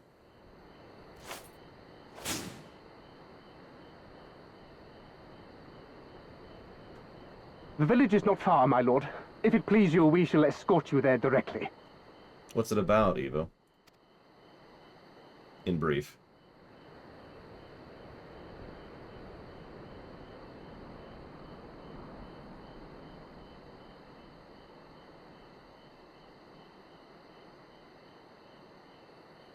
Less a province than a graveyard. The rotting husk of a broken nation devoid of proper sport. But as his radiance wishes... Yes, of course, my lord. And may I say how terribly sorry we are that you had to come so far. I hate to praise Xenos, but you like how long it took him to even get to the point of admitting that? Like, because he was just, like... like, you could just feel the ugh in him.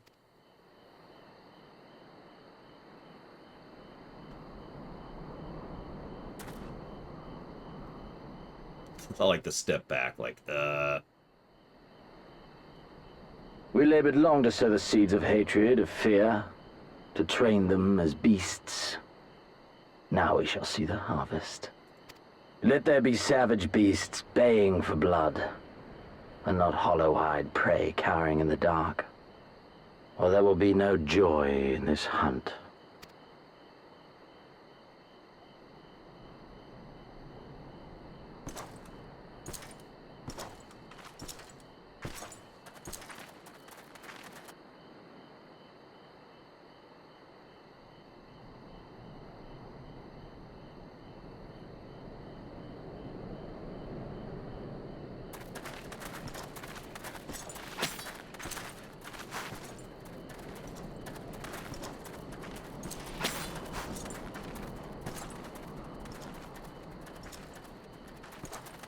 Of course he notices first.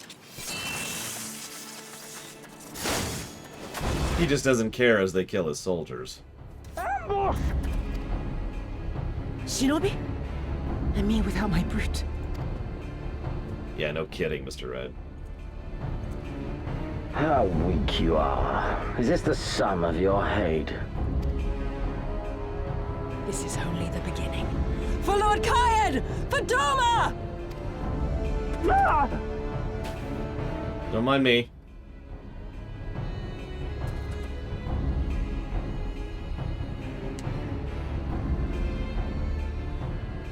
Mayhap I shall test this new blade of yours. Let us hope it is to my liking, lest your misfortunes compound.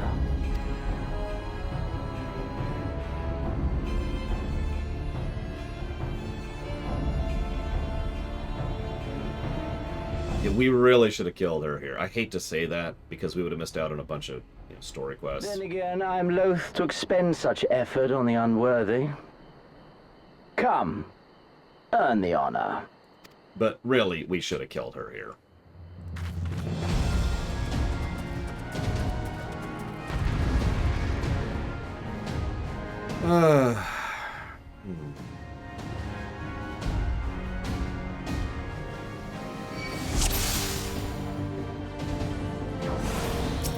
So anyways.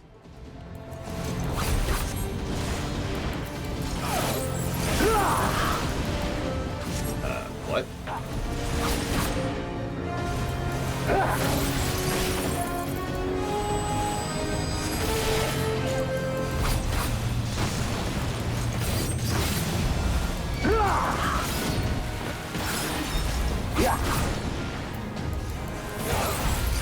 This is weird. I should have put it on normal so you could really see just how messed up this was. Like I said, me and Pax both died on this fight. More than once.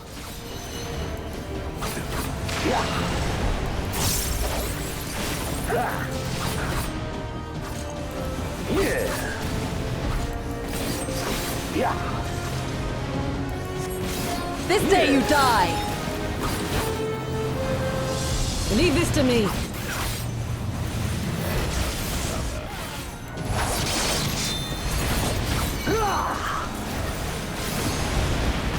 All right. Ah, we did it. We killed him. Nope. Health refill.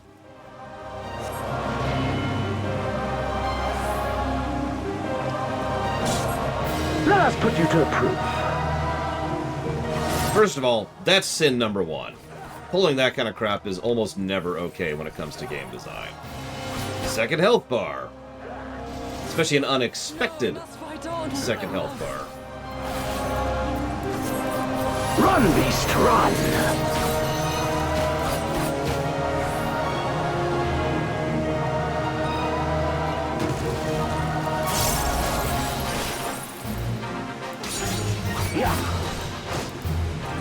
Yeah, you'll notice, unlike the first health bar, which we pushed through with relative ease... Okay, in fairness, I'm on easy mode, but it's not that long or that hard to push through his first health bar. But even despite being on easy mode, you notice how much I am barely scratching his paint.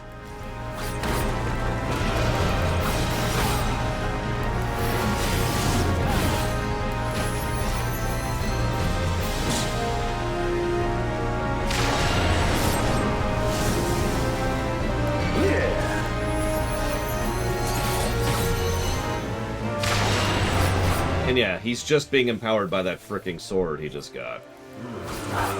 I see. What is that again. He also has an I win button.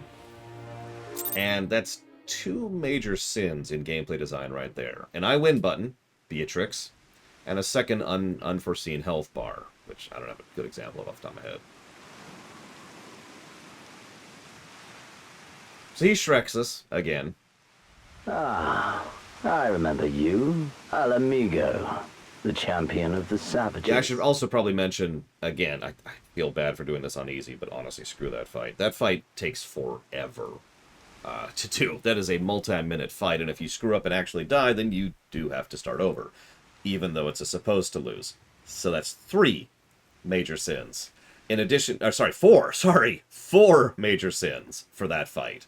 Because it's the unexpected health bar thing, it's the supposed to lose, but if you fail, then you die. It's the same problem we had last time. It's the health sponginess, which makes the fight last forever, and of course, the I win button. 4 gameplay sins in that fight.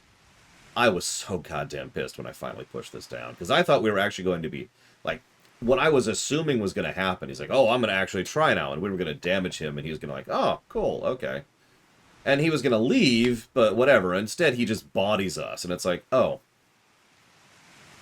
Okay.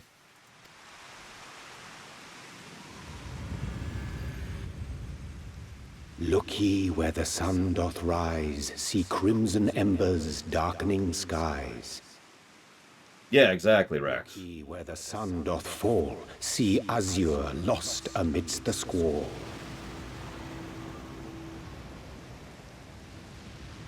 I mean, we did better than last time.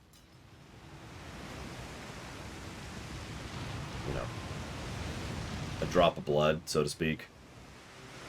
But you can see why this pissed me off so damn much.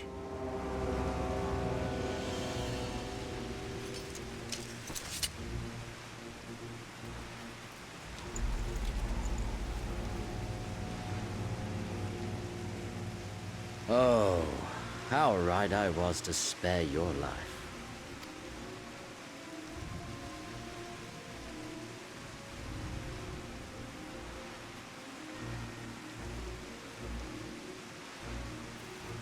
Hear me, hero. Endure. Survive. Live. For the rush of blood. For the time between the seconds, live. For the sole pleasure left to me in this empty, ephemeral world, live!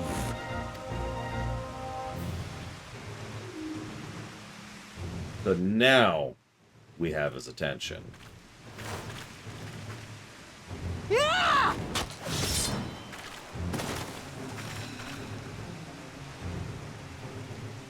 You are not worthy.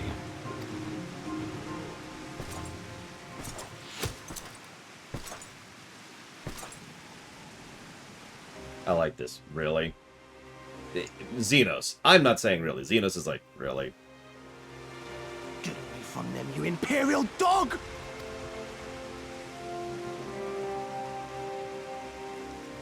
No, don't. You must flee. We're not going anywhere, do you hear me? We're not running away! What you're doing is stupid and reckless, and I never wanted any part of it, but here we are! I've spent my whole life hating myself. For every time they made me beg, for every time I held my tongue to protect the people I love. And then you came along and reminded me of all the things I never said and never did, and it was even worse. I would have given anything to forget, to walk away, but I knew I'd never be able to live with the guilt.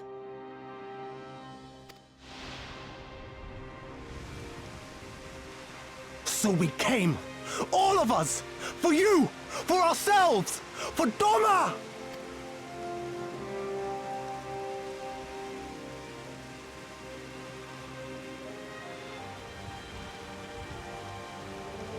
Death is death, regardless of the reason.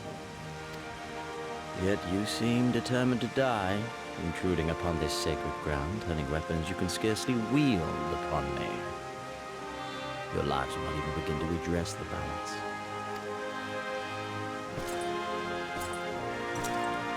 How wrong you are!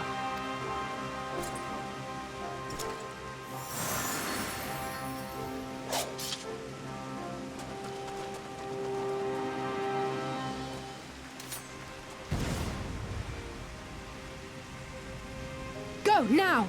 Guzetsu, see to Yugiri. Aye.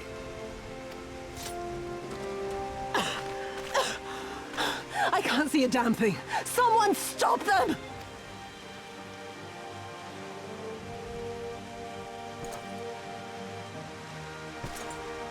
No, I'm good.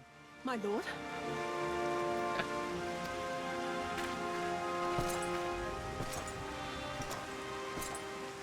He has something to look forward to. For what might literally be the first time in his life, he has something to look forward to. It's just a weird thing to think about, isn't it? So, okay, go on.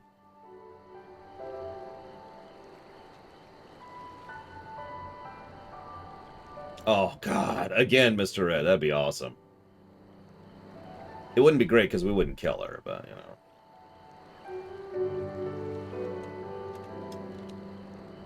You know what? It just occurred to me. I think Issei? God, Essie? God, I forget how to pronounce it. They haven't said his name yet. Kid. I feel like he's a prototype for how they would handle NPCs in Shadowbringers. Right? Like, here's some random dude. But we're going to zoom in the camera really hard on this person and actually spend a decent amount of time developing them. I mean, granted, he kind of leaves the narrative after this arc, but you get my point.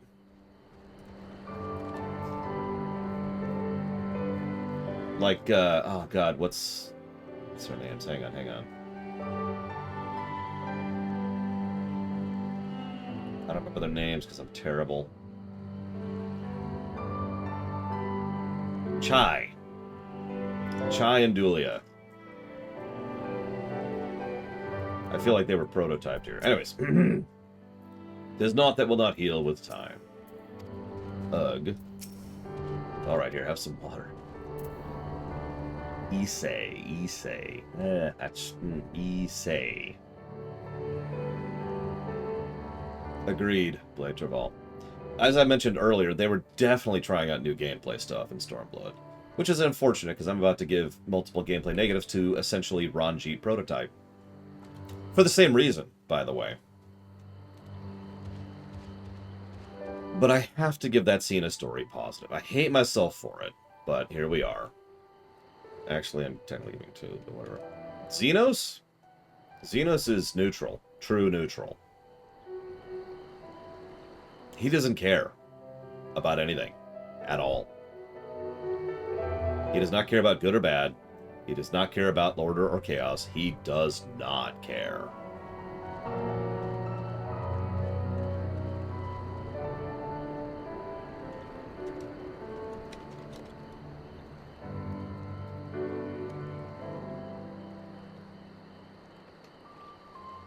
So, some pluses to story, but now I have to decide how many negatives to gameplay that is. Some of you may remember I've actually said many times that Xenos was a guaranteed negative to gameplay. The fight we just did is the specific negative I have had in mind for years at this point. As I said, it does many things wrong. It does essentially everything wrong from a gameplay axis. And we've already kind of talked about all of the different ways in which we could have made it better, because we talked about it the last time we fought him.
I'm going to be kind and only give that 2 negatives.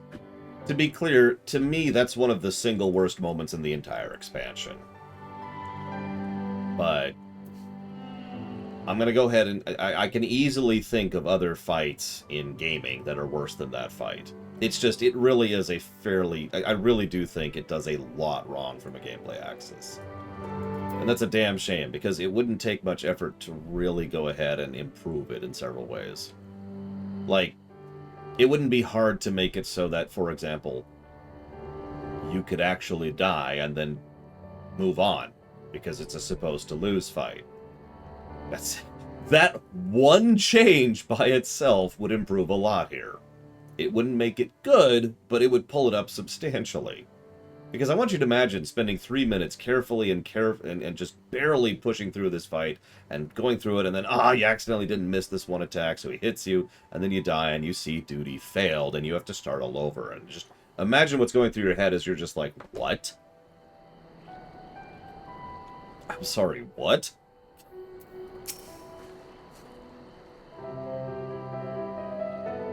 Yeah, I think you might be right, Omega Legion. Which is a damn shame, because, yeah.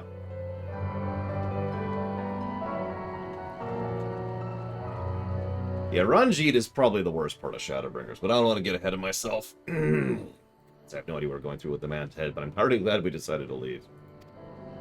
Oh, and don't thank us. Thanks, Alphino. He's at the House of the Fierce, patiently awaiting your gratitude. You should have seen the way he turned pale when he heard about Yugiri's plan, and how you, of all people, decided to help her. He was in such a panic, barking orders, calling for a squadron. As were you. I was rather composed, as I recall, though that's neither here nor there. If it's not obvious by the fact that I've already given Xenos more than one story positive, I prefer Xenos over Ranjit. Kind of. It's more complicated than that, and I do want to save my thoughts on that for later. Real quick, I'm going to go ahead and finish ordering my food, now that it's late enough. One of the words we've used several times is unearned. At least, I will give them credit. They go out of their way to try and establish Xenos, and reestablish, and reestablish, and reestablish. What they do not do is establish Ranjit. Ranjit just shows up and wins. Ranjit's just like, hi! I'm stupid.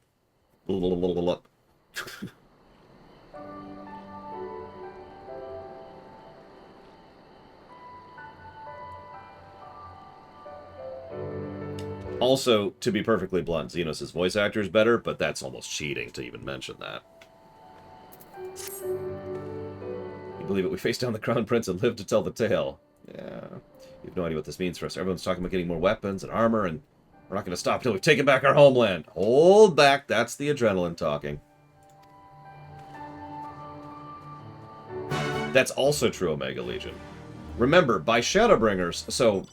one way or another, we are definitively back into Star Destroyer status by the end of Stormblood. I think that's pretty clear. I think we all can agree on that, right? Like, not just presumption or perception. The story makes it very clear we are back to Star Destroyer status by the end of Stormblood. So, someone like Ranjit just miraculously being able to body us is just kind of... what? Who is this You remember, I streamed Shadowbringers. First time I ever played it. I streamed it, and that was exactly my reaction, is, how is this loser beating me? What is this nonsense? I was angry about it. Like, what? Yeah, it's like Spider-Man being like, "Cha, cha," and then some dude shows up with a baseball bat and is like, "Ha ha ha, I've got you now, Spider-Man." And Spider-Man's like, "Oh no, I'm totally losing." What? Anyways, how are you feeling after fighting that demon? I can only imagine. I suppose I'd apologize for, you know.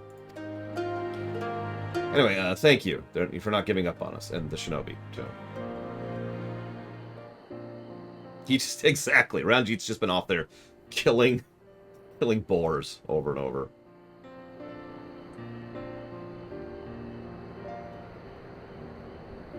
How are you feeling, my lady? Much the better for my comrades' ministrations and your most generous hospitality. You need not worry. Good. If there is anything else we can do for the two of you, Anything at all. Just ask.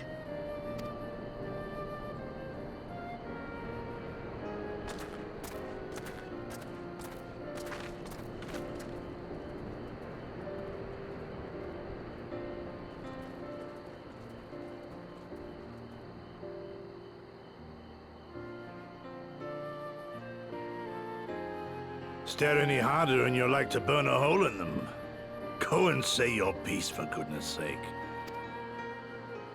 I've got nothing more to say to them. I'm going to find out how the others are getting on.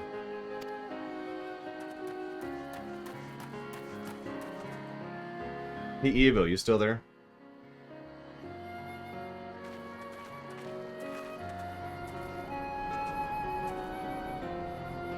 Gosetsu, Mistress Alize, I owe you an apology. I acted with reckless disregard for my own safety, and endangered I know not how many others in so doing. How's this for a title? In Pursuit of Vacancy. Scorning your wise counsel, I knowingly defied our master's wishes, and left you no choice but to follow suit. Nonsense. I followed our master's wishes to the letter. Consider once more his words, and the intent therein. In offering his head, he but sought to shield his people from harm, loyal retainers included. You must value your life more highly, Shadow Walker. On the other hand, your recklessness did serve as an inspiration to many. Mayhap you should not be so hard on yourself.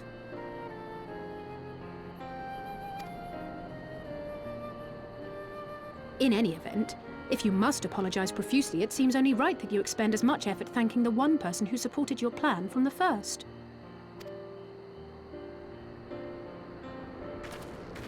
That it does.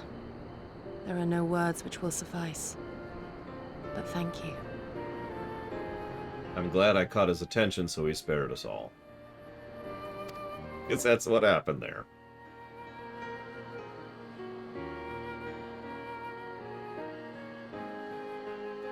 Yeah, so... And there they are! God damn it, Lise. 12 be praised. When I learned of your rather questionable plot to assassinate Xenos, I feared we would need to recruit a new Primal Slayer. I'm sorry we couldn't be there. Alize made me swear to stay behind no matter what. I think she was worried I'd hurl myself at Xenos the moment I set eyes on him.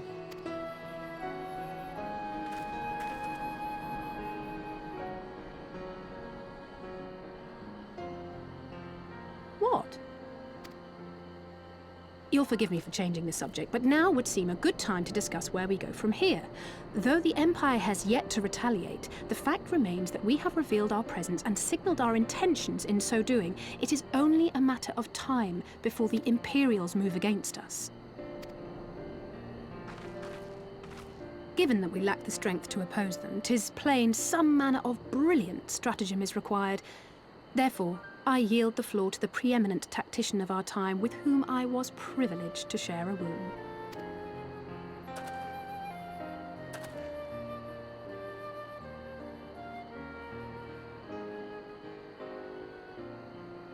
If you insist. While in Kagane, we debated a number of approaches and were eventually forced to concede that we cannot look to the Alliance for aid. Even were it possible to ferry sufficient forces and materiel from Eorzea in a timely manner, such a massive undertaking would not long escape the attention of the Empire. It would be a miracle if our ships reached the shore. Fortunately, according to Tataru and Hancock's intelligence, the Empire has withdrawn most of its forces from Doma in the past year, leaving her relatively unguarded. That being the case, a popular uprising, spearheaded by the full might of the Doman Liberation Front, may feasibly be sufficient to threaten the seat of provincial government, namely Doma Castle. 'Twould be rather easier said than done, of course, but I have seen worse plans prevail. Then we must needs meet with Lord Hien and convince him to return, for there is no surer way to inspire our people to rise up as one. He desired proof of his subjects' conviction, and they have provided it, through no less a deed than openly opposing Xenos himself.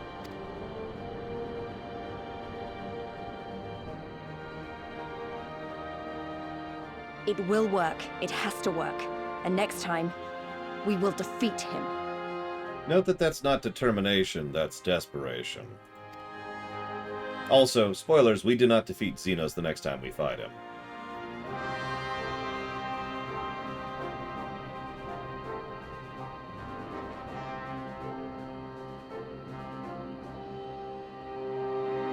So, I hate to compare this game to WoW. But WoW's the greatest ever! Sorry. Ugh. Got a little toxic in my mouth there. So anyways, one of the things that this game does is it tries to build up the idea of us slowly working our way up to being at Xenos' level as we go through the levels. So we fight him and we just get bodied, and then we fight him and we barely damage him, and then we fight him and we do better, and so forth and so on and so forth and so on. I think there's actually a grand total of 5? 1, 2, 3. Yes, 5 fights, I'm pretty sure. Unless I'm missing one. Because then we do...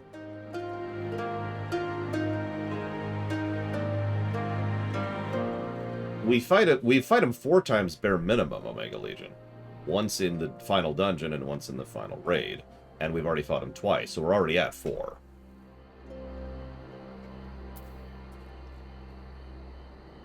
So...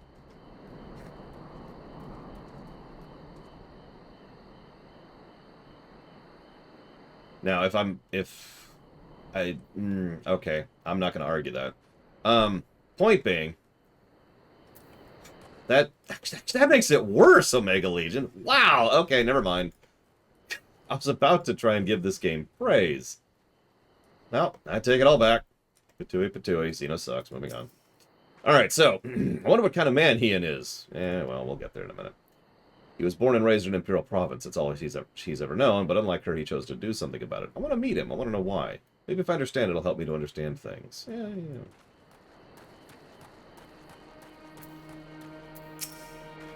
I'll be traveling to the Azim Steppe.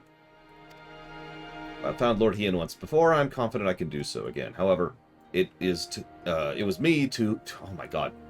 He asked me to do this thing, so I gotta deliver the reply. There, okay, boom. Our countrymen's deeds speak for themselves. Lord Hien cannot deny the truth of their hearts. Too long has it been since I looked on his face. It would be of great comfort to see him again. And no small comfort if he were to join us in the search, I should add. I mean, I guess. I guess we could go to the Azim Steppe. A.k.a. one of the things I do remember positively about this particular section of the game. Speaking of which, the next dungeon will be Bardam's Medal. We will probably hit it today. We will not hit it anytime soon. It's like 15 quests out, something like that. But we will be doing it after the lunch break for those who want to be there for Bardam's Medal. So, no land's people is so cynical to be wholly immune to inspiration. Singular individuals have the power to remove hearts and minds no matter where they go. Doubtless you speak from personal experience. As much as Lord Hien intrigues us, there are vital tasks to be attended here. Prepared for the inevitable assault on Doma, for one. There's also the matter of coordinating across the Confederacy and with our comrades in Kugane. Dealing with troublesome Aetherite. I could go on, but you understand. Of course, Mr. Red. I've already given Xeno story positives, and I hate him more than anything else in this entire game.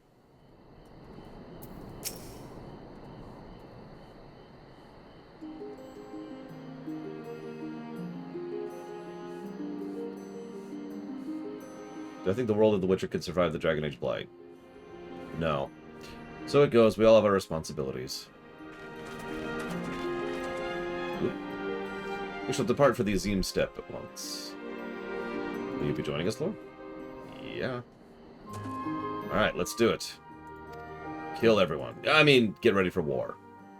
If anything happens, call us back sooner. And if you need us to come back sooner, contact us.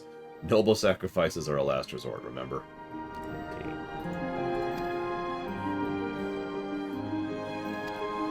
Wait, don't leave yet. What's up, Issei? Here, take these for the road. It's simple fare, but it's the least we can do. Persimmons. It may be stupid and naive of me to say this, but I will. When you come back, we'll finish what we started.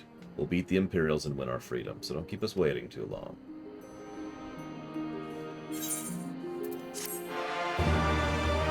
It is interesting in its own right that, without really knowing... Oh, sorry.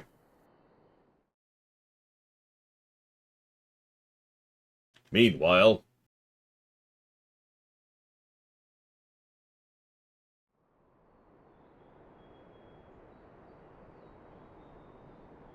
I would expect no less of Bahamut's conqueror.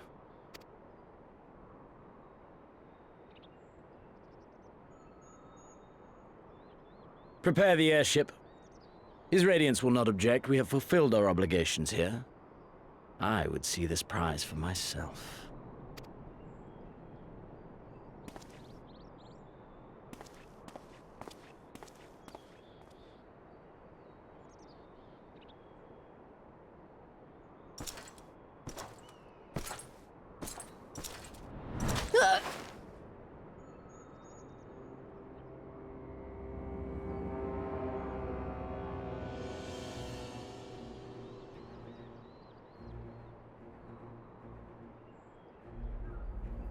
Do you understand why I appointed you to act in my stead?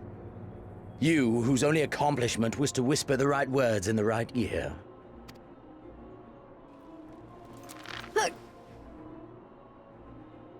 Because of your petty hatreds, they render you the perfect instrument to bleed your kinsman of hope, to make an example of Doma, such as was ordered.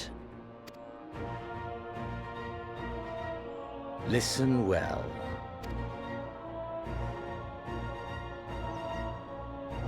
If you yield Doma to the rebels, you will not be given another chance to beg forgiveness.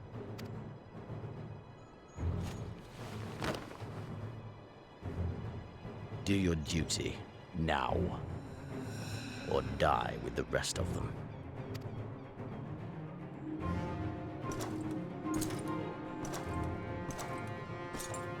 We should have killed her. But, you know. Are you all right, milady? That was uncalled for. Why are you in this scene?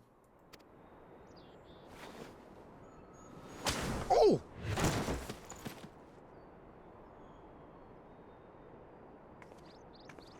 They say your Eorzean is helping the rebels. I want him dead. I want his friends dead. I want the heads of everyone he knows and loves mounted on the castle walls.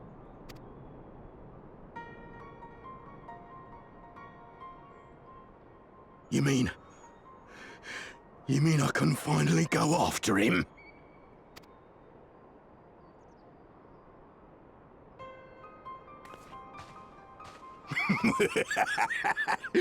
I've been waiting for this chance. I promise you, milady, he won't escape this time. Not this time, oh no.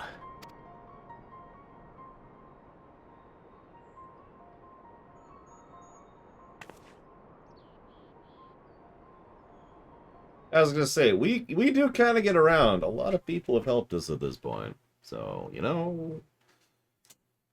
Meanwhile, back in Garabania.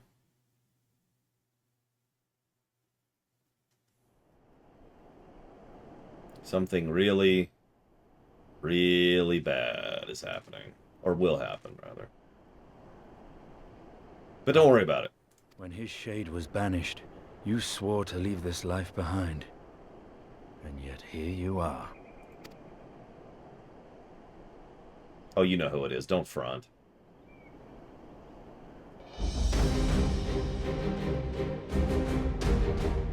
Yet, if this be the work of the Eyes, what choice do you have but to end it? Or so the boy would say. Damn you, Alphano.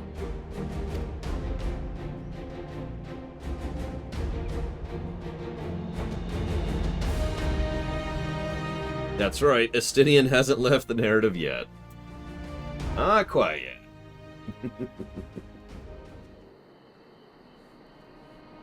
Oh, hey, we've completed Stormblood season 1 or whatever. I mean, we ripped them out of him, Dakota, so that kind of gets rid of that.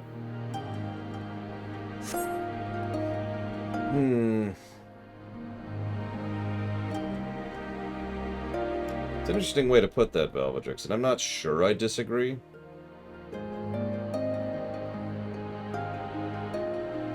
We'll talk about that later, because that's actually going to be relevant for Xenos' arc, too. Alright,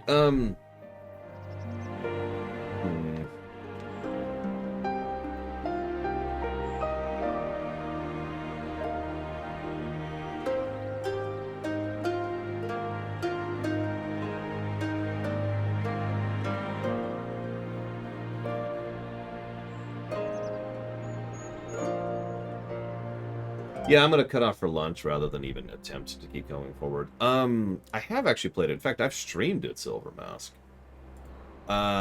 Isn't that a DLC for 2? If so, I'd rather just bake that into 2. It might be a standalone, but I'm pretty sure I already mentally baked that into 2 with regards to the mentality. Because 2 was added to the list pretty recently. It is a standalone. Well, it's part of 2 now. Boop! There we go. We're good.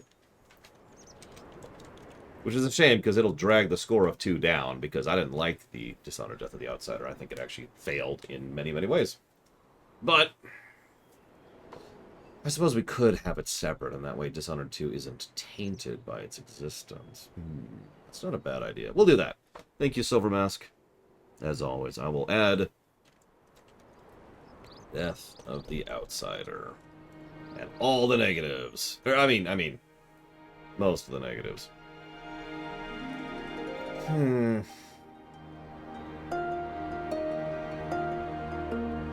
at my notes here. Give me just a second, please.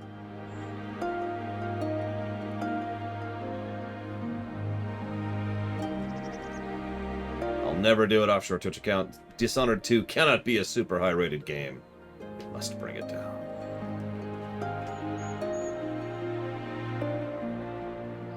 You know which ending I'm going to pick if you've played it. If you haven't, well, then don't worry about it.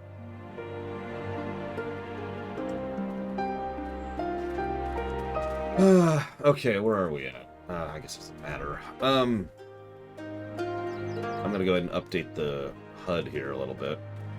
I have never reviewed a mobile game, and I probably never will. So story-wise, we are up to, looks like 16. Story negatives, we're up to 5. Gameplay positives have inched forward. We've only really had the 1 raid and 1 dungeon. And I don't think gameplay... Oh, nope, gameplay negatives scooched forward, because the... Fine, yeah, so we're actually up to here now. And that's the current score as of now. I'm going to go ahead and clear out the question queue really quick here, because there's a little bit too many questions here. So, really quick. All the ones that are not from Tim, because I'm going to save the Tim ones for when we start doing side quests in about a week.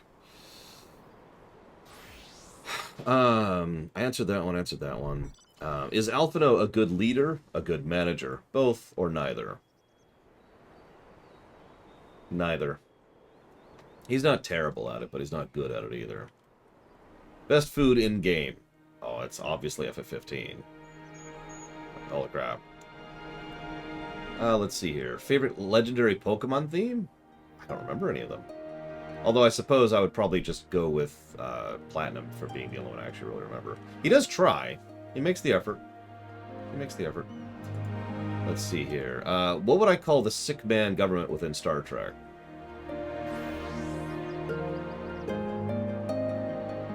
I'm not sure there is one, really.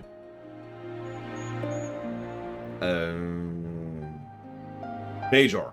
Alright, Evo asks, what do you think about supposed to lose fights in general?